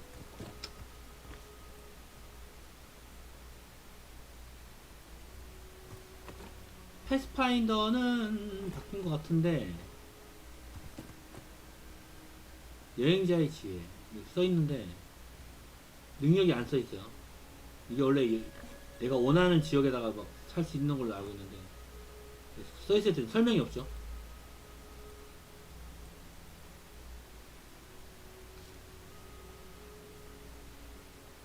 아직 작업을 하는 모양. 샤먼 안 나와서 오라클 안 써있고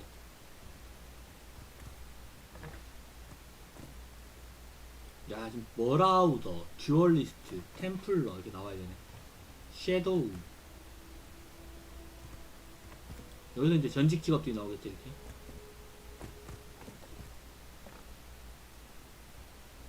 야 씨발 위치는 왜 이렇게 많냐. 4개나 있네. 다이는 2개나 3개인데 그래봤자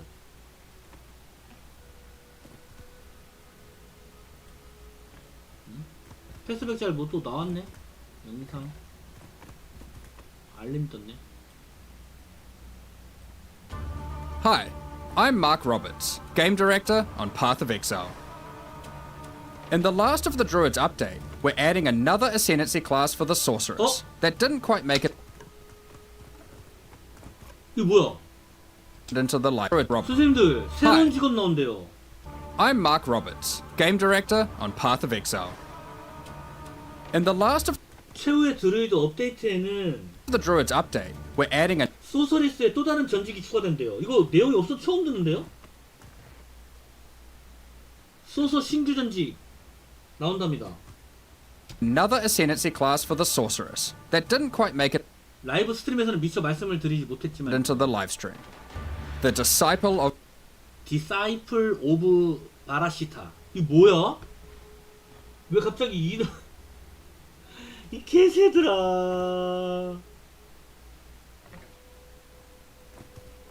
왜 갑자기 소서 신규 직업을 내버리는데. Varashta. Varashta, 한때 마라케스의 위대한 지도자. a once great leader of the Marrakech, 미쳤네. to this 신규 day 직업 has Jin 나왔네. under her command within the tribe 세케말 시즌에서 진을 of the Sycamores. If you, Sorceress, prove yourself worthy, 와 씨발 뭐야 새로 나왔어. 도랏?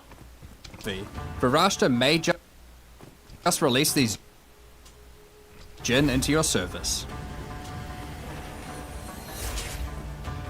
The Disciple of Varashta is a build 맞춤 제작형 소환사라고? your own summoner ascendancy class that can summon up to 3 서로 다른 진을 3마리까지 소환할 수 있어. different Jinn. 무슨 진? 진이 뭐야? 어? Ruzan, 아, the 진이 얘네. 그 지키는 놈. 세케마 지키는 놈 있잖아요. Blazing Sword, a formidable fire Jinn. Kalari, the Tainted Sands, 암살자지. an assassin Jinn. And Navira, the Last Mirage, a gifted water Jinn. 보호막이? These Jinn are bound to their barrier and will only emerge to do your bidding when commanded to do so. 집에 한 번씩 써야만 나가네. Each Jinn 그랜트 스킬, 루잔, 더, 스워드. comes with one 진에게 즉시 사용할 수 있는 명령 스킬. command skill right away, but 선호하는 스타일에 따라 3개의 스킬을 장착할 수 있어. you can spec into up to 그러니까 진이 3가지가 있는 거죠, 3마리. 3 more skills for each of them to suit your preferences. 와, 미쳤네. 갑자기 이걸 출시한다고? 그 다음에 하나, 둘, 셋, 넷, 다섯, 여섯. 지금 어디 쪽으로 치고 나가야 되는 거야? For example, you might want to be a 순수한 소환수 빌드. pure minion build with Ruzan and Kalari 루잔과 켈라리를 모두 해제해서 막강한 파괴를 얻었어. fully unlocked and dishing out destruction. Or instead, 전통적인 시전자가 되고 싶으면 다른 거죠. 버프 6세컨드 6초마다 에너지 실드 리차지 6초마다 30%대 애실 얻네요. 방어 기제네 이거는. 나비라더 라스트.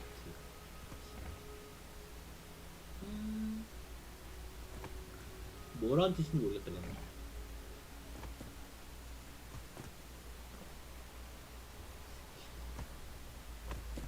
오아시스라는 스킬을 새로 하나 얻고 이게 뭔지 모르겠다.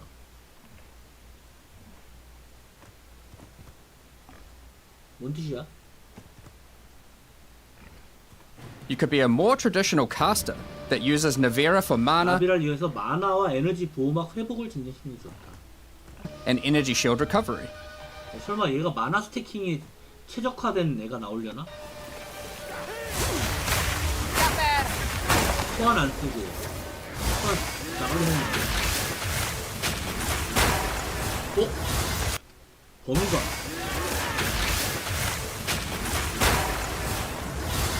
뭐가 터진다?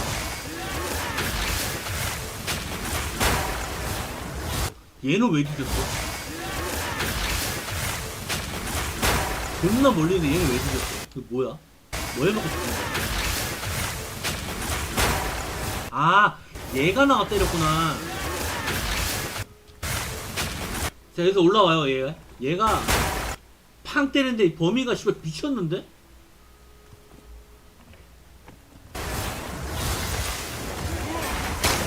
발바락 튀어나오더니 범위가 돌았는데, 제 발바락가. 화이터, 텐트, 샌드. 데미지 바우스. 스턴 빌드. 소환수잖아. 미니언. 커맨드. 이거는 스킬 이름 같은데? Kalari to make it easier for you to critically hit 크리컬 데미지 보너스 50%. your enemies. 이거 저 원래 발바라가 쓰는 스킬이잖아요. 쫙쫙쫙쫙쫙 칼. 발바라 쓰는 스킬. 뭐야? 겁나 센데? Enemies.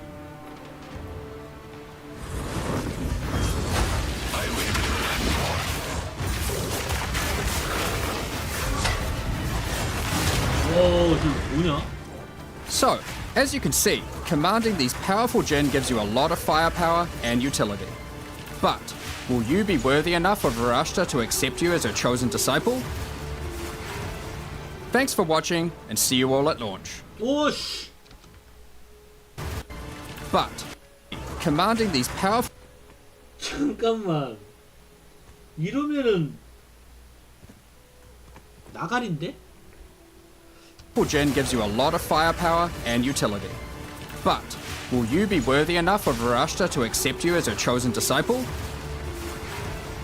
Thanks for watching, and see you all at launch. 바라시타 뭐냐? So, as you can see, commanding these powerful Jin gives you a lot of firepower and utility. But, will you be worthy enough of Varashta to accept you as her chosen disciple? But, will you be worthy enough of Jin gives you a lot of firepower and utility. But, will you be worthy enough of Varashta to accept you as her chosen disciple? Thanks for watching, and see you all at launch.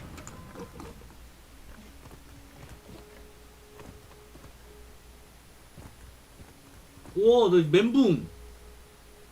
실례합니다. 동전 하나 빌릴 수 있을까? 예? 멘붕. Hi, I'm Mark Roberts, game director on Path 갑자기 of Exile. 이걸 이제 얘기한다고? 내일 출시인데? 미쳤네 이 친구들.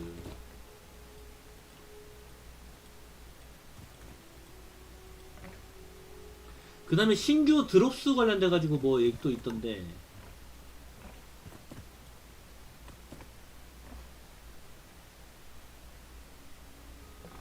여기는 안 나오네요. 드롭스 관련돼가지고 얘기 있었거든요.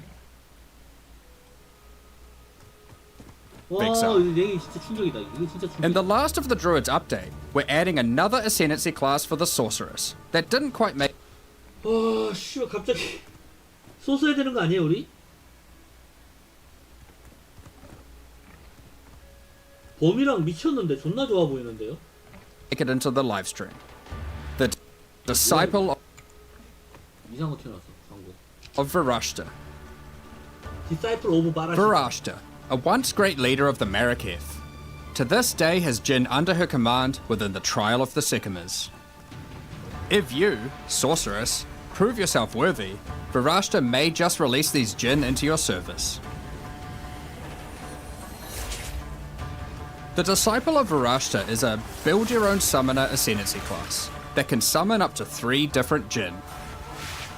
Ruzan, the Blazing Sword, a formidable fire Jinn. Kalari, the Tainted Sands, an Assassin Jinn. And Navir, 쿨타임이 길다. 일단은 얘들 소환해가 패는 거는 쿨타임이 길다. the Last Mirage, a gifted water 존나 Jinn. 오랫동안 돌죠. These Jinn are bound to their barrier and will only emerge to do your bidding when commanded to do so. Each Jinn comes with 1 command skill right away, but you can spec into up to 3 more skills for each of them to suit your preferences. For example, you might want to be a pure minion build, with Ruzan and Kalari fully unlocked and dishing out destruction. Or instead, you could be a more traditional caster that uses Navera for mana and energy shield recovery.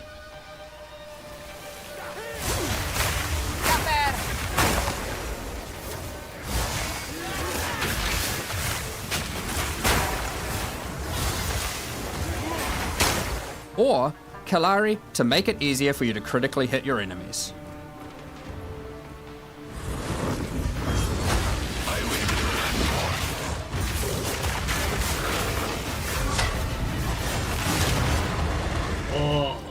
So, as you can see, commanding these powerful Jinn gives you a lot of firepower and utility.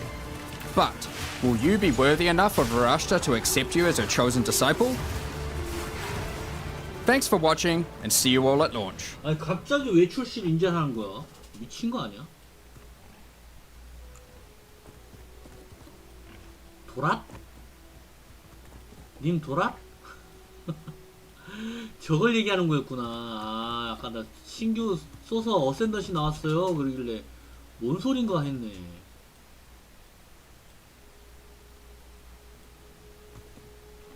공지 또 바뀐 건 없죠? 아 여기 올라왔네 공지에. 이게 아까 얘기했던 그거죠.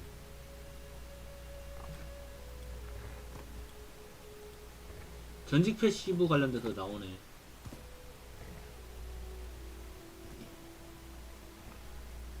얘가 소환됐을 때 스킬이잖아. 이건 커맨드 스킬이잖아. 지시 스킬. 지시죠 이거는. 지시인데 딜 206에서 309. 높은 편이에요. 쿨타임이 있어 그렇지. 얘는 계속 소환돼 있나 보다. 돼 있는 상태에서 지시 스킬을 쓰면 이거 한번 쓰고 사라지나 보다. 이거 쿨타임이 8초예요. 8초.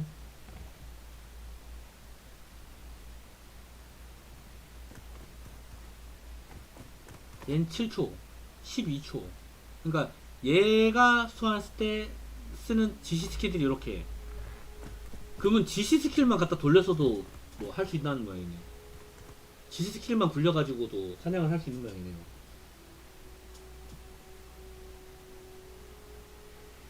내일 새벽 4시입니다.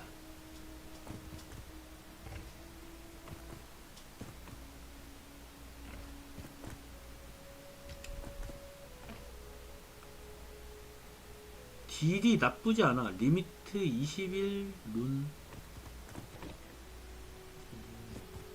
20일 룬 21개 트랩. 저게 다 적중되면은 존나 세겠지. 이런게 한방에 빠바바바. 토네이도라고 써있네. 또 이게 토네이도 룬 토네이도. 이제 여기에도 이제 딜이 다 적용돼 있을 거예요. 이쪽에도. 그다음에 파이어 프레스. 이게 지금 화염 데미지 쪽이네. 화염 데미지 쪽에는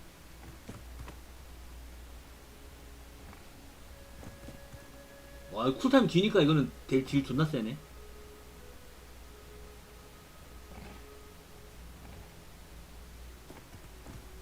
이거 전직 스킬이라서 퀄리티 작업 안 발릴 텐데. 맞죠? 퀄 안 발라질 거고 갑옷에 발라지는 거나 아니면은 그 잼링에 의해서 올라갈 수 있겠죠. 아 잼링은 씨발 당연히 다른 직업이니까 안 되고 갑옷에 뭐 모든 그 스킬 퀄리티 올라가는 그런 게 있으니까.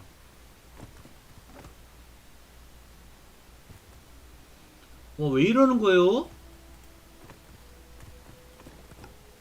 예? 왜 이러시는 거예요? 왜 이걸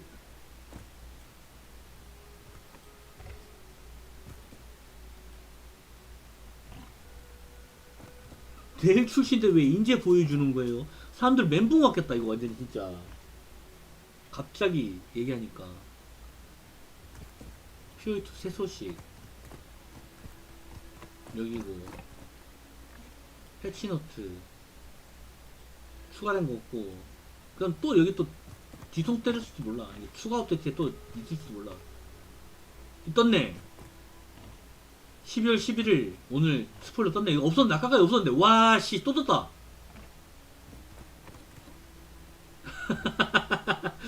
이거 아까까지 없었거든요. 내가 오늘 새벽에 봤단 말이야. 이거 없었어 이 내용이. 네 새벽 달립니다. 좀 키울게요. 같이 봅시다.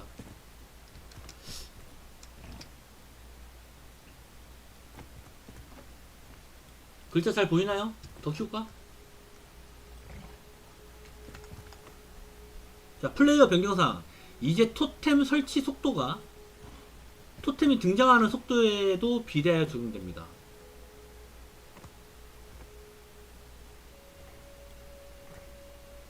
등장하는 속도.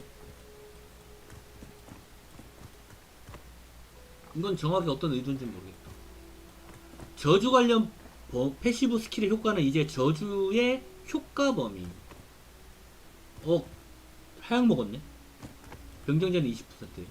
통제구역 주요 패시브 스킬은 이제 효과는 20% 줄었네요. 저주 범위가. 저주 강도는 10%. 강도는 올랐고 리치 및 10년의 리치 전직 패시브 노드의 주요 범위 관련 소형 패시브 스킬은 이제 저주 효과 범위 15%.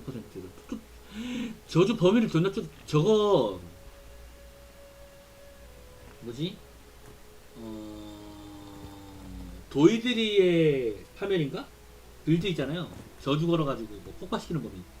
그거를 겨냥한 건 근데 걔는 매핑은 좋긴 한데 매핑이 너무 좋아서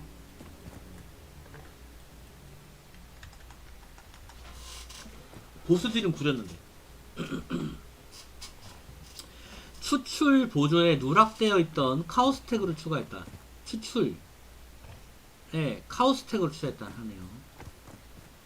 그 다음에 새로운 활력 1 보조는 더 이상 메타 스킬잼을 보조할 수 없다.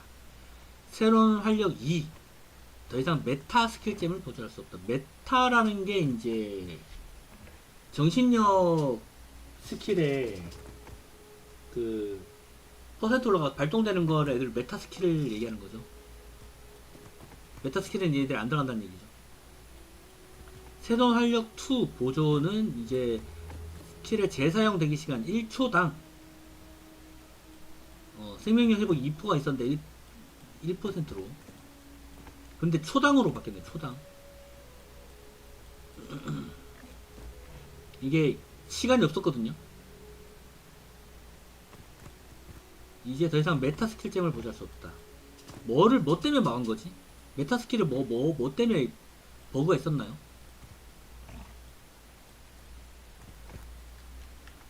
그 다음에 시간의 사슬 원소 약화, 저주 계열이죠. 저주 애들.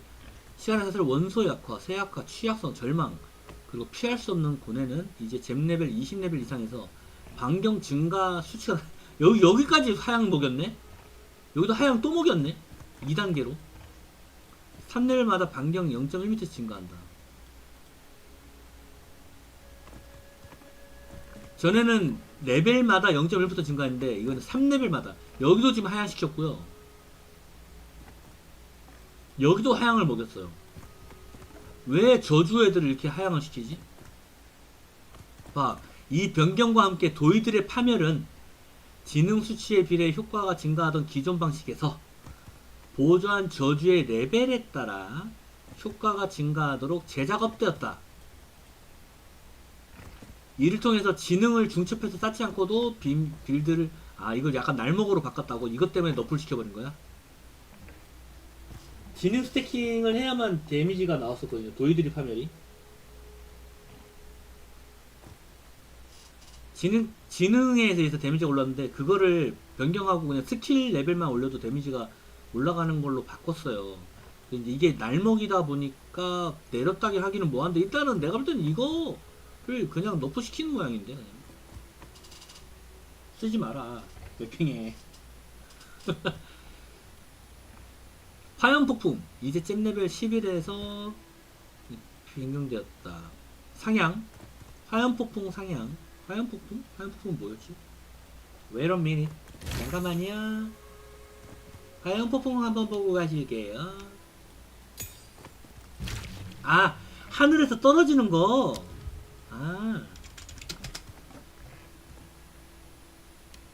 맞지? 하늘에서 떨어지는 거, 비 떨어지는 거. 이거. 그래. 얘 존나 안 쓰잖아. 하도 안 쓰니까 씨발 데미지를 존나 몇 배나 올린 거야 이거. 2배 넘게 올렸네? 2배 올렸네? 16에서 23인데 31에서 47이면은 데미지를 2배 상향시켜버렸네요.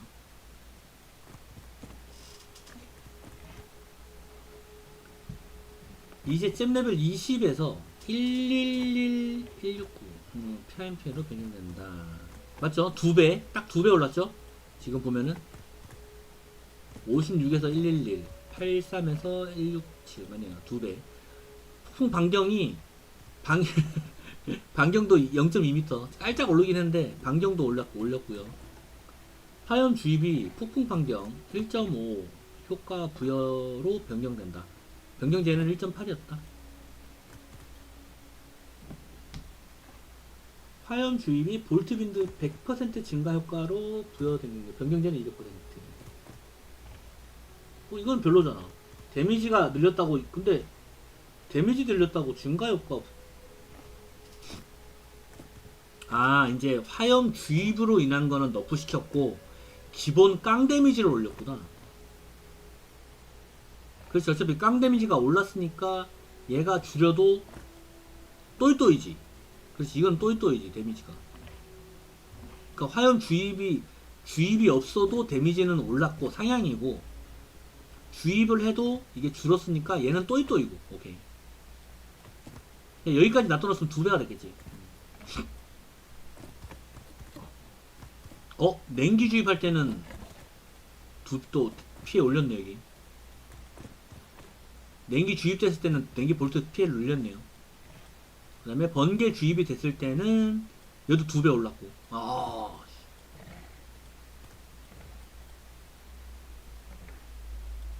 와, 개떡상. 근데 누가 쓸지 안 쓸지는 모르겠지만 일단 개떡상. 키타바 근접 타격 시 화염 주문에 연결해도 될 듯. 그렇죠, 화염 주문. 그 만화 소모가 없이 나가니까. 근데 얘가 메타 스킬에 들어가나요?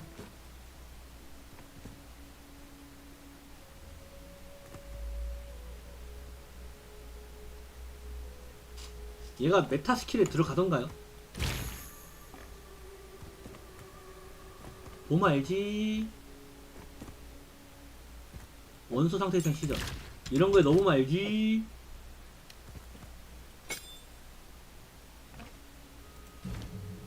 아, 20레벨짜리인데 이게.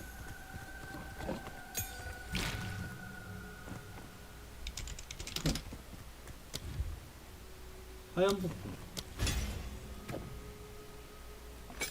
들어가네? 들어가는구나. 들어가는구나. 그럼 키타바 쪽에 들어가겠네요. 메타 스킬에 발동이 되네요. 홀리 쉣.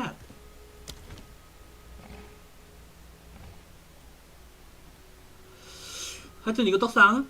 그 다음에 얼음 화살. 이제 물리 피해 80%, 변경전에 70%, 냉기표로 전환 자체가 이렇게 된다고 사양은 아닙니다. 이거는 물리 피해 20%에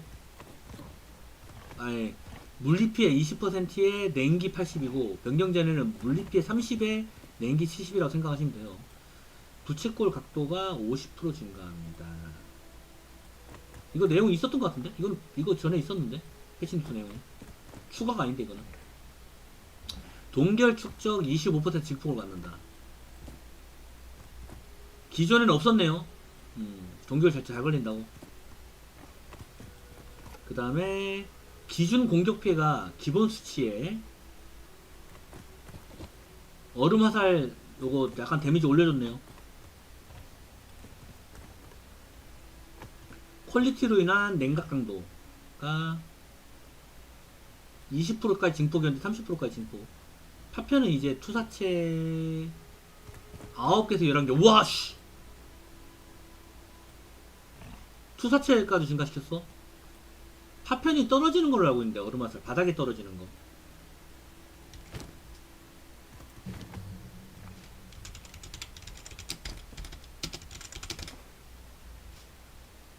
얼음 화살이 바닥에 떨어지는 걸 얘기하는 거. 파편. 이거. Ice shot fires a chilling arrow that releases a burst of ice shards when it hits an enemy. Ice shot fires a chilling arrow that releases a burst of ice shards when it hits an enemy. 파편을 흩뿌리는 얼음 화살을 발사한다. 뒤에 게 실제로 이게 데미지가 높은 거구나.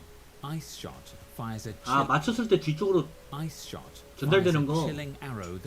약간 갈래처럼 들어간 데미지, 저게 파편이구나.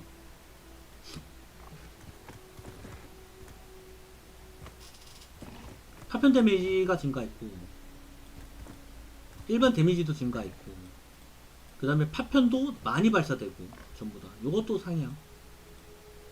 박격포 대표, 토템을 소환한 이후 공격 모션이 더 늦게 시작되도록 공격 애니메이션을 조정했다. 야, 이거 하향. 박격포 대포 쓰고 난 다음에 공격 모션이 더 늦게 나간다고 합니다.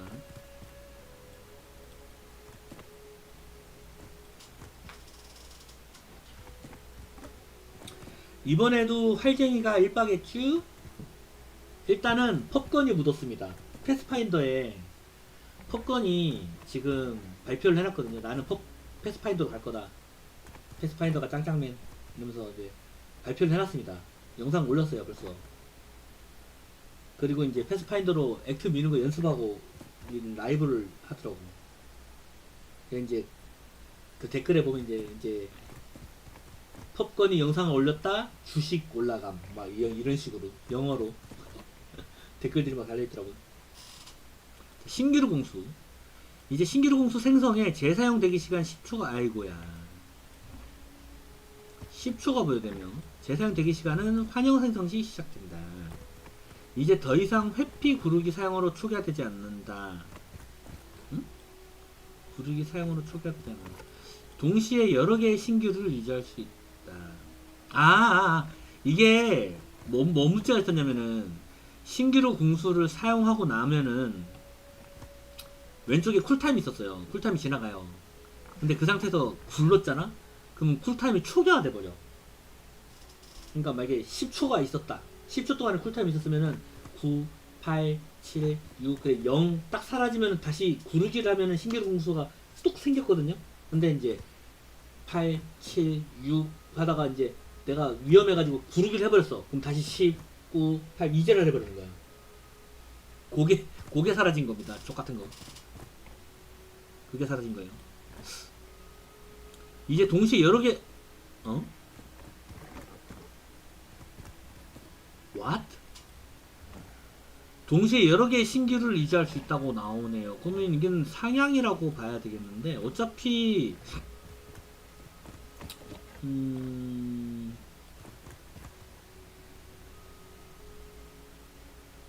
얘도 메타 스킬로 봐야 되는 건가? 메타는 아니잖아. 메타 맞네. 그래서 막았구나. 새로운 활력을. 이게 정신력 잼인데 여기에 스킬 잼이 박힌단 말이죠. 스킬 잼이 박히고 이제 이것 때문에 스킬이 발송되는 거잖아요. 그래서 새로운 활력을 막은 것 같아요. 이거를 못 쓰게끔. 신기루 공수를 연타로 2번 굴러가지고 공수를 2번 소환 못하게끔 막은 것 같습니다.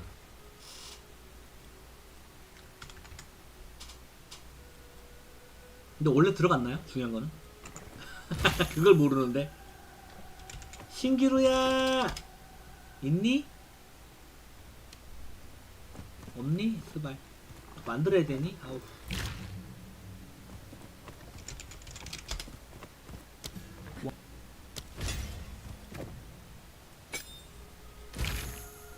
활려가. 이거 어디 갔냐? 활려가. 스킬잼. 새로운 활력. 원래 안 들어갔는데? 스킬을 뭐 하나 장착해야 들어가는 거 아닌가? 아씨, 귀찮게. 스킬을 뭐 하나 장착을 해야 들어가지 않나? 뭐 유탄?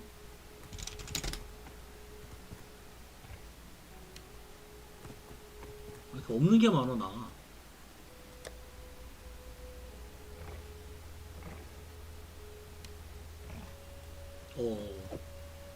빨리 들어가네. 그래 이게 이제 안 들어간다는 거죠. 이제 이거를 못 쓰는 거예요.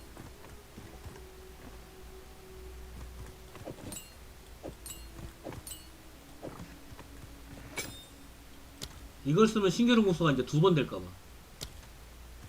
맞지? 그 뜻 맞지?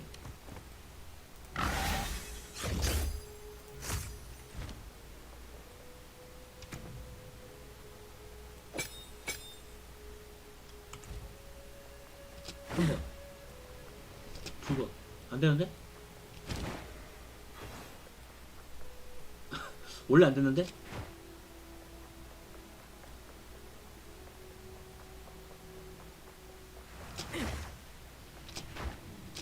원래 안 되는데? 오케이, 확인.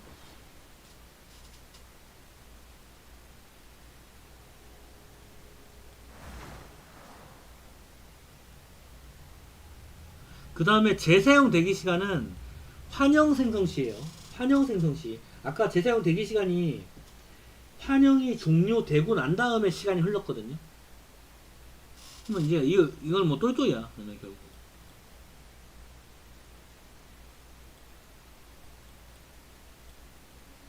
지도 시간이 늘었으니까 뭐 상향이라고 봐야겠네. 큰 느낌은 아니지만. 그 다음에 기름 유탄. 재사용 대기 시간이 5초에서 4초로 변경됐다. 기름 및 기름지대 지속 시간이 6초. 기름지대 지속 시간이 6초로 변경됐고, 공격 피해가 기본 피해의 기름 유탄 3배. 이제 기름지대는 한 번만 점화된다. 이 공격의 화염 피해는 150% 해당하는 변경이 불가능한 피해를 점화해 추가한다.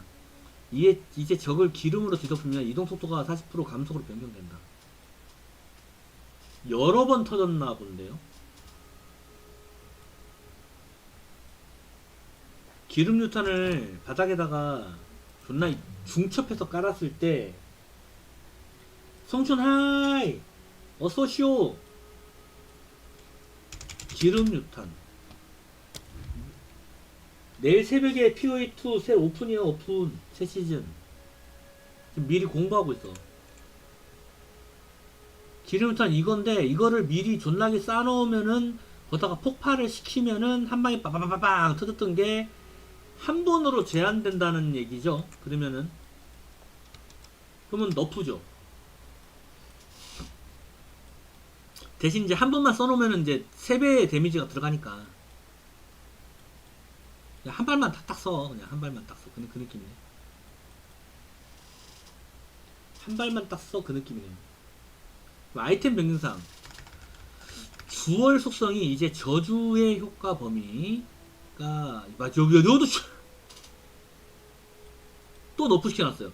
아, 너무 극단적이야. 에? 주얼에 사파이어 주얼에 저주 효과 범위가 15에서 25까지였는데 8에서 12로 낮췄어요. 도이들이 파멸을 완전히 보내버렸네요. 쓰지 말라고. 제발 좀. 스킬잼에서 감소시켰죠. 너프시켰어요. 스킬잼에서. 그 다음에 패시브 트리에서 너프시켰어요. 2단계로. 그 다음에 주얼까지 너프시켰어요. 3단계. 미친. 어떻게 3단계를 너프시킬 수 있냐. 이 정도로. 좀 심각한 거 아니야? 고유 아이템 실크의 모래는 전멸은 이제 재사용 횟수가 3회로 변경된다. 변경 전 1회였다. 또 상향. 실크의 모래. 푹 3번을 쓸 수 있는 거죠.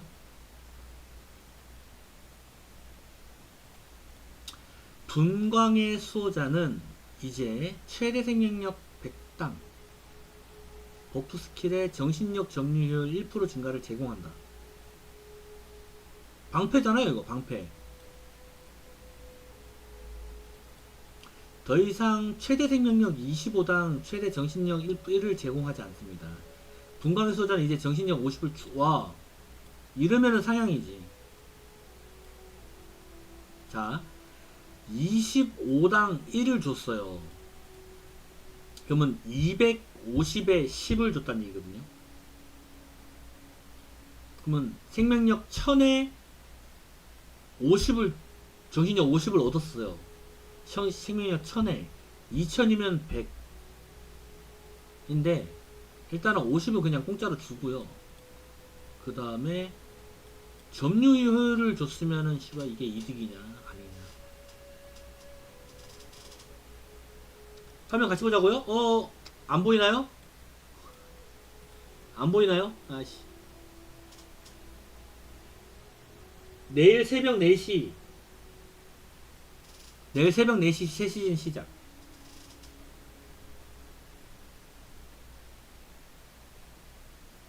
그 다음에 성춘이 제 친구입니다. 50을 공짜로 주고 만약에 그냥 생명력 2000이라고 그래 2000이라고 봅시다. 2000이라고 봤을 때 2500으로 봐야 되는구나. 25단이니까. 근데 2500까지는 안 되잖아. 사실상 안 올라가잖아.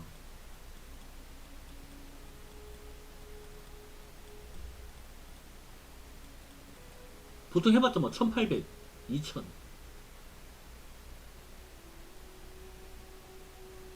이러면 또이또이다. 그냥 비슷하다.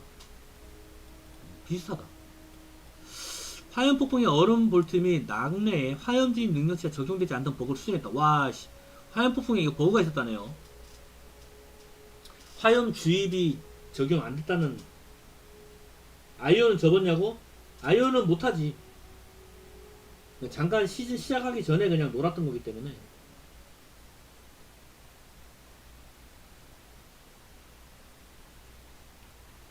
아이언 노가다가 너무 심해. 다시 하려니까 존나 귀찮아 또. 그 매주 던파 모바일처럼 막. 그 다음에 매일 해야 되는 숙제 따로 또 있어. 매일 하는 숙제. 주간에 몰아서 하는 것도 아니고 매일. 그 다음에 충전 획득에 영향을 주는 수치가 실질적으로 2번 적용될 수 있던 버그를 수정했다. 충전 획득에 영향을 주는 수치가 2번 적용될 수 있는 버그, 여러 버그. 추가 충전 획득 확률은 획득하는 충전의 종류, 변경하는 효과, 공명 해칭 노드. 적용 이전에만 한 번 판정되며 이전처럼 적용 전후 2번 판정되지 않는다. 마찬가지로 위와 같은 판정은 플레이어 대신 다른 대상이 플레이어의 충전을 획득하도록 만드는 효과, 보관.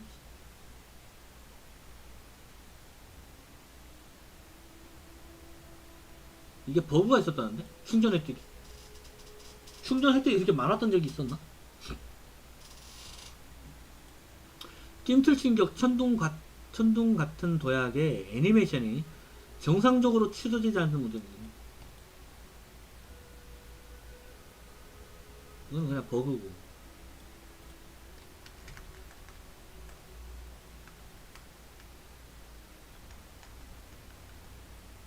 그 다음에 스킬 변경사항. 얼음 폭발, 냉기 주입, 얼음 폭발의 폭발 및 얼음지대 변경이 4.8m로, 얼음 폭발이 4.8m, 4.8? 존나 큰데? 4.8이면 많이 큰데?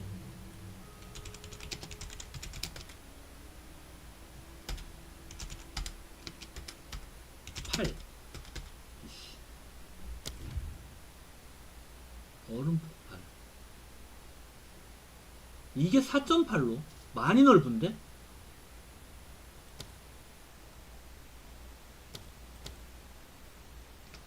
이게 체감을 못하겠지만 엄청 많이 넓어지는 거예요. 그 다음에 냉기주입 얼음 폭발이 이제 잼 1레벨에서 22, 변경 22. 이거 약간 데미지도 상향이 살짝 있네요. 얼음 폭발. 이거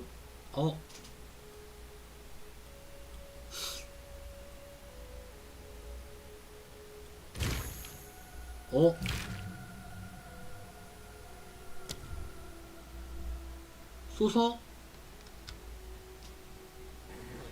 Ice Nova can chill and freeze enemies.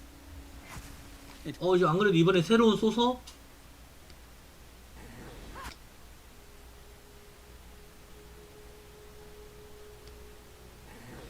Ice Nova can 이걸로 chill 레벨업? and freeze enemies.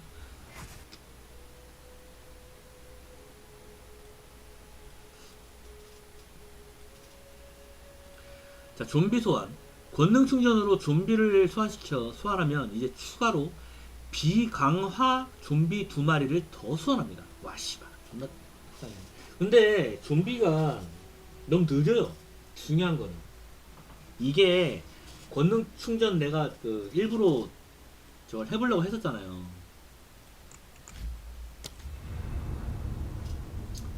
내가 이번에 소환수 빌드로 밀었잖아. 엑트를 한번 밀어봤잖아요. 테스트로 한번 만들어가지고 63렙 위치 이거 하면서 좀비를 어떻게든 써보려고 그랬거든. 왜냐면 그 좀비가 데미지 증폭이 원래 권능 있을 때 100% 증폭이 있어요. 근데 그게 상향돼서 200%로 바뀌었어요. 이게 더 좋아진단 말이지. 그래서 써보려고 그랬는데 이속이 너무 느려. 그래서 소환하고 난 다음에 몬스터 잡고 내가 조금만 이동하잖아요? 사라져. 그냥 사라져. 거리에서 벗어나니까. 애들이 너무 느려가지고. 오는 속도가. 딜은 좋아. 권능 있는 상태에서 소환하면 딜은 좋아요.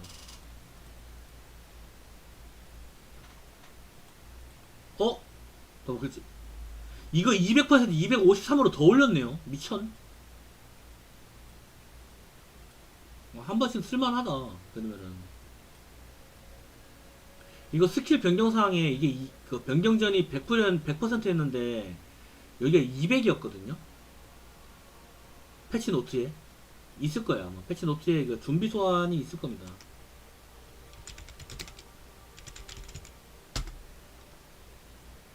와, 여기도 바꿨네. 여기도 바뀌었네. 여기도 바꿨네, 내용을.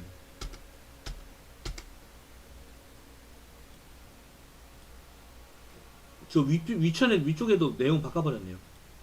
오케이, 확인. 요걸 쓰란 얘기죠. 너무 안 쓰니까. 그리고 2마리 더 나온다니까 개꿀이긴 하지. 소각. 이제 추가로 레벨 1레벨에서 1초마다 11.1 20레벨에서 1초마다 57.5의 화염피를 줍니다. 그 전은 건 비교 내용이 없네. 점화질의 지속시간이 8초. 와, 오래가네. 소각의 1회 사용으로 유발된 점화는 점화지대에서 유발된 것이 아닌 경우 서로 합산된다. 점화지대 거랑 소각으로 나가는 거랑 합산돼서 퀄리티로 인해 추가가 점화 지속시간 증폭으로 변경된다. 점화 지속시간 괜찮네. 점화 강도 소모한 마나 1당 연료 27 밀리초 획득으로 변경된다.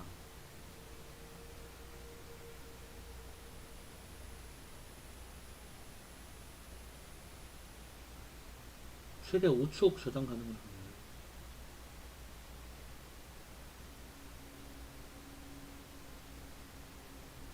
이제 더 이상 최대 단가와 하나당 주는 피해 30% 증폭을 갖지 않는다. 더 이상 점화 지속시간 50% 감폭을 갖지 않는다. 유발하는 인화성 강도 80% 감폭 효과를 갖지 않는다. 그러니까 불을 더 잘 붙게 하는데 데미지 증폭을 없애네요. 그냥 불만 잘 붙이려고 하고 싶은 말인데. 화염 피해를 24 준 것처럼 점화로 변경되며 변경되는 80에서 120면 봐, 데미지 줄였잖아. 그냥 불만 잘 붙이고 싶은 모양인데. 화염 피해를 120. 와, 이거 5레벨이나 다운시켜버리네. 5분의 1 됐어요, 소각이. 이제 소각을 집중 유지하는 동안 더 이상 소각 연료를 획득할 수 없다. 소각은 75ml초마다 점화를 유발하며 표기될 예정이다. 5분의 1로 완전히 그냥 갈아엎었네요. 그냥 데미지를 나락보내버렸네. 그 다음에 얼음 화살. 아까 이 내용 했던 내용이잖아. 물리 피해 80각 똑같죠? 부채꼴 각도 50 증가 똑같고 25 증가 똑같고 변경된다. 여기서 똑같고 위에 본 거랑 같이 썼나 보는데 왜 중복으로 써놨어? 헷갈리게. 잠깐만. 기본 수치 내용은 없었던 것 같은데. 아, 있네. 똑같은 내용을 써놨네. 같은 내용입니다. 아까 얘기했던 거. 기름 유탄도 같은 내용입니다. 아까 했던 거. 이제 한 번만 점화된다. 막 기름 존나 깔아 놓으면은 몇 방을 깔아 놓든지 불 붙이면은 그냥 한 번만 점화. 한 번 데미지만 뽕 하고. 별로 의미 없을 것 같은데.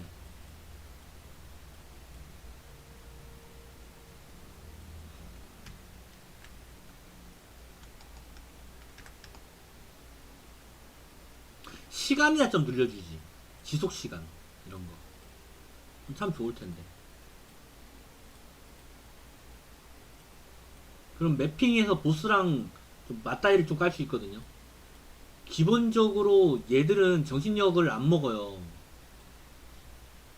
얘네들은 정신력 점유를 안 먹거든요. 그래서 내가 소환하고 있는 소환수 플러스 권능 이제 바닥에 이제 부정하는 식 쓰면 되니까, 뭐 부정하는 식이나 이런 거 써가지고 만들어가지고 이제 좀비 데리고 다니는 거랑 합치면은 이제 뭐 매핑 보스야 뭐 순상 낼 수 있겠죠. 이런 거에 포함돼 버리면.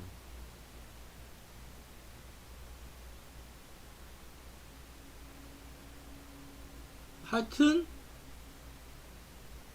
화염폭풍 떡상, 저주 범위 존내 개떡 하락. 저주 효과 범위 개떡 하락. 완전 미친 하락. 절대 쓰지 마라 도이드리 파멸 이러면서. 너무 갈라쳤다. 갈라쳤어.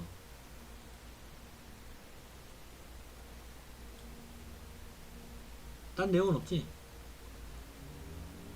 이벤트가 아니고. 세솔 아까 봤던 거고.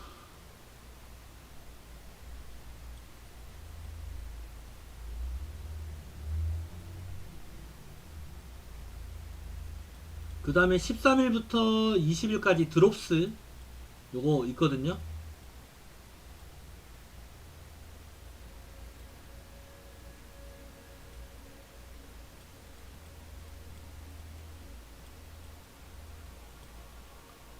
누적시간 3시간 시청, 트위치로 시청을 3시간 이상 하면은 2개 준다고 합니다.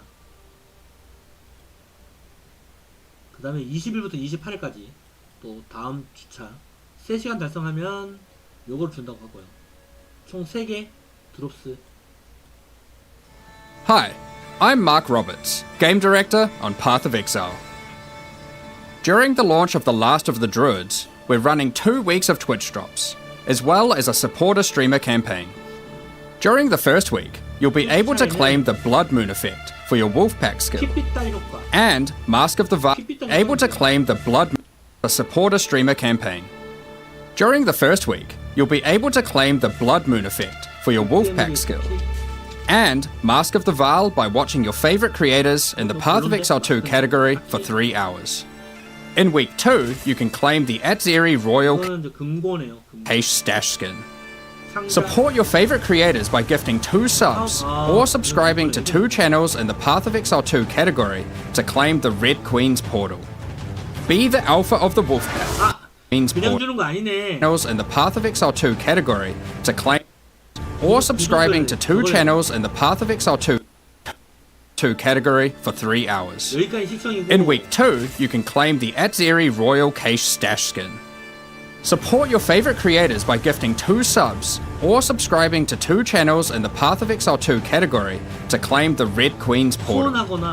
Be the alpha of the Wolfpack with the Blood Moon Wolfpack skill effect. Join the Ancient Tribe with the Mask of the Val helmet skin. This helmet skin has 3 variations available, so you can choose any style you like. Store the Queen's Bounty with the Atzeri Royal Cache Stash skin. This stash also comes with an extra variant that automatically opens to any stash with the unique item affinity set. See the reflection of the Queen with the Red Queen's Portal. All of these items are purely cosmetic and do not affect your character's power or progression in any way. Thanks for watching and have a great league start. 정확하게 좀 써놓지 그런 거를. 요거는 그냥 달성 써놓고 뭐뭐는 구독을 하거나 뭐 그런 걸 써놓지. 아 여기 써놨구나. 아닌데?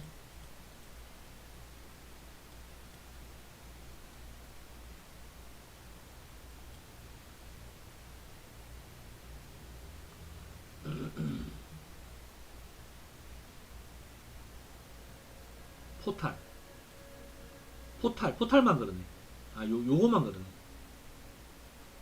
레드퀸 포탈만 구독이나 그거고 나머지 여기는 공짜네요. 요거는 공짜네. 오케이.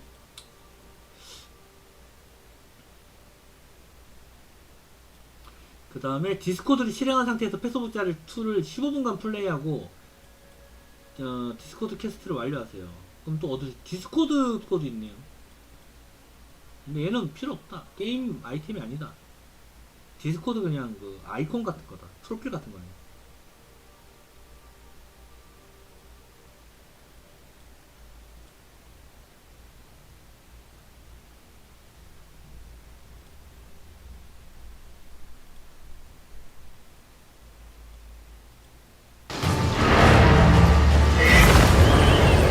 드루이드 포탈.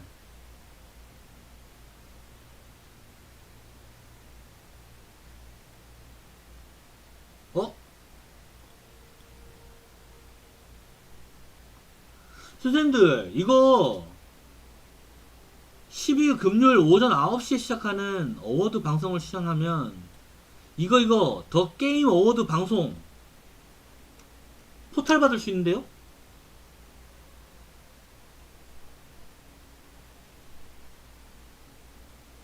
얼마 안 돼요. 1시 반까지 봐야 돼. 지금 12시 2분이니까 1시간 반 남았습니다. 빨리 보세요. 이거 30분만 보면 돼. 지금 게임 어워드 이걸 하고 있대요. 잠깐만요. 트위치 로그인 좀 하고요.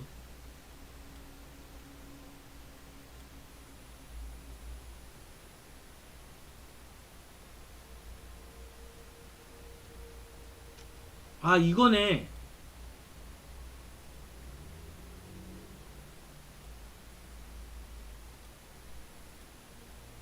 여기 보면은 드롭스 POE2 게임 어워드 2만 명 보고 있네요 지금 현재.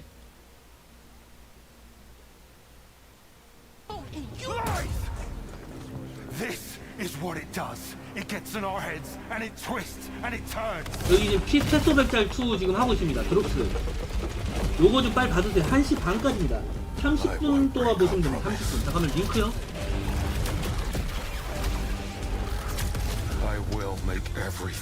자, 트위치 링크 드렸고요. 여기 드롭스 관련된 이벤트가 있고요. 30분 동안 시청하셔야 됩니다. 지금 게임 어워드라고 지금 하고 있거든요.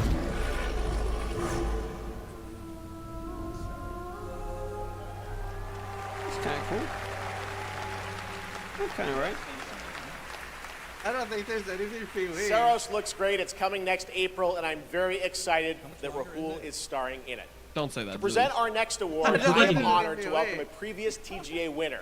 He's the writer and director of There has to be. It doesn't make any sense. They like tweet it out and everything. Why do they want us to watch Grand Theft Auto 3, 4, 5, Vice City, San Andreas, Red Dead Redemption 1 and 2, and Bully. He's the co-founder of Rockstar Games and now the founder of a new studio, Absurd Ventures, where he is busy writing and creating novels, comic books, animated series, and yes, 2 big upcoming unannounced open world games. It is my honor to welcome to the TGA stage for the first time an industry icon, Dan House. I thought that meant they're not announcing anything new. That's what I would think it would be, right? But now it's starting to think they don't have anything except drops at all. It's like we got you guys to watch it. So I had to spend 3 hours sitting here to get 3,000 subs. I could be in bed right now, Ziz. It's a real pleasure to be here. In the 29 years I've been doing this, we've seen games emerge as the premier art form of the 21st century. More than any other medium, video games have the power to take the audience on a journey, both physically and emotionally. Games don't just tell us a story, they let us live it. The story becomes the experience, driven and shared by the player's choices. It's a level of shared authorship that's unique to video games. When that all comes together, it's almost magical. And so here are the nominees for Best Narrative. Best Narrative. Yeah, I mean, to be fair, one stroke, and everyone of that age vanishes into nothingness. 게임 수상이죠. I mean, I don't know about you guys, but like I rather enjoyed that bad game announcement. So I like the Amazon ads personally. Becoming more than a peasant. 파도타기 같은 건가? Expedition 33 comes very true. I wonder who will win. And the game award goes to 우리나라는 없겠지? No Claire way! Obscure, Expedition 33. 예? 우리나라는 없겠죠? 설마 게임 어워드에 상 받는 나라 없겠지? 우리나라 없겠지? 우리나라 올해 상 받을 만한 게임 출시했니? Every time. 밥 좀 준다 했겠습니다.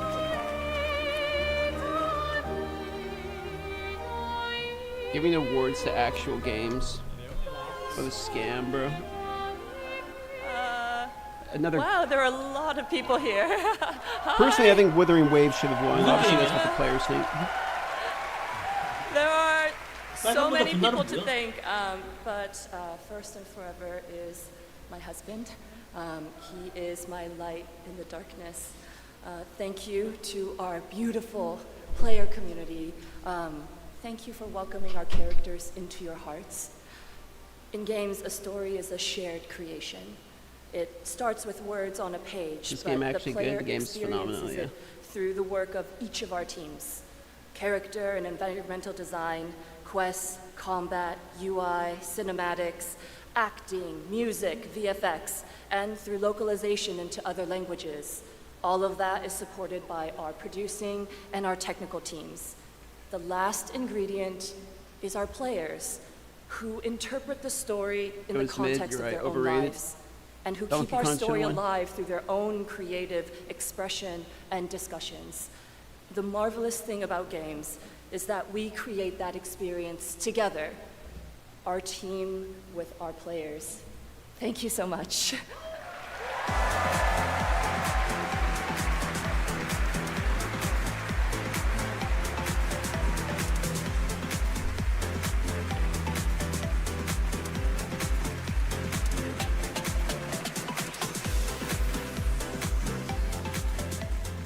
For a limited time only, Prime members can go to Amazon.com/thegameawards to save 20% on the new active play system, Next Playground. That's a bargain. Bundled with a 12-month save play 20%. pass and travel case. Quickly, get that QR Next, code. I have the honor of announcing a world premiere. The next game from a small studio in Uppsala, Sweden. Jazzy! Neon Giant, known for the I'm here, Ascent. represent. This is No Law. Can't be that much left of the ad rewards. Oh, crafting game. Desire. A city that don't belong to anyone. AI first. But everyone wants a piece. No laws. No oversight. Yo, thank you Just very the much jungle for the creeping 5-tier back in. ones doing King Bridgers. Both the vines and the people. The mayor stepped in where the government couldn't. Said the city needed order, and they'd be the ones to bring it. Keeping the peace on their terms. I walked away from it all. Kept my hands in dirt instead of blood. My hands in dirt. But desire is a fickle mistress. The city won't let me go. It won't forget my name. I asked for nothing. We have Cyberpunk and they at home. still came and took Yo, everything. Leon, thanks for the 5-tier ones, buddy. Appreciate The that mayors also. and anyone that stands in my way. Every last one of them. They're gonna learn something real simple.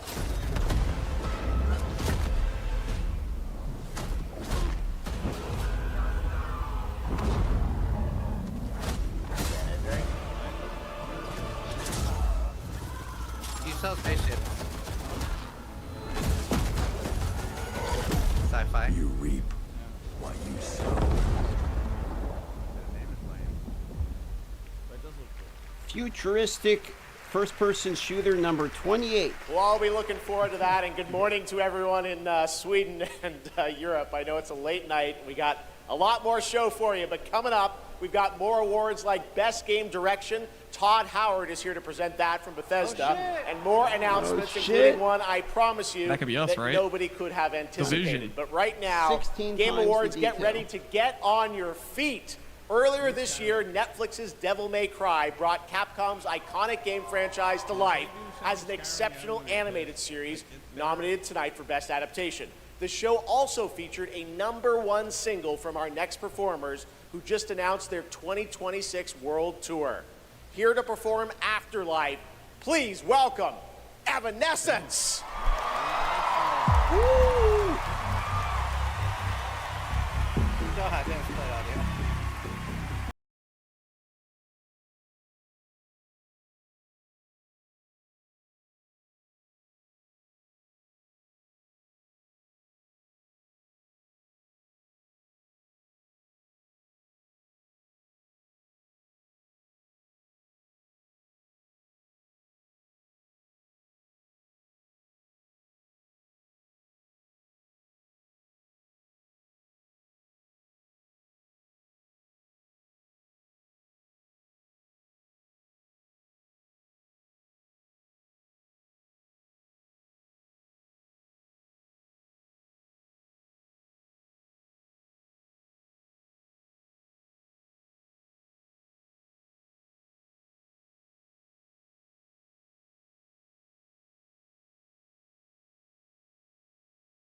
여기 누가 뿌렸나 봐. Yeah, I'm watching the preview. I know there's new POE shit. We're gonna watch the POE shit. So good. Talk about a performance. Devil May Cry Season 2 will premiere on May 12th, 2026, only on Netflix. Give it up one more time for Amy and Evanescence. That was incredible. All right, there is more Game Awards ahead, including more new game announcements and, of course, Game of the Year, presented by last year's winner. Which game will take home the trophy this year? Stick around to find out. Lauren Balfe and the Game Awards Orchestra are tuning up. Let's watch the video. Left of this? I thought it was done 15 minutes ago. Oh no, I'm watching the Druid in-game footage during this ad here. Okay, I'm pulling up the in-game footage. I'm going to deafen the chat so we'll get interrupted. I'm muting this. We're going to pull up the Druid footage while we're waiting. Hi, I'm Ibn from Grinding Gear Games.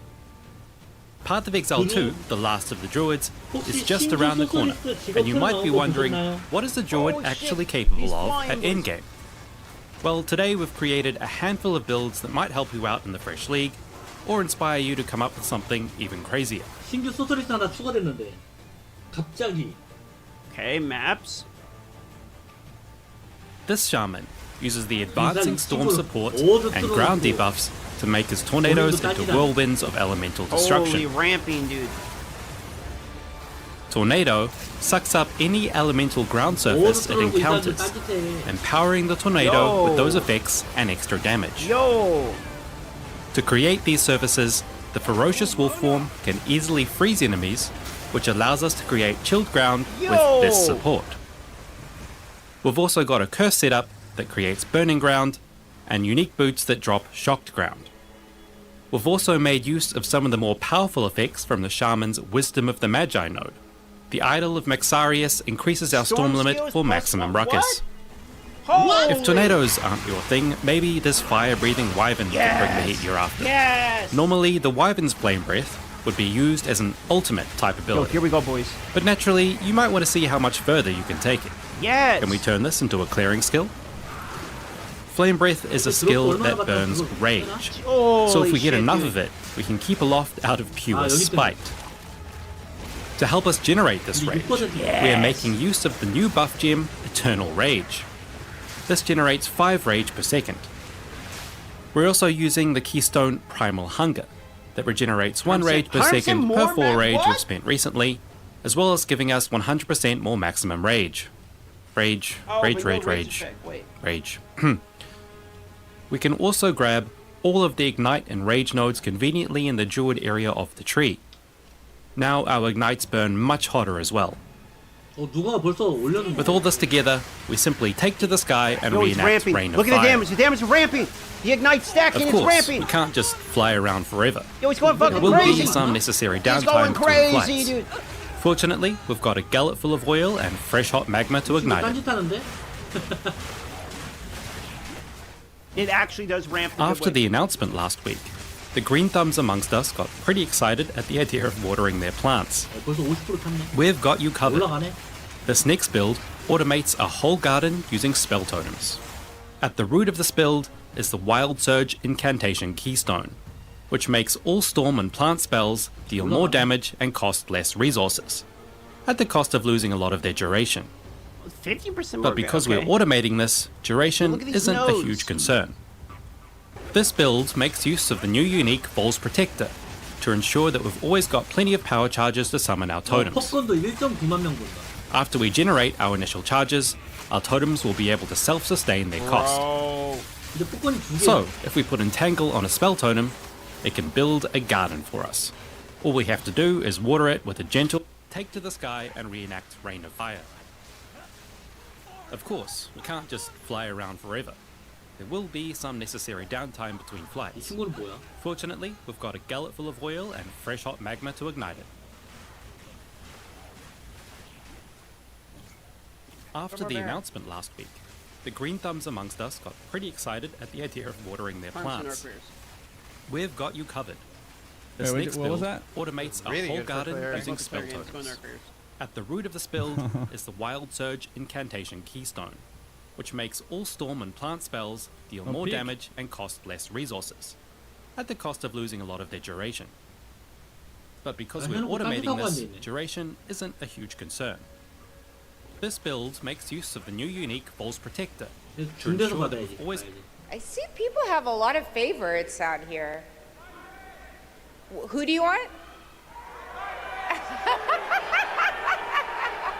All right. I got it right here. And the game award goes to Arc Raider! Who are the guys? Huh? Who are the guys?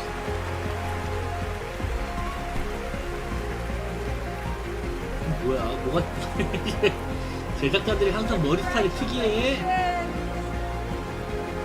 개발자들은 하여튼.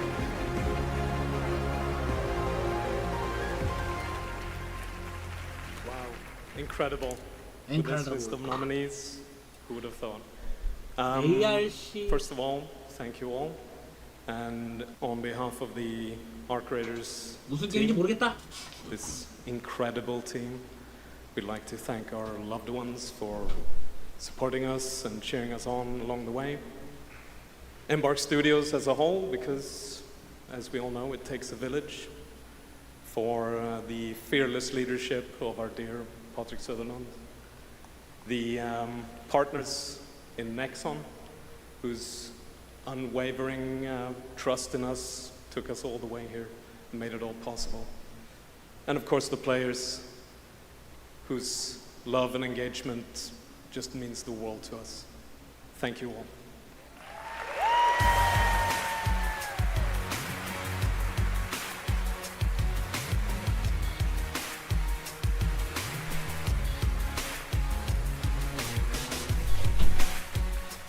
Congratulations, art creators. 밥 You 준비가 know 다 him from the 됐다. Marvel Cinematic Universe and Stranger Things. Please welcome to the Game Awards, David Harbour. Oh, Harbour, David Harbour.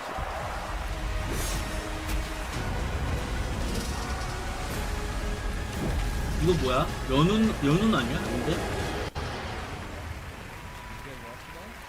Yeah, it looks good, man. Well, I mean, the video looks good. Their build setups were video game. Let's be honest, they kind of. For 25 years, Creative Assembly he was about to has die at any point there. entertained the world with the Total War franchise. Today, I'm here to help announce where Total War is going next. And it'll be in a universe that is so close to my heart.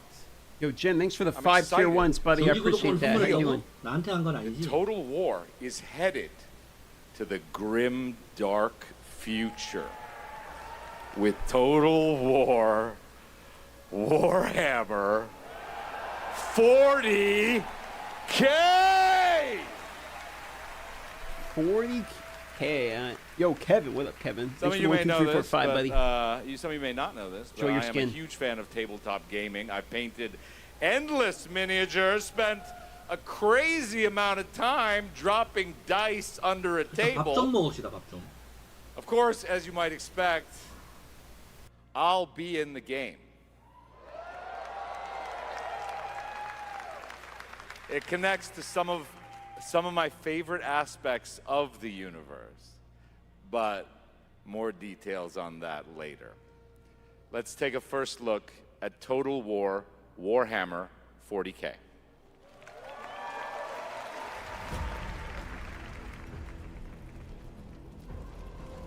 In the grim darkness We're still waiting on POE. of the far future, every soul's survival. We did have the D4 hangs announcement. by a thread.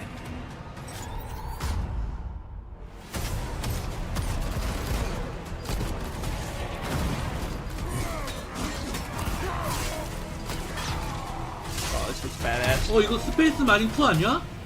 Mankind is beset by endless tides of aliens, 인가 맞나? and demons.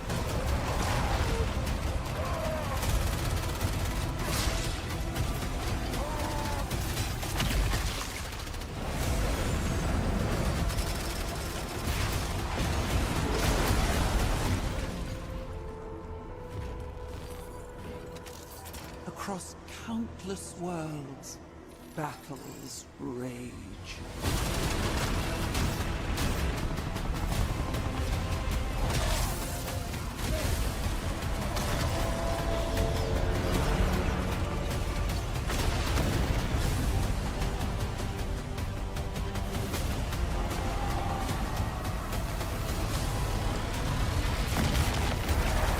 Ion cannon?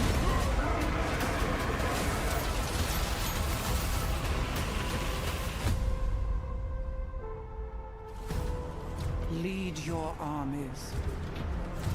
Conquer worlds. Fight on as the galaxy burns.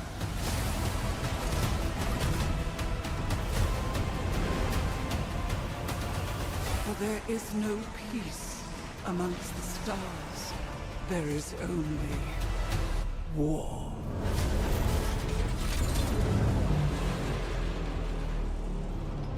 Looks pretty good.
What a sight to behold. Whew, it's all over. The last lands of the FCU, the Federation of Central Asia. Yo, real velvet. Thank you for joining us on this ship. Thank you for the 5 tier 1s. Hello there, my dear newcomer. You are very lucky, you know. Yes, we are critically undermanned. 수많은 게임 Don't worry at all. The man in 상받는 front 사람 is Jan 중에서 Rexco, the wings of 한국 fear. 게임은 You're 수보일 수 riding 없는 거 shotgun with a legendary ace of aces. He's a mass delusion fabricated by the rumor mill of social media. Radar contact. We think it's the shadows. Our low target is wings. All dogs fire. Time to pull out, 22. Roger that. God damn it. Start swimming, soldier. Make it home alive. Let's keep at it, Rex. Ray, heads up! On your orders, Rex. To keep hope alive, Wings of Thieves must stay on the mission. Must fly on. I can make up your kill count to be whatever. Right. From now on, you'll be the greatest ace pilot this war will ever know. Ace Combat, yeah. Ace Combat 8.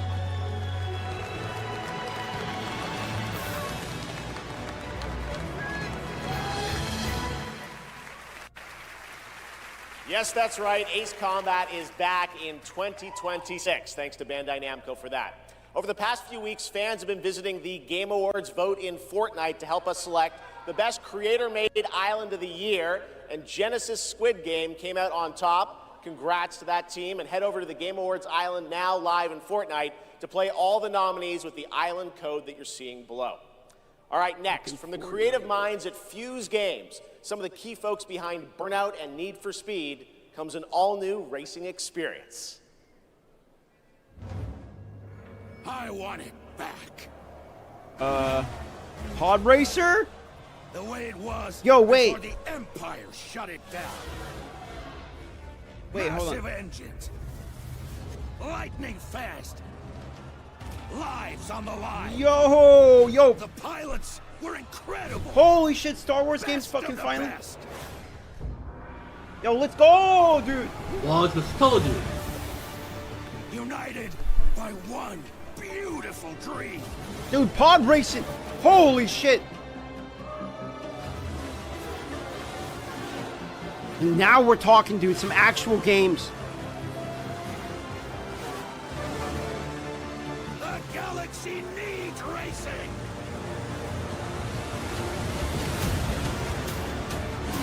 Let's go, dude.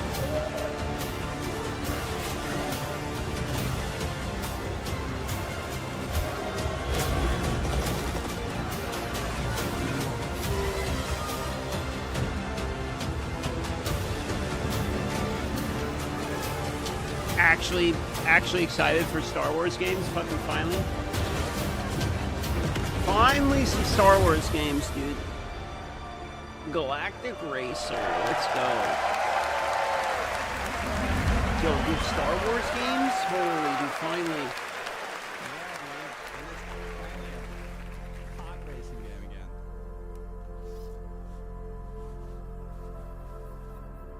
Stop motion. You What were your names again? Stop motion is so cool. Well, I can't call you and can I? I shall give you names. Namey. Name or namey? Yes, Naomi. Yeah. And you, Backboy.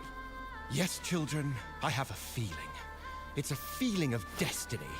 Follow me, Naomi and Bagboy. Destiny awaits.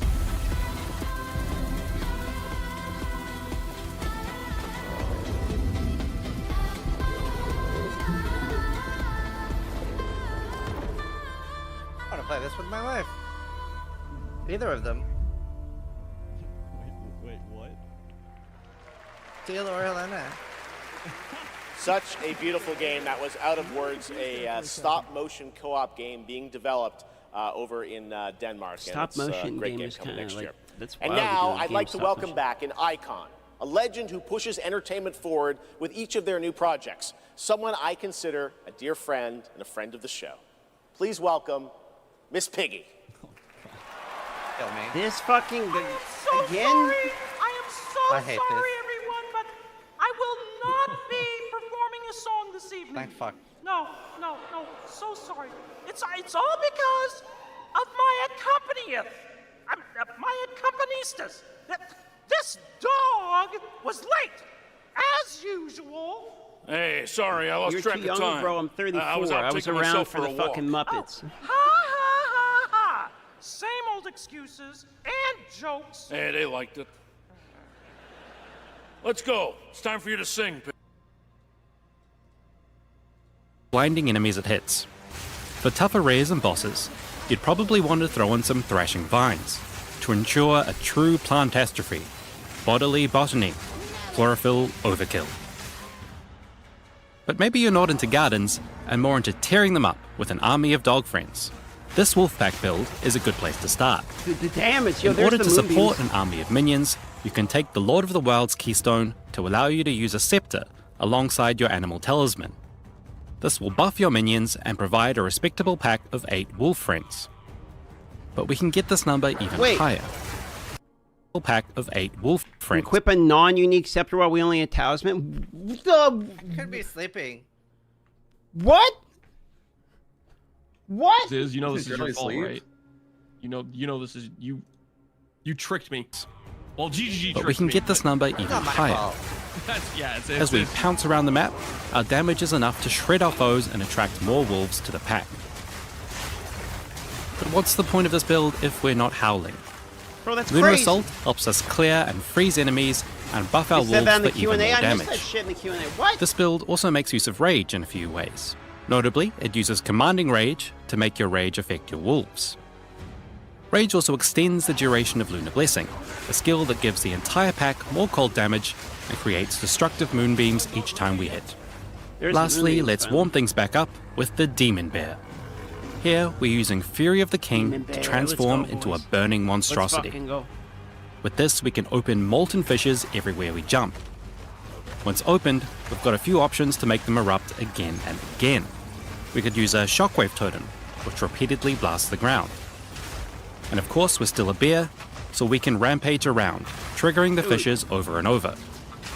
To capitalize on this, we're going to want to extend our rampage as long as we can. This looks Once we fucking are as insane. angry as we can be, our rampage can last around 20 seconds. That's a lot of pounding. Just like the Wyvern build from earlier, we're going to make use of the Primal Hunger Keystone and the Eternal Rage buff gem. That's how the build plays, but to me the best part of this build is the Oracle Ascendancy. Look at this passive tree, it's just as cooked as our bear. We've done something very fun here, grabbing as many keystones as possible and using them to take some of the bigger nodes without the lead-ups. We've taken Resolute Technique, so we don't crit, which allows us to take Pain Attunement, so we don't see the upside or the downside. There's more going on, but we'll let you figure it out for yourself. As you can see, the Druid offers a lot of options. Whether you're tearing through maps with storms, scorching everything from the sky, unleashing botanical devastation, leading a loyal wolfpack, or rampaging across Rayclast as a spicy bear, there's a build here for every kind of primal playstyle. These are just a handful of ideas to get you started. God damn, dude. The last of the Druids launches. God damn. It's gonna be a hell of a league.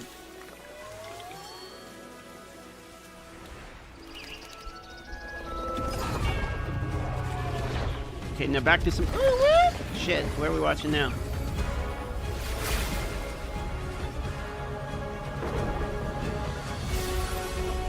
Genshin. I mean, I'll definitely play this too, and the Divinity.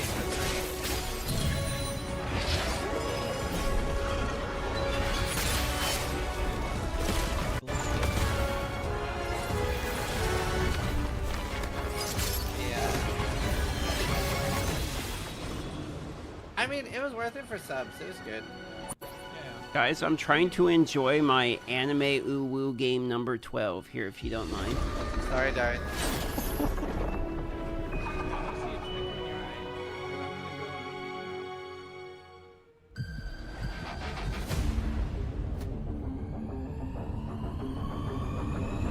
Holy AMD login.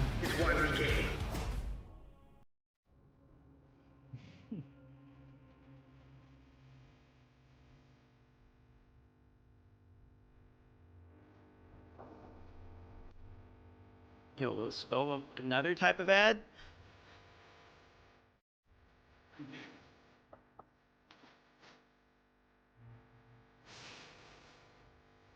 Thank God, more anime shit.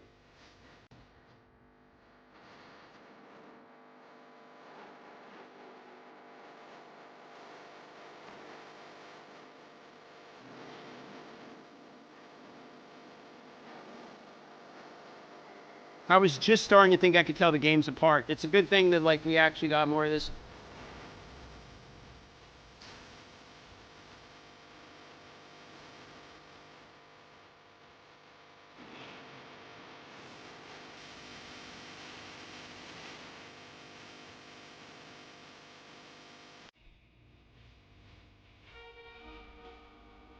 I know, my brain's braining.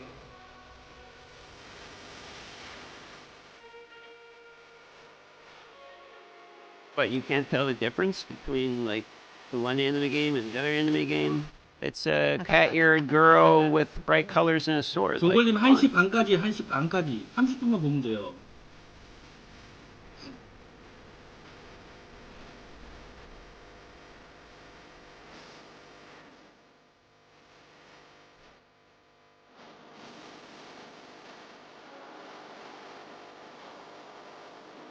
Yeah, good thing you did split your audio. Like, this whole thing is nothing but DMCA bait. Like, they have like 4 music videos during this.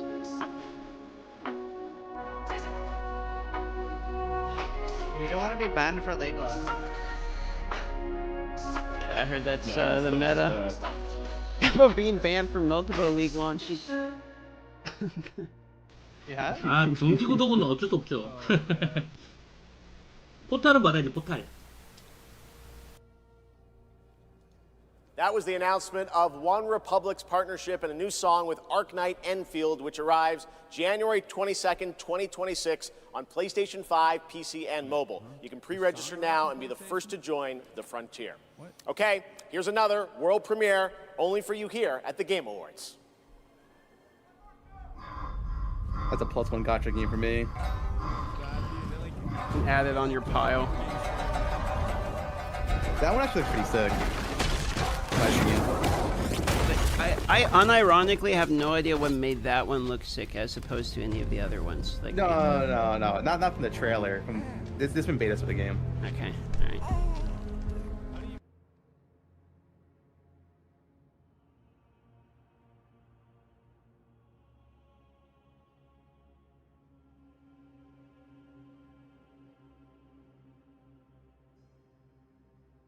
이거 사용되지 않나? 아까 선물 누가 줬던데?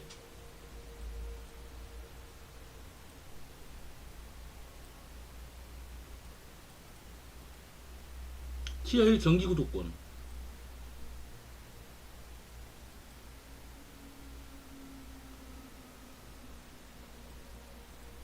다음 정기구독 기념일차는 31일입니다. 1월 12일. 나 지금 정기구독 상태 아닌가? 선물은 안 되는 건가?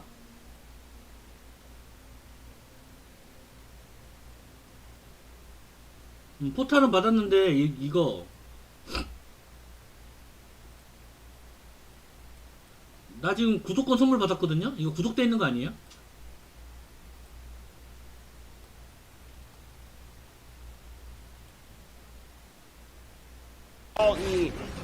5 tier 1s. Thank you for such Giga Chad behavior as boosting my sub count. Appreciate it.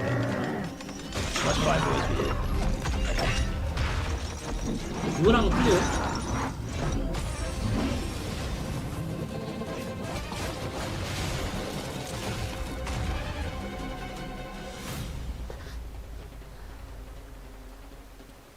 Please, take it.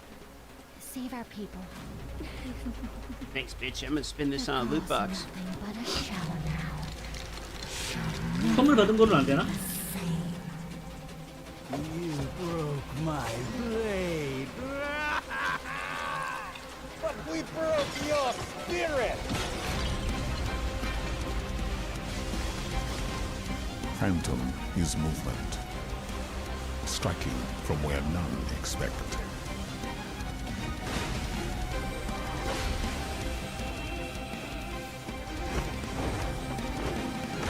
Blade is breath.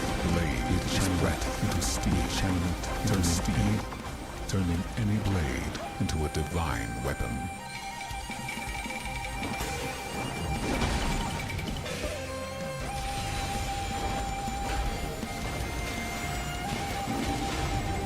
새롭게 정기 구독하거나 When Phantom and Blade unite, no enemy stands.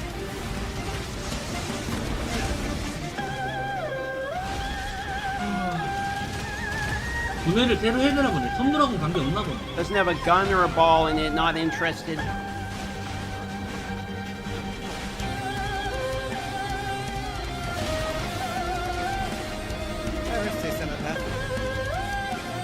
No gun, no ball, no play.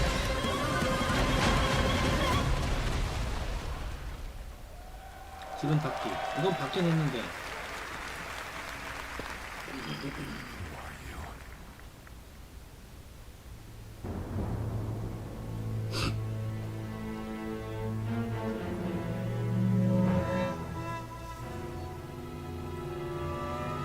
Let's have a gun. All right, let's play with it.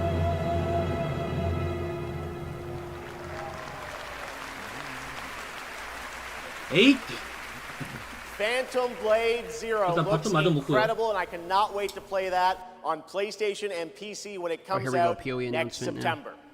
Now to present our next award, few creators have changed the landscape of games the way this man has. From the Elder Scrolls to Fallout, his games have helped define our industry and shape the way we explore digital worlds. Please welcome the studio. 오늘은 좀 일찍 좀 쉬는 게 맞아요. 게임도 켜놓긴 했는데 이렇게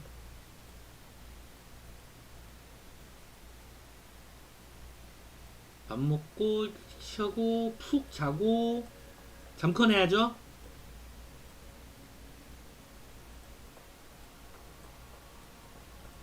그래서 저는 여기까지만 하고 이만 들어가 보도록 하겠습니다. 새벽 4시 오픈이니까 그 전에 일어나야겠죠? 뭐 2시나 3시나 2, 3시에 일어나야 안 되겠습니까? 새벽에 뵙도록 하겠습니다. 제가 2, 3시쯤에 일어나서 2시쯤에 일어나서 미리 방송 켜고 대기하고 있죠. 대기하고 뭐 업데이트도 좀 받고 노가리도 좀 까고 이렇게 하다가 4시에 오픈런 바로 들어가도록 합시다. 새벽에 뵙도록 하겠습니다. 이만 들어보겠습니다. 뿅뿅.